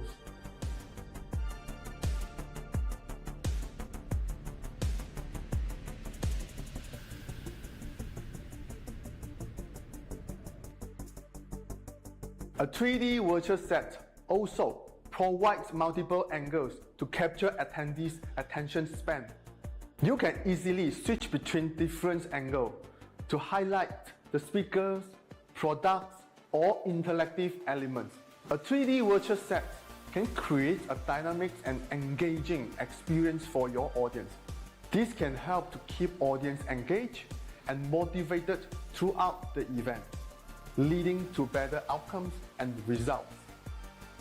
In today's competitive business landscape, a 3D virtual set can be the key to standing out and creating a truly memorable and engaging virtual event. So why not consider using a 3D virtual set for your next virtual event? Contact us now and see the benefits yourself.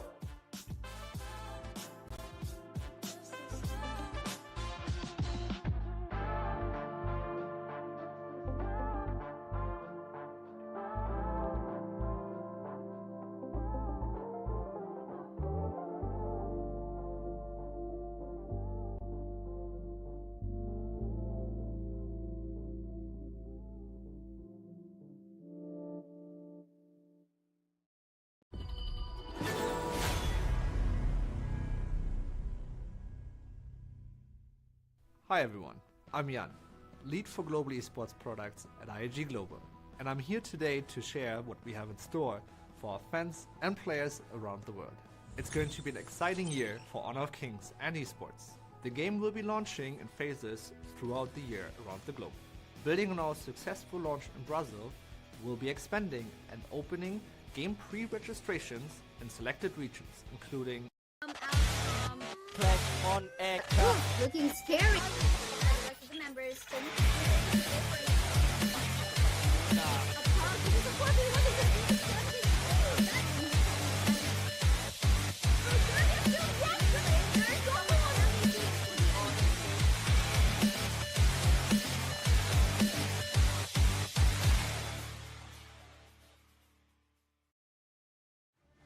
After intense game number 1, the OTG starting this grand finals with high octane offense, but meanwhile, game 2 and game number 3 belongs to the team of Sky Dragon Gaming, and still, this is Clash on Air Cup Season 2. I'm Sedgecast together with Kahisaya. Yes, and now I wonder if Sky Dragon Gaming will be able to keep up the momentum, because they did have that clearing of game 2 and game 3 really fast. I mean, I think it speaks for what experience that they have already. And if they actually take down Doom of the Gods in here, would that mean they can actually even take down XTG? If so, in case that so happened, they were actually bracketed on that one. But we'll only have to find out, because this is not yet even done. This is a best of 3, or rather best of 5 series, and there is definitely some hope for the fans of Doom of the Gods. So make sure you cheer for your favorite team here in the live chat, whether you are currently watching on Facebook, YouTube, or TikTok on our Bahasa Malaysia stream. Let us know in the live chat, so at least we or our players and the coaches and our team managers actually watching will have some light of hope. But I guess we are ready for the draft. Let's head on to our game 4 draft. And I'm hoping for the both teams, they manage to somehow relieve the stress for this grand finals for our season number 2. They have a 5-minute break, and also just to discuss the things that they need to improve on and also to do for them to capture the win. But for the Sky Dragon Gaming, it's the momentum that carries over right now. I think this is the right time, the right game for them to finish it off. So for the Clash on Air Cup Season 1, the champions, XDG. So most probably, let's change the letter, SDG. Let's see. Yeah, I think if that's so happen, I like that. Okay, from the previous season, it was XDG. Maybe there's some luck in this DG, you know. Okay, maybe I create a team next time. I will name it something like MDG or KDG, you know, Kaisaya Dragon Gaming, something like that. If there's the luck. But again, this is not even done. This is a best of 5. Doom of the Gods still has a chance on here. But ooh, we can see an Arlie. I'm pretty sure Chef is happy seeing the Arlie in here while actually watching right now, because for sure, I mean, this is like, okay, very late game hero, but once you give the itemization, just maybe 2 or 3 items, definitely can dish out a lot of damage. But Luba number 7. I mean, we don't usually see a Luba number 7. It's been a while. Drafted, yeah, definitely been a while, but we can definitely count on him in terms of like fast clearing of minion waves in the laning phase. And for the second and third pick for the Sky Dragon Gaming, having a Kayan and also Byron.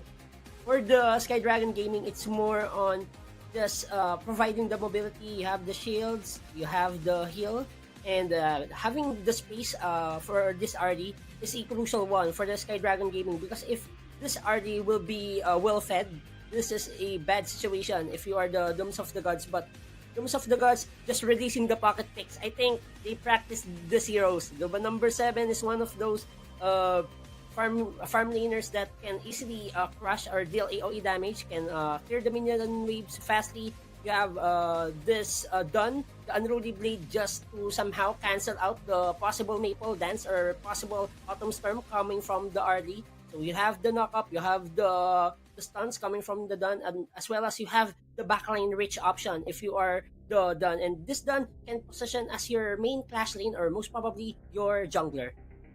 Yeah, I mean that's the mind game that Doom of the Gods is doing right now up against Sky Dragon Gaming. A while ago, it was Sky Dragon Gaming playing mind games up against Doom of the Gods, wherein okay, is the Sun Tzu going onto the Clash or onto the jungle, or would it be the Ninja? But now this time it's Doom of the Gods. But most of the time, we would see the Jun being drafted onto the jungle, but they can actually shift still.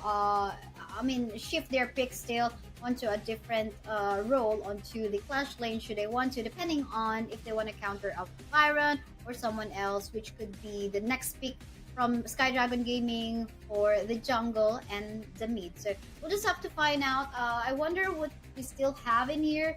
Mai Shiranui definitely no longer an option. Lady Jen, they don't really want to give that one out still, Yeah. because we saw the power of the Lady Jen. Really nice early game laning, because she can definitely poke a lot from his damage from the update that she got from last July 11th.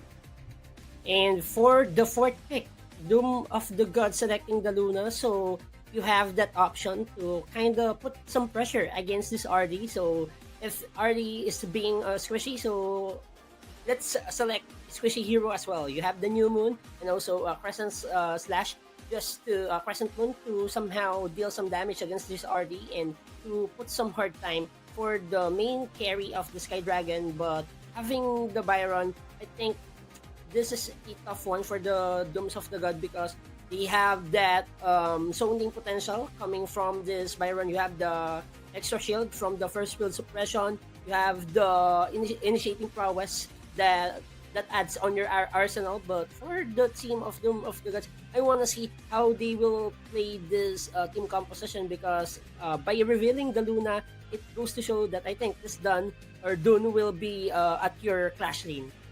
Yeah, obviously. But now Nakoruru, we're gonna see some flying jungle in here with some Mama Haha flights, as well as the Gao. It's been a while. I mean, this is what you love about, Global Ban Pick. You get to see heroes that are not often drafted out for bans and picks. So this is going to be super interesting. But yeah, with the Nakoruru being on the lineup of Sky Dragon Gaming, they do have the potential on making surprise attacks in here. So I think the Luba number 7 needs to be very careful on overextending, most especially when the Sunbin is not together with him, but the Xiao Qiao will actually finish out the draft of our Doom of the Gods in here. He will there's a lot of AoE damage, as you can see in here, from the lineup of Team Doom of the Gods. So coming from the Luba number 7 with the air support, as well as the Meteor Storm coming from Xiao Qiao. Now the question in here with that, how is the blue team, or rather Sky Dragon Gaming, going to be matching up on that one? I think Nakoruru will have to be able to make sure that this ultimate has already been procced in such a way he's not going to be bursted down as well.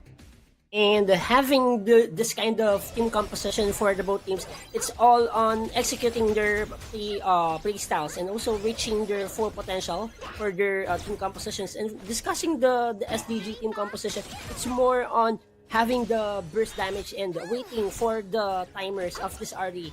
They need to protect and also lead this RD to have a better life during the early game. And also, when he reaches the mid game, you will feel the damage because he will secure these 2 to 3 items that can easily give or deal some damage against the OTG. And meanwhile, Maple Dance will be casted by this RD, and First Blood brought to you by Easy on Air.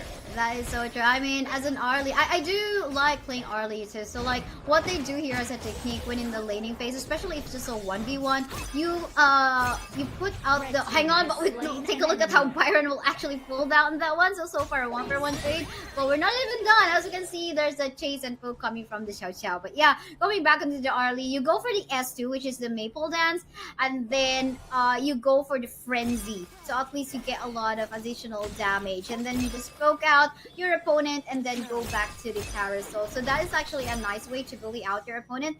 That is why, despite this hero actually being a late game hero, if we're talking about item dependency for more damage, this is why, in terms of like going for highly mechanical plays, she is like actually the top for the farm laners. It's hard to like just lock in this particular hero.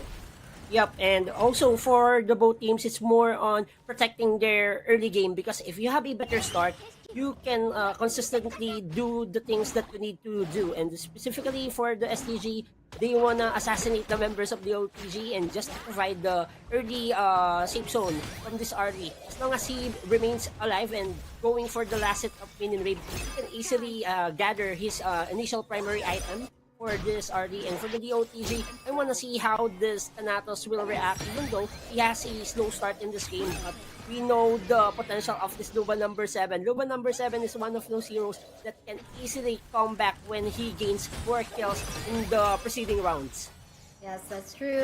But then again, he was the first blood of Arlie in here. So I think there's more support needed in here for the Luba number 7. Because look at that. He's just getting bullied in here. And there is a potential visit coming from the Gao as well. PHY. But I think Xiao Chao saw that. So he won't be able to freely roam around in attempt to actually gang our Luba number 7.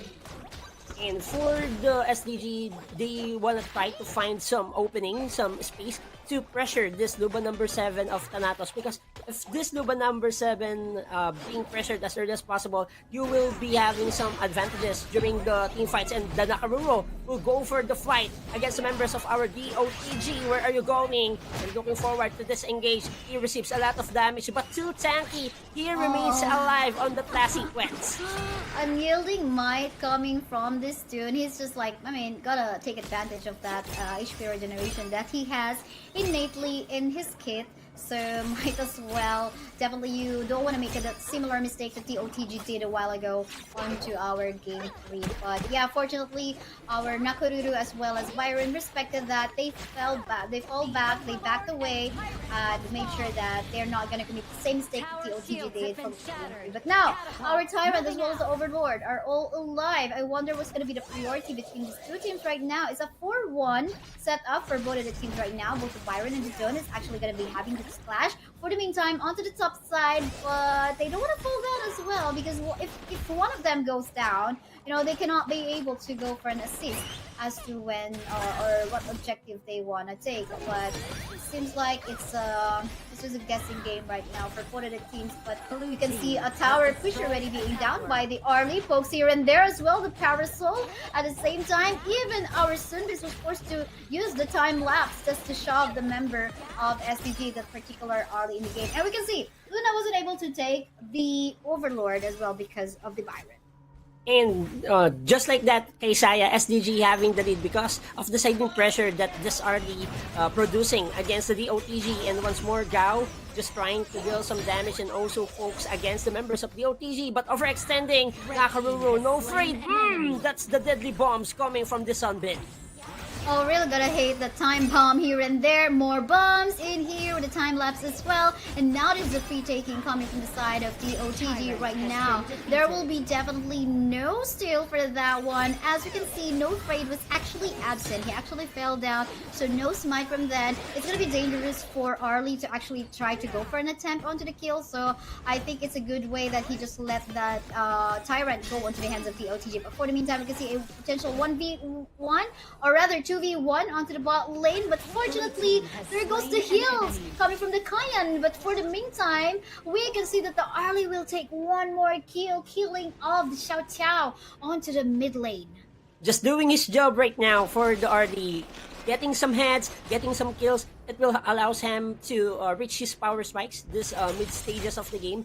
And for the team of the OTG, just emphasizing on their rotations, they add mobility and also tankiness on their front line. Because of their Clash Laner just regain some HP bars during the fights. You have the Unruly Blade that can somehow demolish the members of SDG in this game. And having the New Moon reposition of this Luna, it's a bit scary if you are the team of our SDG, if you will be going to face this Luna for the DOTG. But seeing the goal difference, it's closely having the control for the team of our SDG. Having also this 200 to 300 gold lead, it's manageable still for the DOTG. But I want to see different playstyles for the both teams, as the outer turret onto the top lane will be punished by the members of our DOTG. But the trade is in, the inner turret being chased down by the members of SDG.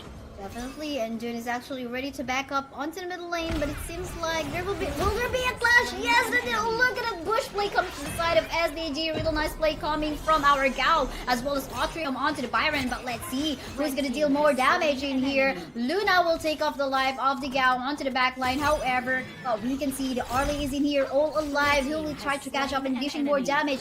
Luba number 7 will fall down from the top lane part of the map. We can see a free hitting Arlie in here, but no, a kill spree given onto the hands of our Luna instead. I think he is quite overextended in a particular part of the map, not getting the heals coming from the Cyan. But for the meantime in here, Cyan as well will fall down onto the hands of the Dune, and more exchanges here and there, but then again, it is a 3v3 remaining for both sides. What a fight for the both teams, not allowing each other to get away some kills against each other. So it's all about trading those objectives at the right place and the right connection, right decision to take down the outer turret onto the middle lane. Will expose the Azur and also Crimson Golem against the team of our SDG and DOTG, just managing to somewhat equalize the tower takedowns 2-2. So it goes to show that the OTG just looking forward to have that pushability, to have that territorial advantage against the SDG. So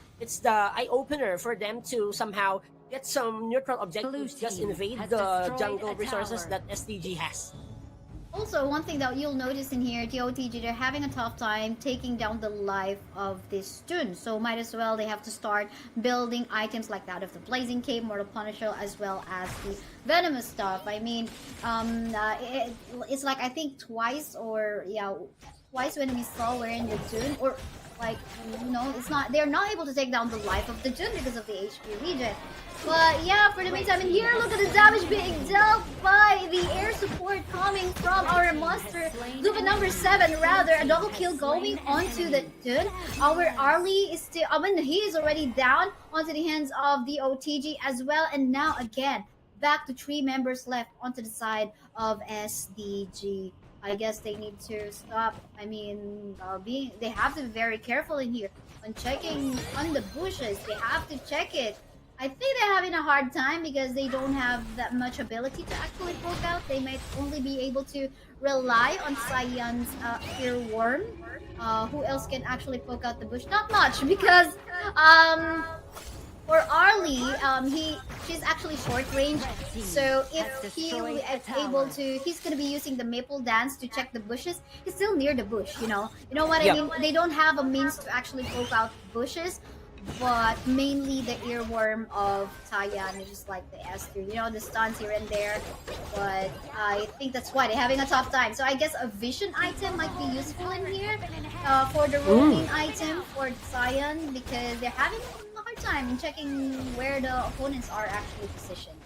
And for this time being, Kaysaya, trading of objectives is a must for them. So for the SDG, they will try and able to take down this Tyrant. Meanwhile, for the DOTG, they will take away the Overlord.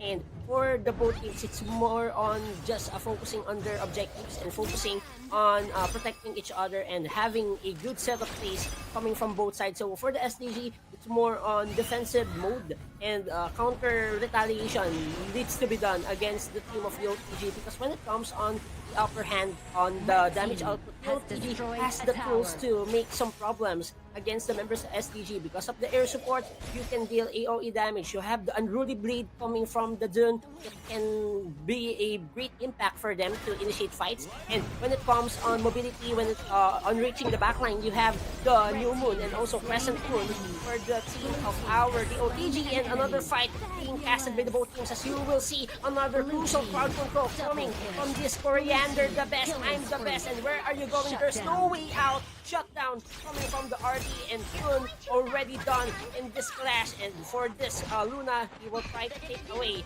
the head of Nakamuru, but he will be chasing down by the members of our STG, looking for more blood, and also with the Maple Dance. Oh, with the slash and also dashing out, this Luna managed to escape.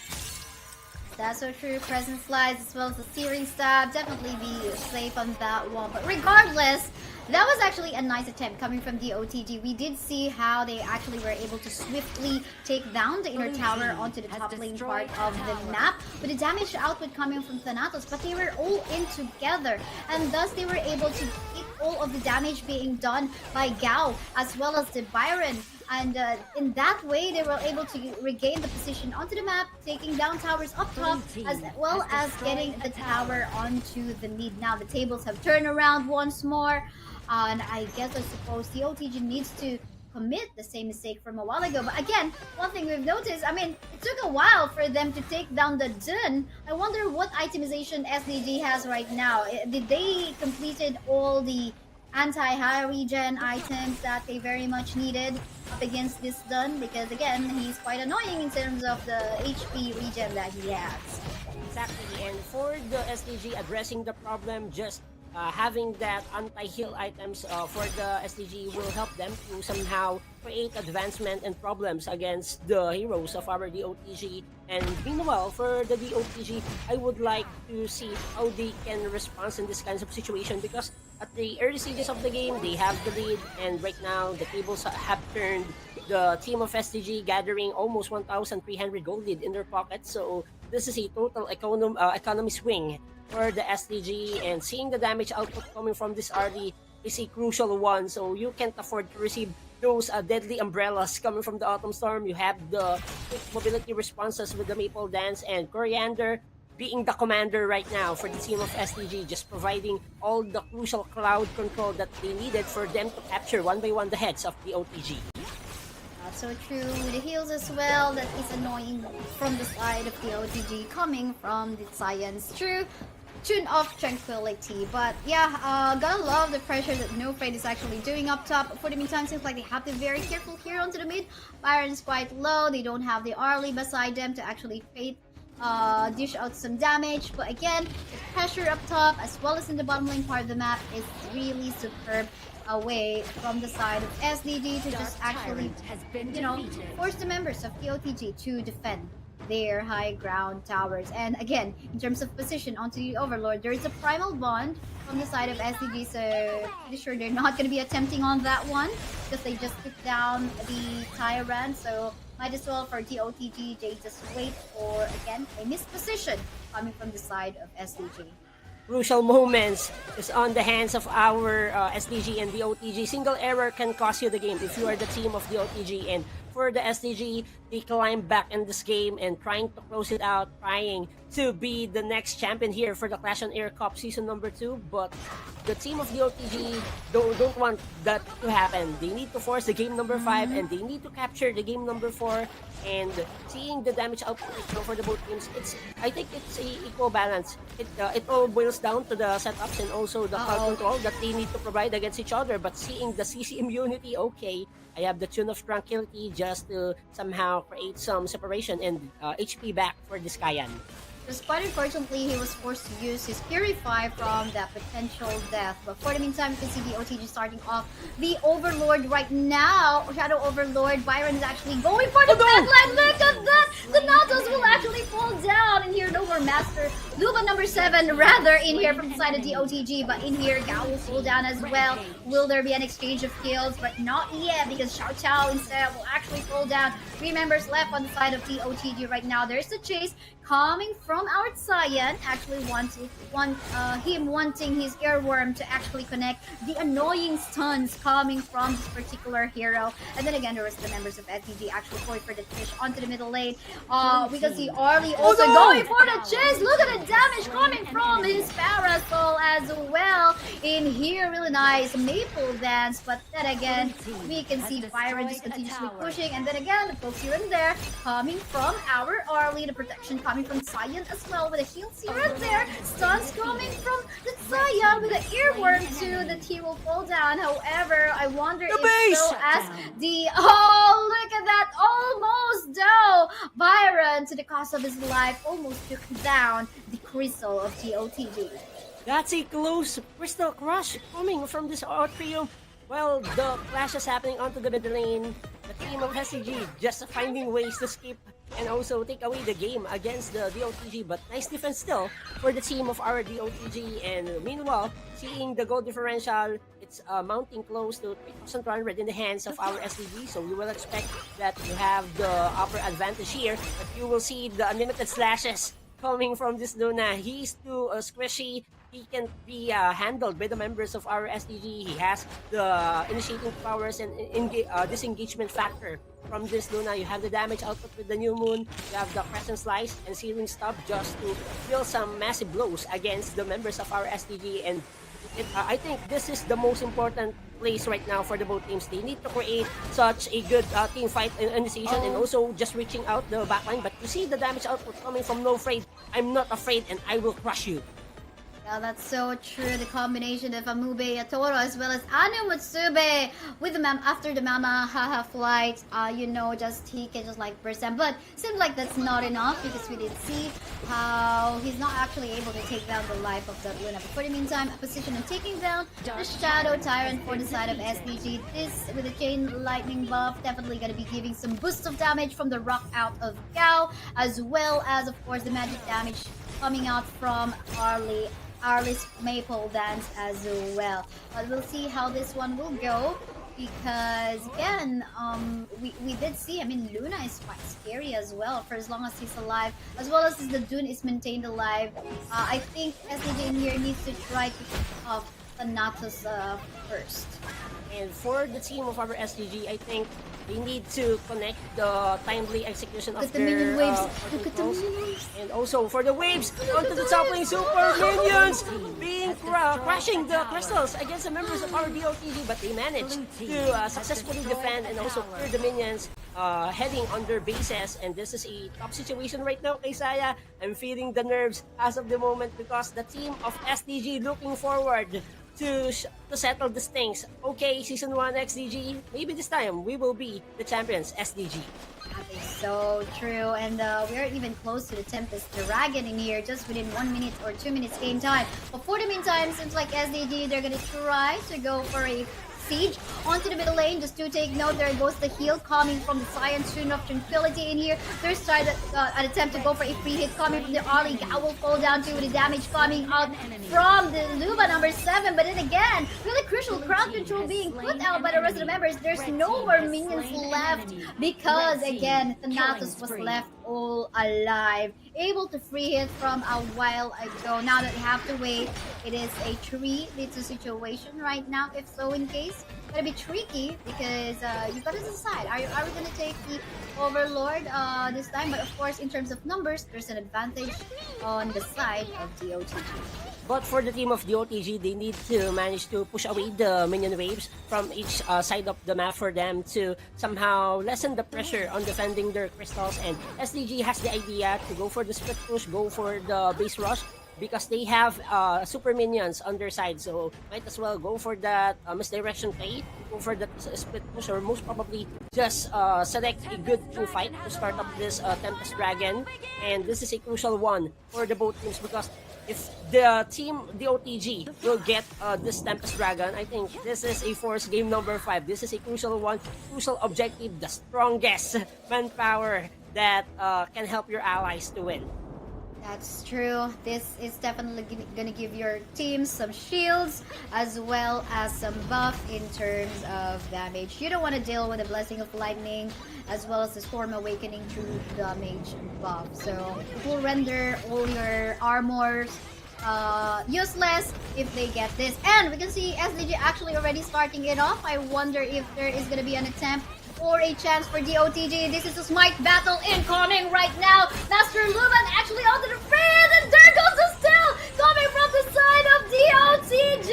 And here we go with the buff, true damage sources in here, but the rest of the members of Team SDG will fall down. Even the Nakoruru will fall, but we can see Byron just attempted to go for a push onto the top side, going for the pressure. That was very risky. You know what? I think SDG should have not started that one off, or at least someone could have zoned out the members of DOTG, even to the cost of his life. Big error coming from the team of SDG.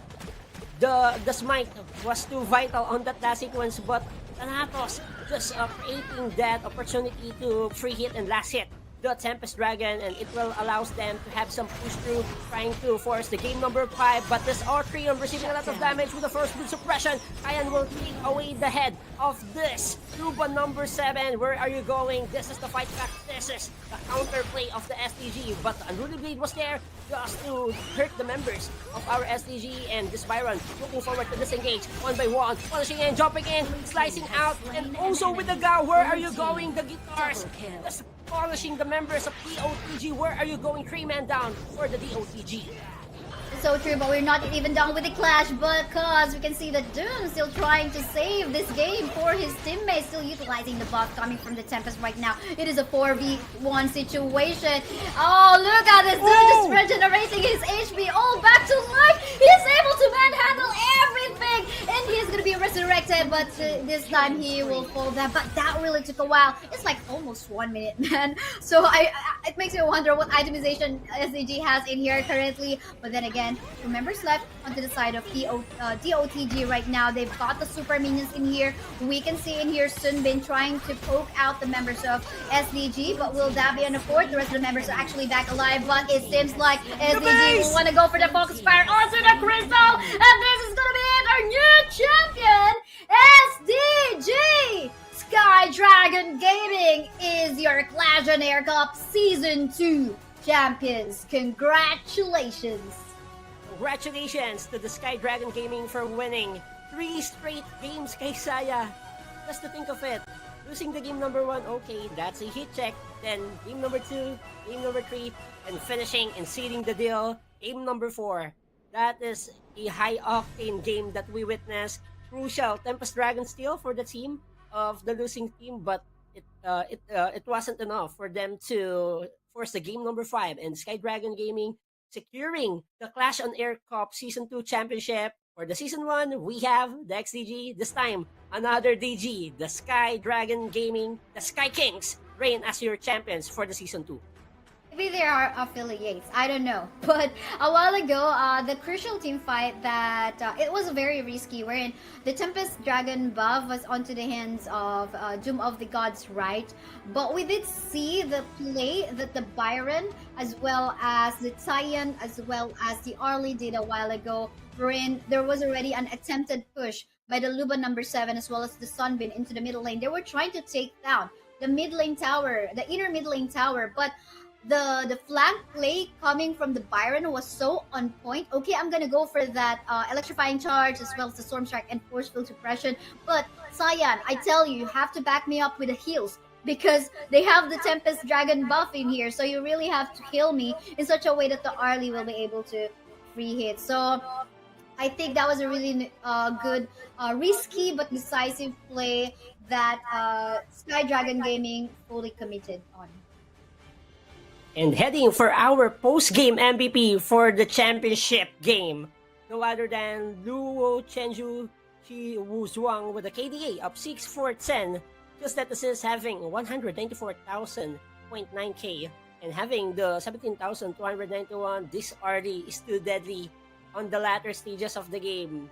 The smooth reposition, the dealing damage, the DPS was too accurate. The right positioning, the right consumption, the right dealing of the Autumn Storm, creating surge problems against the members of the losing team. And for the post-game MVP, it's more on creating a lot of loads during the late game because you are the main supplier of damage, so you need to stay alive and deal damage to pull off a great gun against the DOTC. And based on our post-match results, it's a great fight for the both teams, Kaisaya.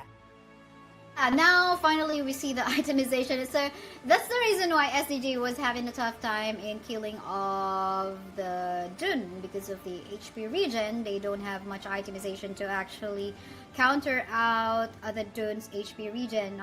Blazing Cape is not present, as well as Void Stuff is not here. I don't see it, as well as the Mortal Punisher. So they focused on just the high damage output. I guess that is to balance out, just go all out damage. Basically, that's it. So they did not mind. And anyway, they weren't primarily focusing on the Dun, but let's gotta admit it, they definitely had a tough time dealing with the Dun.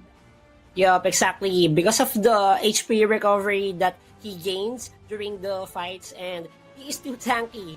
The Yeah. replenishment of HP was too great, but the team of our SDG just providing all the source of damage, finding the source of matching the tankiness, the prolonged team fight option of our dooms of the OTG leader for the red side, and having the team fighting collaboration 78% from Coriander the best. So that's the things that you should do if you are a roamer. You provide the shields, you provide the healing factor, you provide all the support that you can for your teammate to be calm and stay alive during the fights, and just giving those opportunities to have that retaliation play because of the healing effects. That's one of the good things that Coriander brings to the table for them to secure the championship. Yes, definitely. Overall, it's a really good synergized team play that Sky Dragon Gaming showed us. I'm really happy to see all these amazing all Malaysian team matches for our semifinals as well as the finals. So make sure you guys watch out for season 3, because I too will be watching out who is going to be our next champion. Will it be, I don't know, will there be a battle between XDG and SDG later on? But for the meantime, I actually want to invite our viewers to our community. And please, for our viewers out there, scan this QR code below to join our community for you to engage with different people, just building the community on having some fun and competitive scene for the Honor of Kings, and especially just follow and also like the page, share the live of Clash on Air Cup. We have Facebook, we have TikTok account, and also please do subscribe on our YouTube channel, Clash on Air Cup. So true. And again, we're your casters. I'm Kaysaya. You can follow me on different social media platforms too. I'm on Twitter, I'm on Instagram, I am TikTok, but I don't usually post in there. Although they say, of course, it's a new platform. And yeah, Sedge, how about you? Where can they follow you? You can follow me at my TikTok account, Sedgecast. I have my Facebook gaming page, Sedgecast as well, and also my IG, that's Sedgecast also. So I would like to send some shoutouts to all the viewers out there, especially on our Bahasa Malaysian broadcast. So shoutouts to Admats and also the K-Catch for a great showing also on that stream, and also for the English broadcast. This is Sedgecast and also Kaysaya here. Yes, we thank you so much, and see you guys on season 2. This is your Clash and Air Cup Honor of Kings community. We'll see you guys again in the next season. See you. Bye, guys. Clash on Air Cup. Looking scary. Members.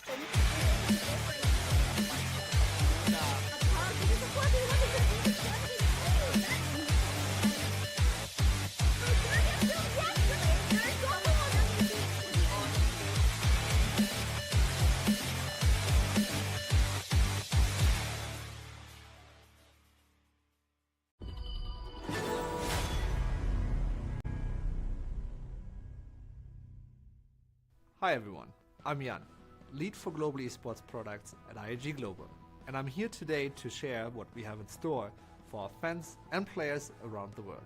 It's going to be an exciting year for Honor of Kings and esports. The game will be launching in phases throughout the year around the globe. Building on our successful launch in Brazil, we'll be expanding and opening game pre-registrations in selected regions, including Eastern Europe, South Asia, the Middle East, and North Africa. At the core of our ecosystem, we'll be focusing on you, the player, and teams around the world. Our plan is to invest $15 million to build an international esports ecosystem. This system will include local and global tournaments specifically designed for our different regions, aiming to give more players and teams the opportunity to participate in our esports programs.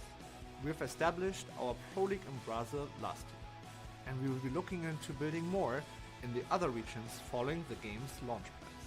For regions without a dedicated product, we'll be hosting other professional tournaments, bringing teams together to compete against each other, to earn a spot for the new global competitions we are introducing. So please let me share with you the exciting news that we will be launching the Global Invitational Series. with the first season kicking off with the Intercontinental Invitational in March in Istanbul, where the world's top team will compete for glory. This will be followed by the second season of the Intercontinental Invitational, where we will share more details soon. Come midsummer, we will host the Mid-Season Invitational with $1 million prize pool and where the new KPL Dream Team will compete for the first time against the rest of the world for the year's first honor. At the end of the year, the pinnacle of esports, the Honor of Kings Championship Invitational, will determine the strongest team in the world. Wow, it's a lot to take in, and I'm excited to be part of creating this journey for all of our fans and players around the world. 2024 to global honor.